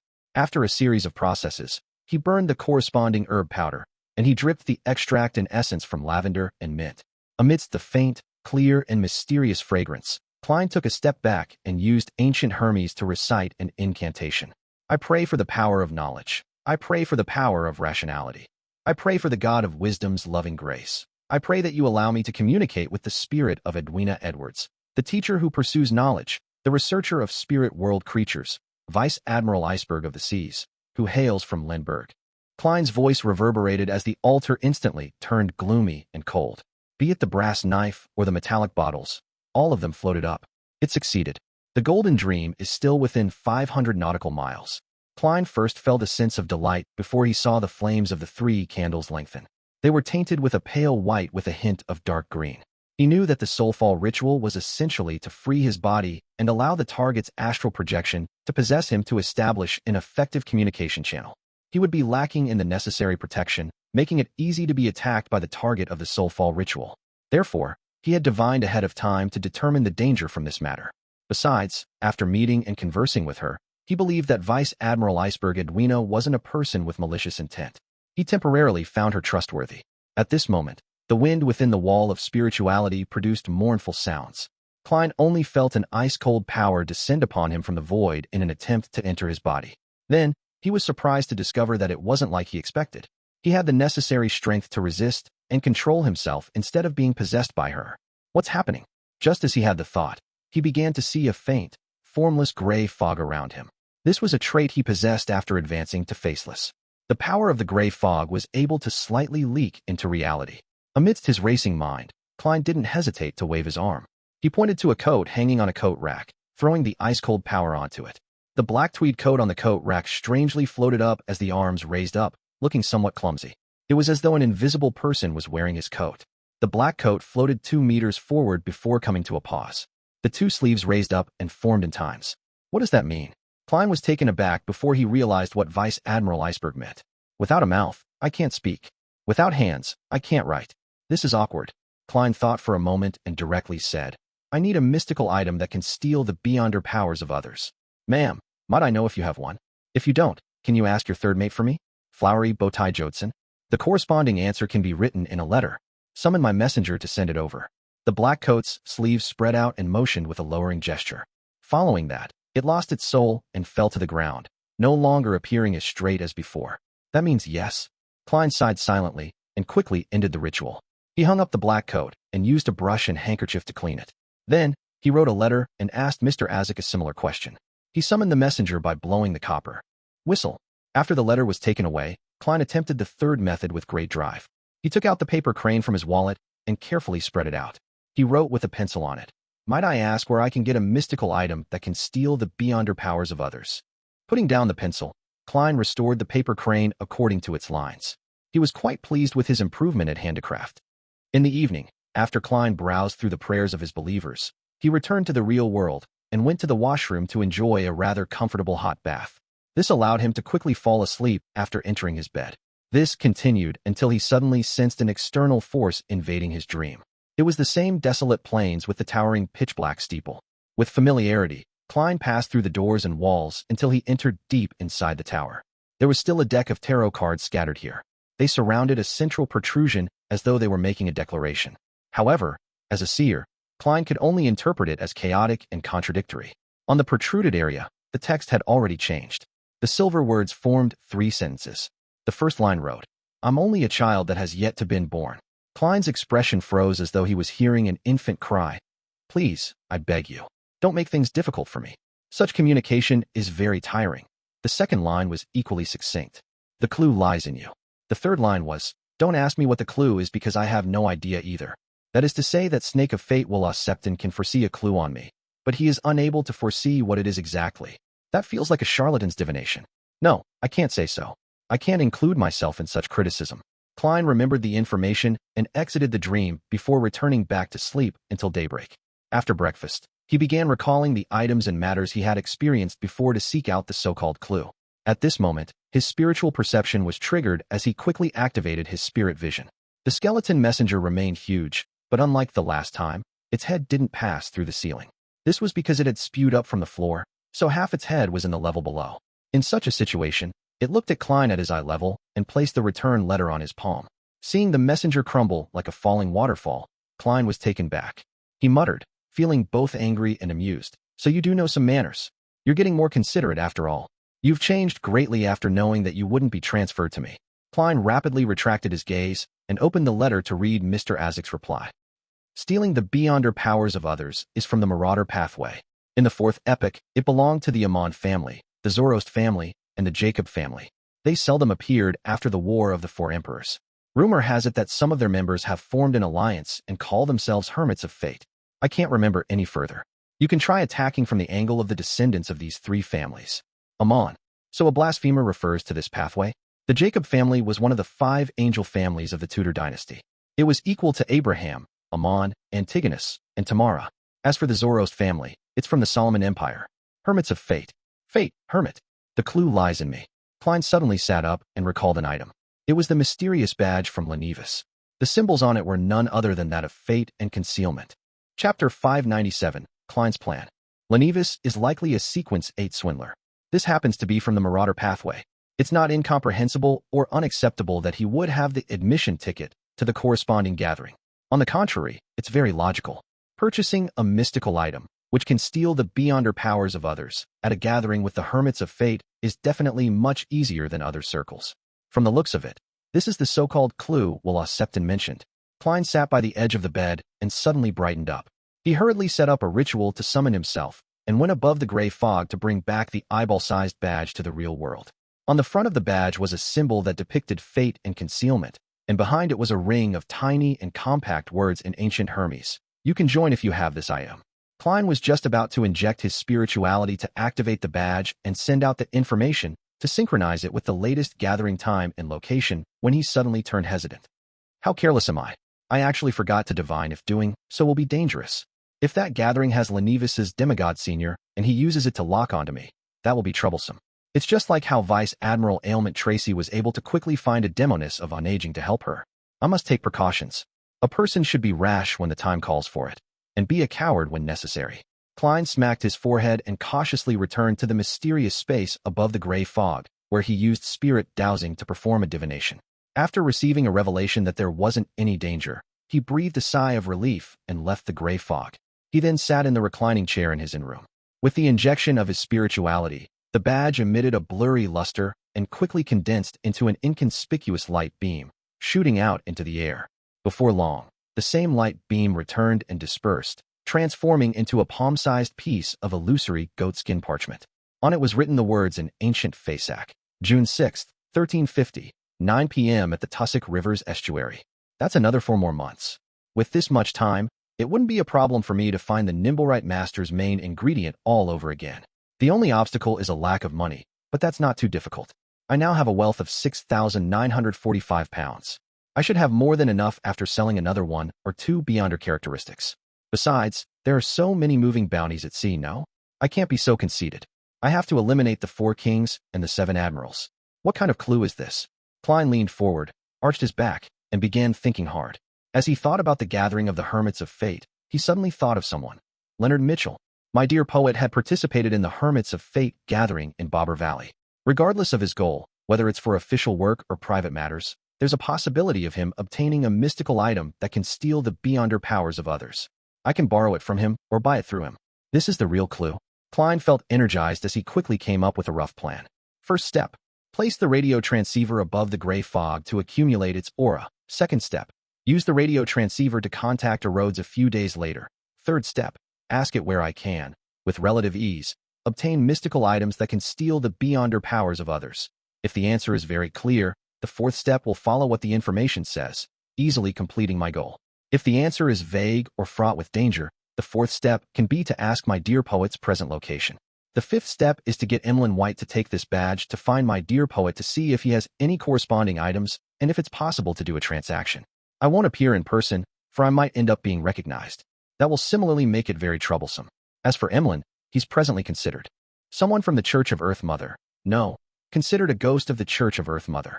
To get him to initiate first contact, even if he were reported by my dear poet or ends up captured on the spot, he wouldn't be framed or put up for torture. With the plan on what to do and how to proceed, Klein immediately felt refreshed. In his good mood, he decided to head out to eat a Byam delicacy, roasted fish. Above the blue sea, the golden dream, which was sparkling thanks to the setting sun's golden rays, was silently cruising forward. Receiving his captain's permission, Danitz apprehensively walked into her room with his head up as people stared at him with envy. Bookshelves filled the room, and on top of them were different books. Vice Admiral Iceberg Edwina stood in front of a desk as she held a black fountain pen in her hand. She quickly wrote the following. I do not have similar items. Same for Jodson. He says he will help you look out for it, but that will require you to be sufficiently lucky. Edwina raised her head and turned her clear, aqueous blue eyes to look at Danitz. You, hold the ritual to summon Gehrman Sparrow's messenger. At that moment, Danitz was wondering if he would receive any special treatment from his captain, but when he heard that, he pointed at himself in astonishment. Me? Yes. Edwina folded the letter, straightened her body, and nodded. This can help you familiarize yourself with similar rituals. In the future, I'll be testing you on this. All right. Danitz hid his disappointment as he tried his best to recall the procedure as he slowly set up the ritual that only needed one candle. Finally, under Edwina's watch, he took out a shiny lone gold coin and placed it on the altar. After taking the letter, Danitz ran through the subsequent ritual in his mind twice before he dared to do it. He took a step back and said in ancient Hermes, I summon in my name. The spirit that wanders about the unfounded, the friendly creature that can be subordinated, the messenger that belongs to Gehrman Sparrow. Whoosh! The wind howled in the wall of spirituality, sending Danitz's yellow hair flailing upwards. The flame rapidly burgeoned to the size of a human's head. It was as pale as the letter in Danitz's hand. Soon, Danitz saw long blonde hair, bloodshot eyes, and a gorgeous head appear. Hiss! Gehrman Sparrow's messenger is very unique. How can a spirit world creature look like a human? And it's so beautiful at that. She's just slightly inferior to Captain. Danitz suddenly choked because he discovered that the head didn't have a neck underneath. Furthermore, it was held up by a pigtail with a hand. He looked in a daze as one head after another appeared. He saw the headless figure dressed in a complicated dress appear before him. She's indeed a creature from the spirit world. He felt ashamed for having those thoughts. Taking a deep breath, Danitz hurriedly handed over the letter and saw one of the beautiful heads open its mouth to bite at it with pearly white teeth. At this moment, Rionette Tinker's other head bit on the gold coin on the altar. However, she didn't immediately leave. The four bloodshot eyes on other two heads darted towards Edwina Edwards, who was outside the wall of spirituality. She sized her up a few times. Edwina felt herself being observed, and it made it impossible to contain the horror that ensued. Rionette Tinker retracted her gaze as her body turned illusory, fusing into the white candlelight. The flame lit up again as the colors spread outwards. Everything had restored to normal. Just as Danitz removed the wall of spirituality, he heard his captain say in a deep voice, "That's not an ordinary creature from the spirit world." Not an ordinary creature from the spirit world? Danitz was stunned. He knew that his captain's profession was a researcher of spirit world creatures. If she said it wasn't ordinary, it definitely wasn't one. It was far more extraordinary than ordinary.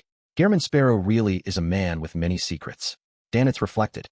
Backlund, Sherwood Borough. Furs mustered every fiber in her body before she triumphed over the laziness brought from the fireplace.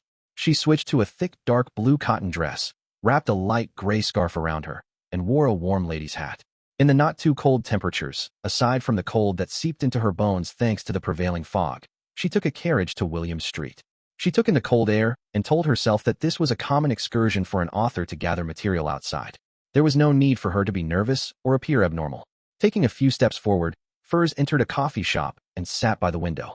As she drank the thick, warm liquid, she observed the pedestrians and the houses across the road. There's nothing abnormal. There's no fighting or theft at all. This is a place where the rich live, so the security is much better than East Borough.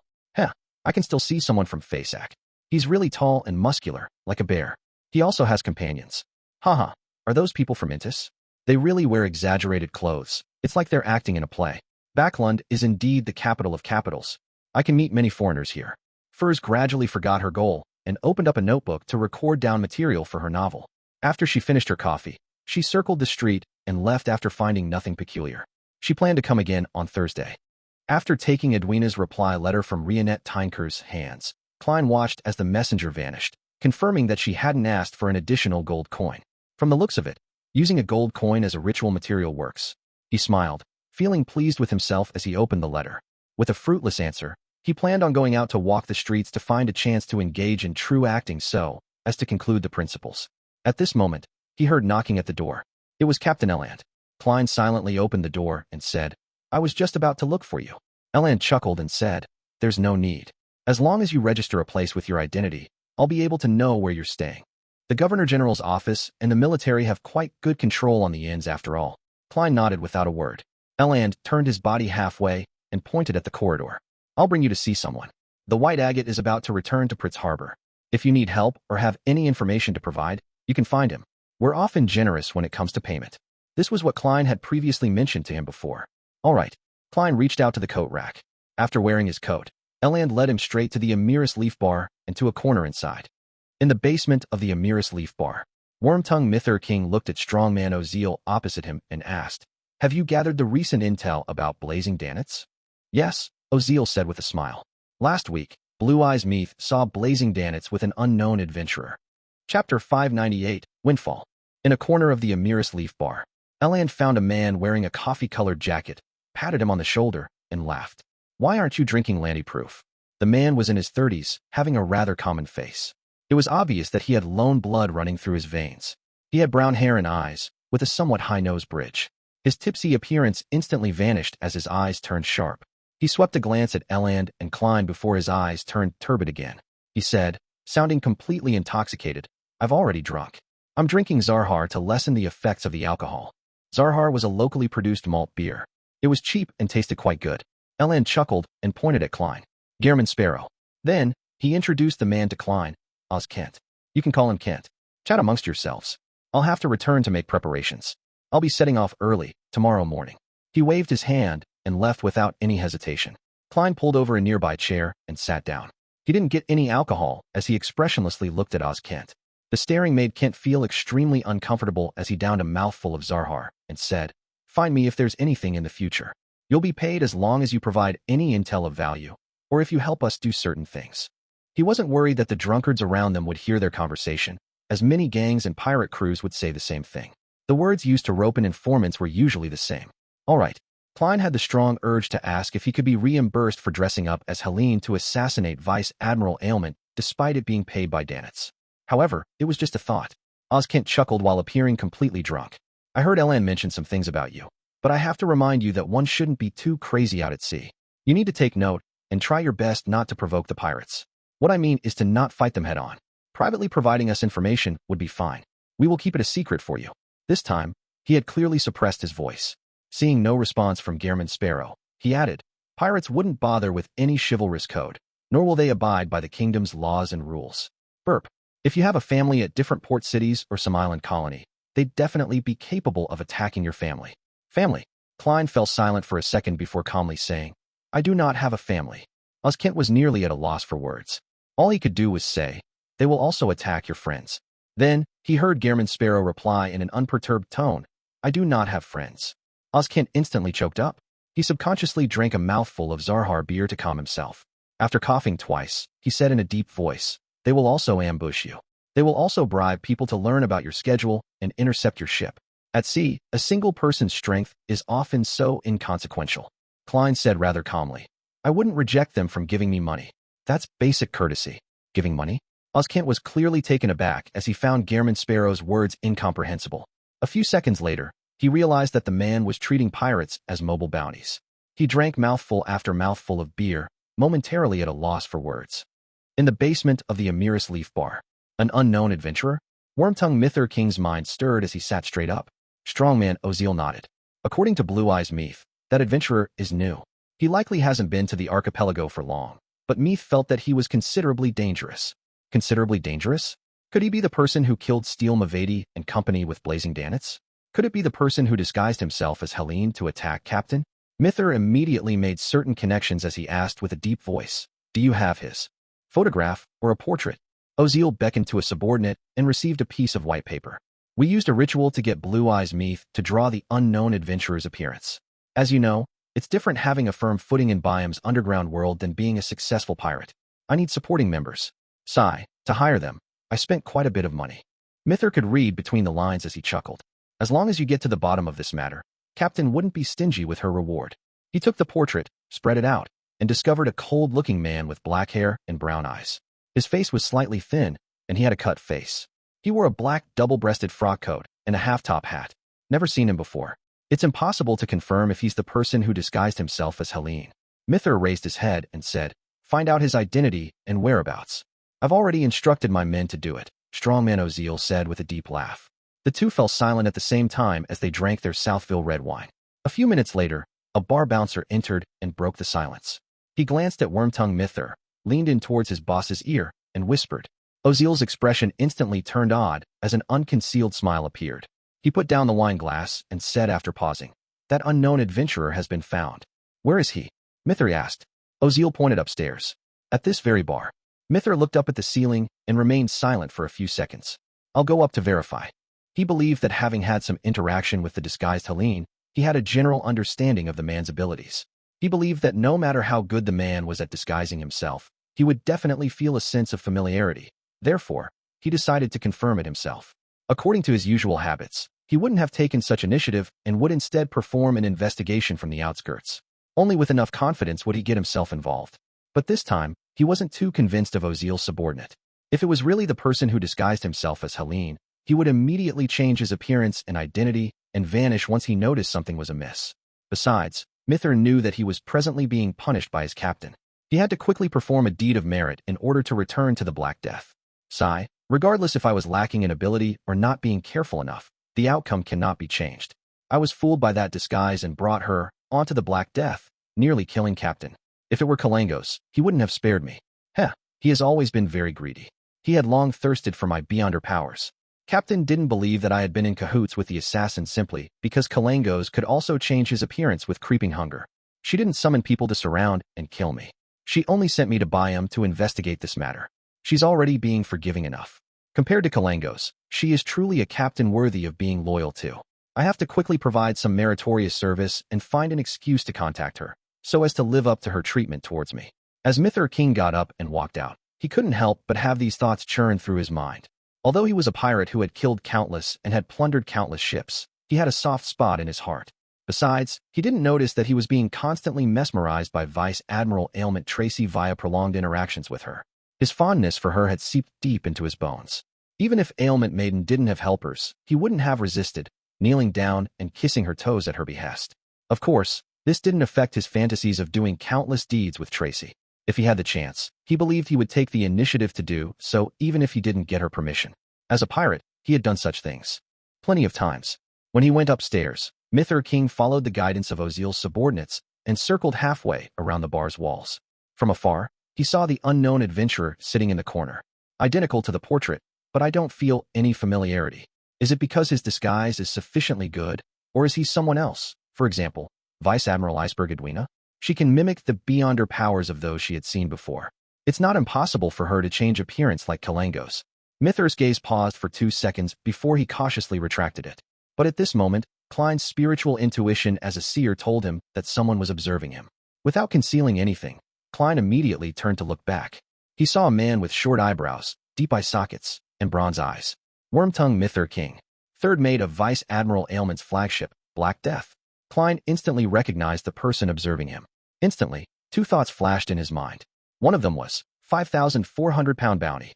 The other was, why is he observing me? He managed to find me by investigating Danitz? The military contact person, Oz Kent, discovered Gehrman Sparrow's abnormality as he traced his gaze. However, due to his angle, he was blocked by a few drunkards.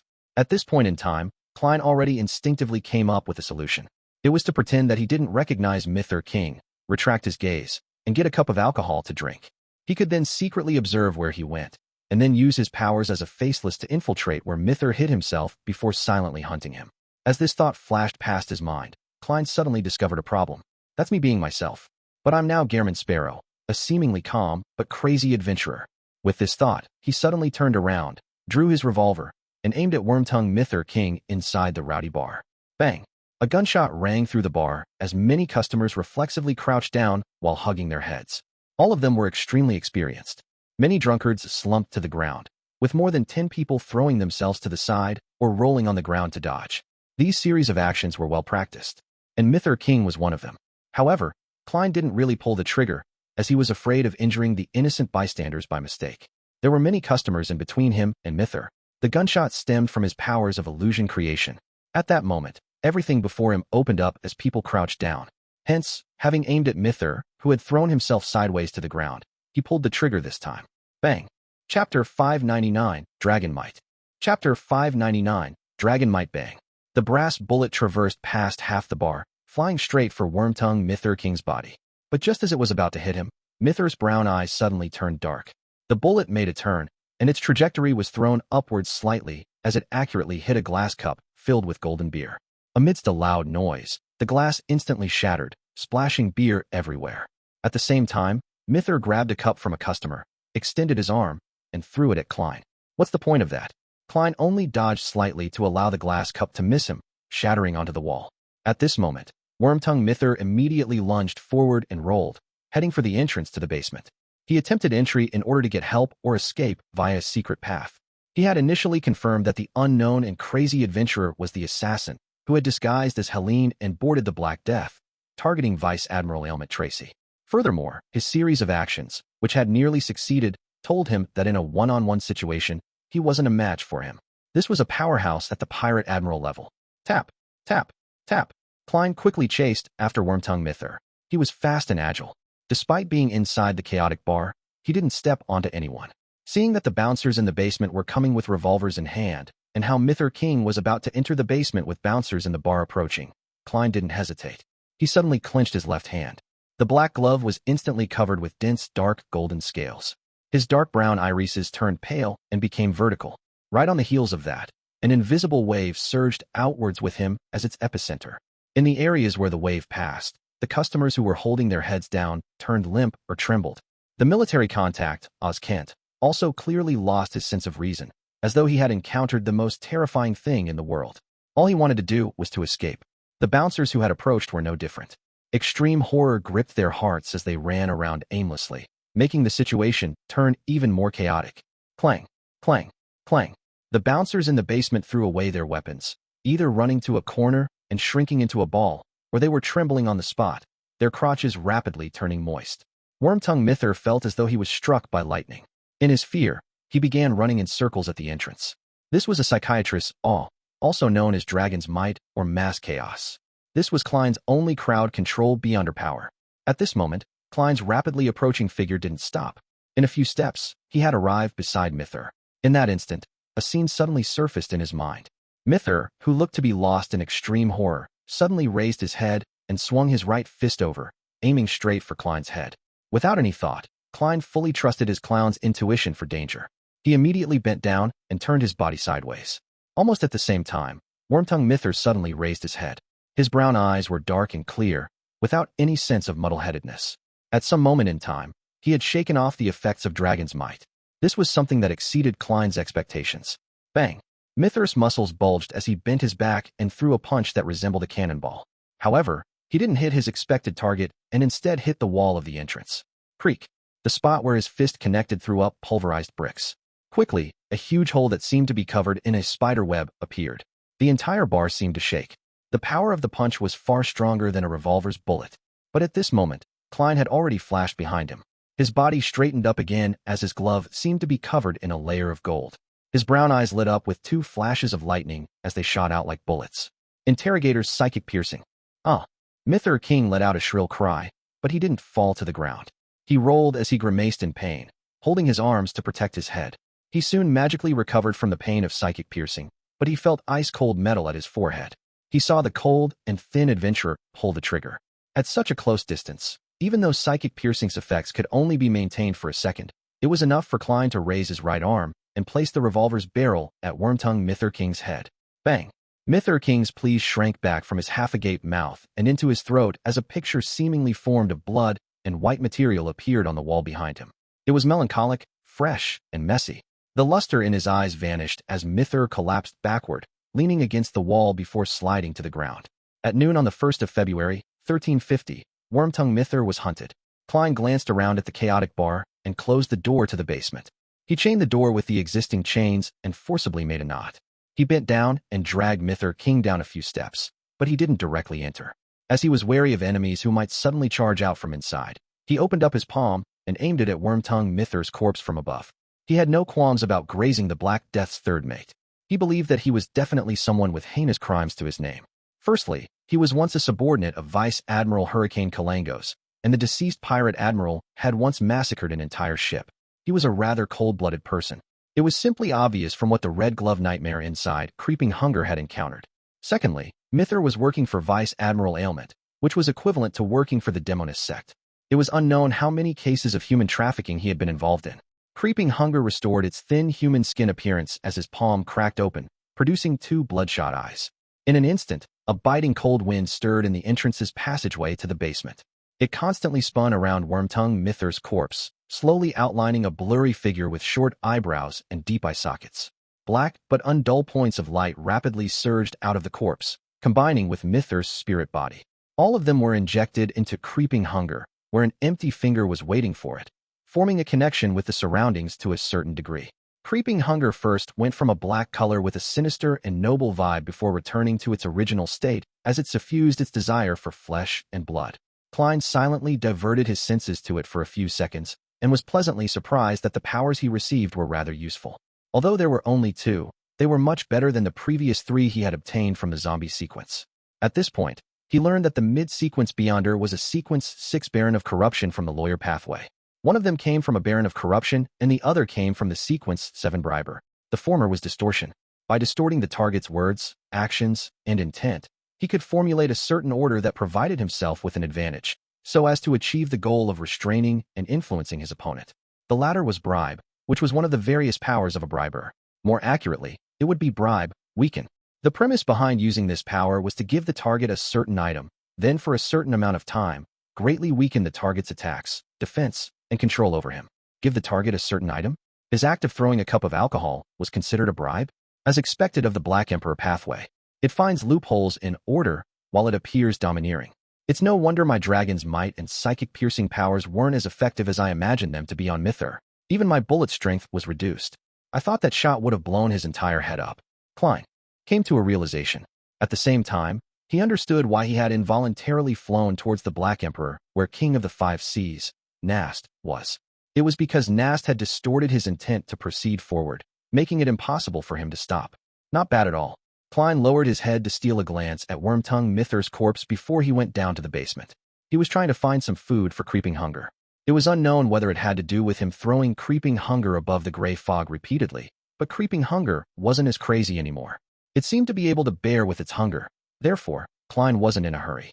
He slowly proceeded forward so as to be careful of encountering any accidents.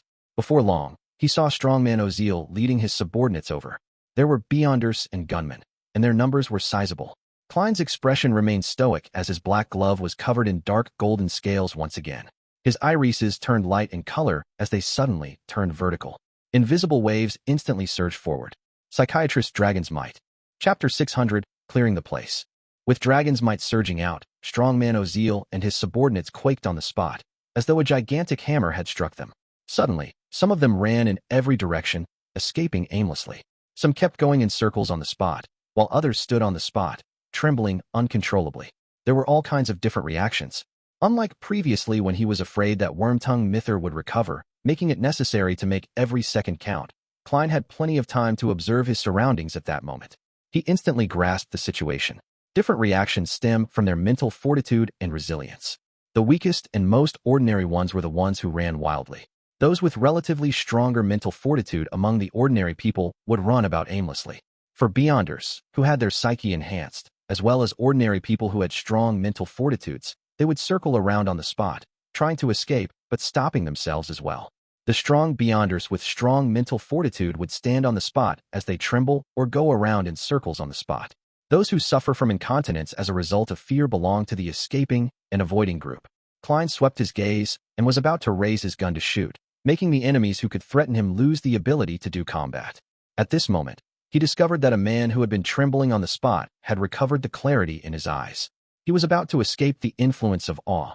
As for the others, they were also showing symptoms of recovering. Considering how he didn't have the ability to finish all of them off in such a short period of time, and how a gunshot would jolt a number of them back to their senses, as well as how different Beyonders, when combining their different powers together, could cause him harm, Klein changed his mind and made the glove on his left palm be tainted with a sinister, reflective blackness. His eyes turned dark as he forcefully distorted the intents of the people who were waking up. The trembling man pounced forward suddenly. He could no longer resist his thoughts of fleeing. He ran straight for the secret exit, leaving his employer, Strongman Oziel, as a constantly shrinking back.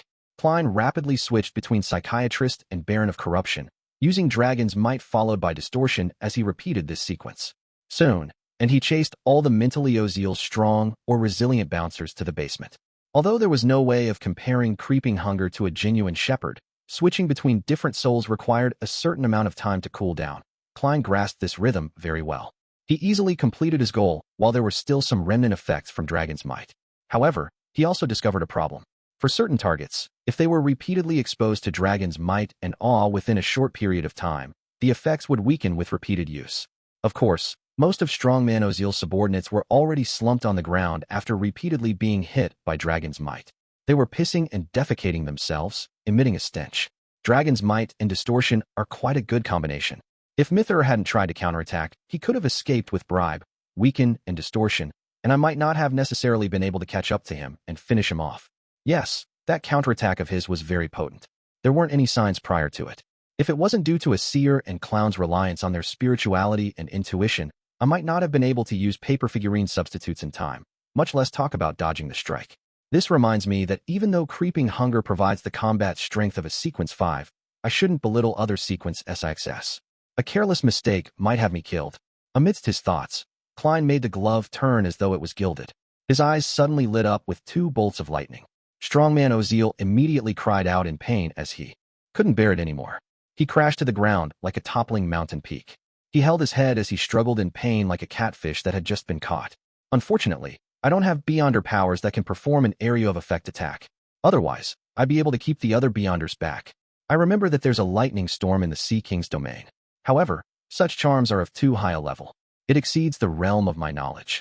Klein swept his gaze across all the goons before unhurriedly walking to the basement. This place was originally a market, but with everyone fleeing, it was empty. Dressed in his double-breasted frock coat, Klein pulled a chair out from behind a stall. He placed it before Oziel and leisurely sat down. He leaned forward as he observed the boss of the Emiris leaf bar without a word. After Oziel tumbled around for a while, he finally recovered from the pain that nearly made him lose control. However, he still suffered from a splitting headache. He was just about to stand up when he saw a pair of pale-colored eyes that reflected pale gold light. He saw a glove covered in dark golden scales. In that instant, cold sweat was still dripping from his forehead.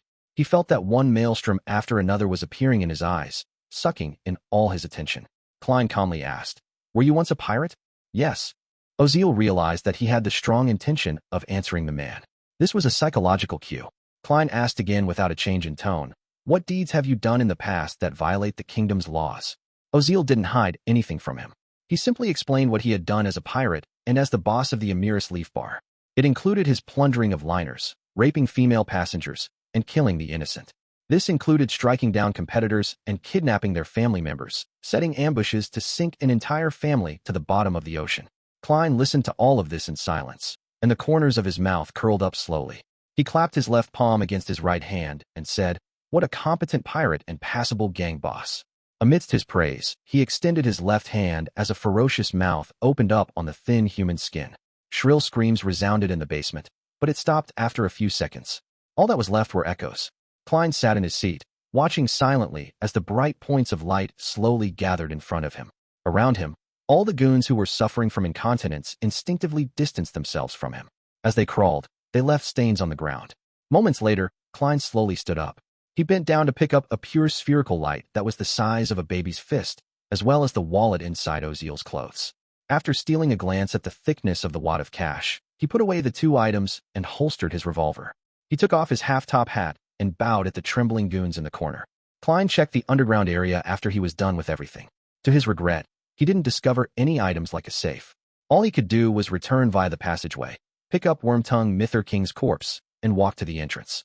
He paused for 2 seconds as the scene outside was naturally outlined in his mind. He discovered that the bouncers, who he imagined would attempt to open the door to provide help, had already disappeared. The dragon's might from just now made them realize that it's a battle between Beyonders, so they retreated? As expected of a region where pirates are everywhere. Some ordinary people still have a chance of understanding about Beyonders. It seems such matters happen often here. Some fugitive suddenly gets arrested by the mandated punishers. Klein undid the metal chains and reached for Mither King's pocket in passing and took his cash. He held back the urge to count his earnings as he burned a paper figurine and threw it outside before opening the door to the entrance. He then walked out with Mither's corpse. At this moment, Most of the customers in the bar were gone. There were only about 8 people hiding in different spots to await the outcome. Klein surveyed the area without any expression as he saw gazes frantically retract. The only person who dared to look at him head-on was Kent. He was frowning as he watched Gehrman Sparrow carry a corpse over slowly. Bang! The corpse flew in front of him, smashing over a table. Kent focused his gaze as his pupils instantly contracted. Wormtongue Mythur King. Vice Admiral Ailment's third mate, Mythur King. He looked up in shock, stealing another glance at Gehrman Sparrow. Klein revealed a faint smile. Remember my bounty. With that said, he took his half-top hat, bowed slightly as a form of bidding farewell, and turned to leave through the Amiris Leaf Bar's main door. Byam Harbor. On the White Agate. Eland watched as the door to his captain's cabin was slammed open. He asked in surprise, Kent, what happened? Kent questioned him with a warped expression. Eland, what kind of monster did you introduce me to? Gehrman Sparrow. Eland returned with a question, feeling somewhat uncertain. Kent nodded.